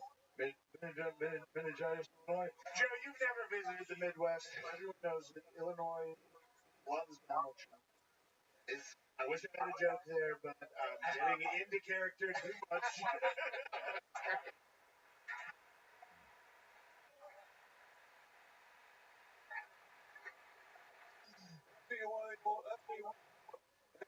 That's what? So, Bruce, how long did that first marriage last? 1 year. And how did it end? Is a war. Right. I had a feeling that the 19-year-old woman marrying a 17-year-old, she cheated on you? Who did she cheat on you with exactly? Do you know? A couple people that I did not know at the time. How did you find out that she cheated? Computer. Right, you're a fucking software engineer. That'll make your hardware turn into software real quick. Finding out that the woman that you're married to is fucking everything in the area. How many of them were black is the real question. Was my next question. Were any of them black? No. Okay, so how old were you when you got married for the second time? I think the ballpark would be fine here, Bruce. 24. And how old was the girl that you married when you were 24? 24. Okay. And how long did that marriage last? 5 years. 5 years. How did it end? She's a whore. No. Very nice. Very nice. How did it end? Just mutual? Yeah. Fun. Yeah. Different. I don't believe you. Different things. What a kid. Kids are great. When they turn 13, you can shower with them. Is you like pulling out in spring where? On her. It's your answer. It's your answer. Where did you come on this woman? Why did you come inside the Bruce? Where did you prefer to come? I would come in your mouth. Come in your ex-wife's mouth. Of course you would. You're coming in America's mouth right now. Yeah, right, Joe. I'm coming on their back like an American. You're coming in their mouth like some.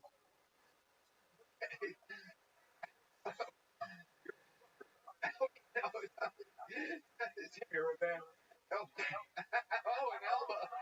There's more elbow. There's more elbow for you. Okay. All right. So, Bruce, the third marriage. How old were you when you got married the third time? 3 more times than people are getting married nowadays. How old were you for the third one? Last year. Our trademark Nazi. I've got a good feeling this one's gonna work. I hope. I'm joking, no chance. I settle down too. Does she want kids? Okay. I'm gonna give you a small joke book, Bruce, and congratulations, you got pulled out of the bucket. You were here on Kill Tony. You were here, Bruce. You were here. There goes Bruce McElderry, everybody. We got a lot of bombs tonight so far with the two U.S. presidents. I guess that's fitting. A country that oh, there's a straw. Whoa, Mr. President, what are you doing with the straw? Oh, is that how you use it? Oh no. You want me to pull that closer? There you go. Okay. All right. Kamala usually does that for me.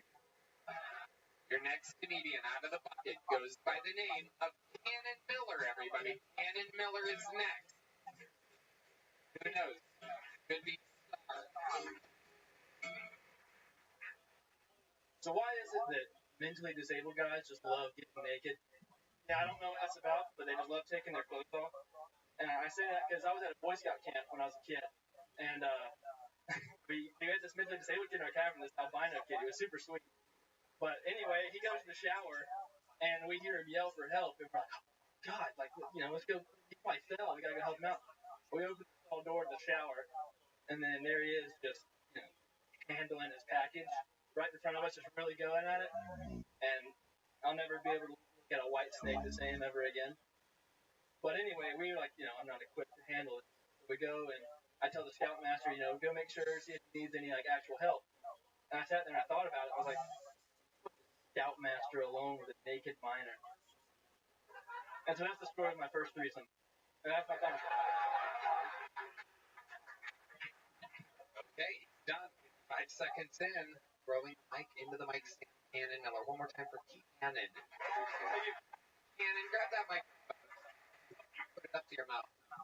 Gotcha. Sorry. Hi, Cannon. How are you? First time doing stand-up? Yeah, about 60 seconds in my career. The answer was yes. Yes, sir. There you go. Hi, Cannon. How are you? I'm doing well. How are you? How far did you drive to get here today? 13 hours. I'm actually in for the week. My brother's getting married here on Friday. Hey, wow. Yeah. A real picture, huh? Yes, sir.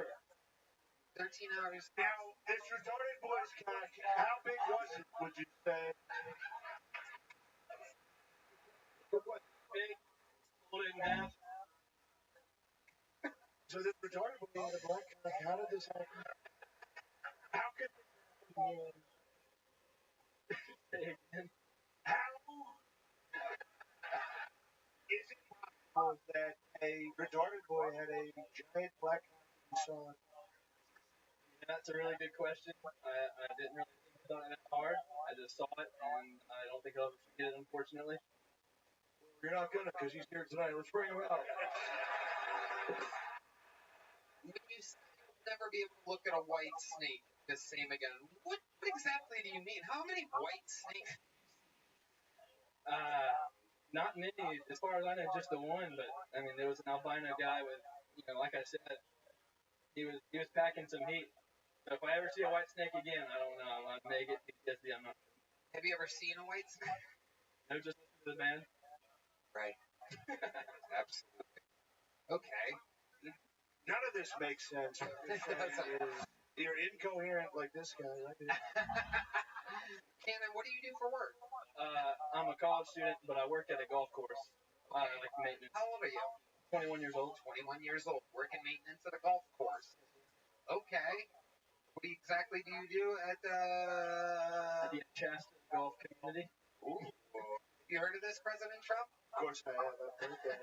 I'm the club champion there at the Acasta Golf Course. Acasta. Yeah, they have his picture in the showers. I said, don't put this guy in. So, Cannon, you're 21 years old. What do you do for fun?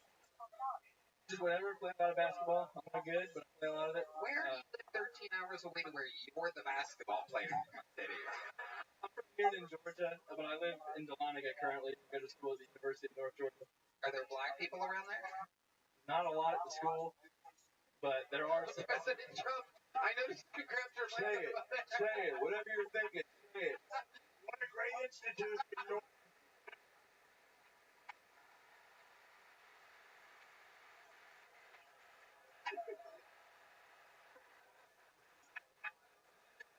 So, and what's like the most interactions with black people that you've had in your life? You seem ridiculously white. Your T-shirt is tucked into your jeans right now, tucked deeply into your jeans. So, give me an example. How many black friends do you think you have? Take a guess. First number that pops in your head. Go.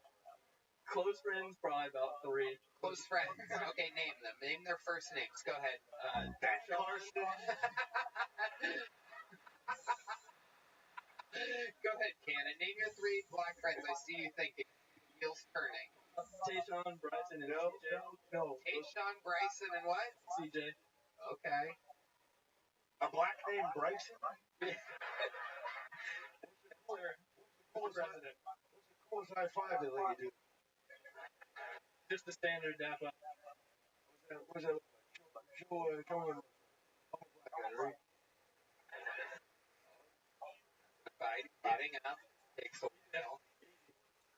Here he goes. Right. Oh, that Occasionally a little snap after. That was racist.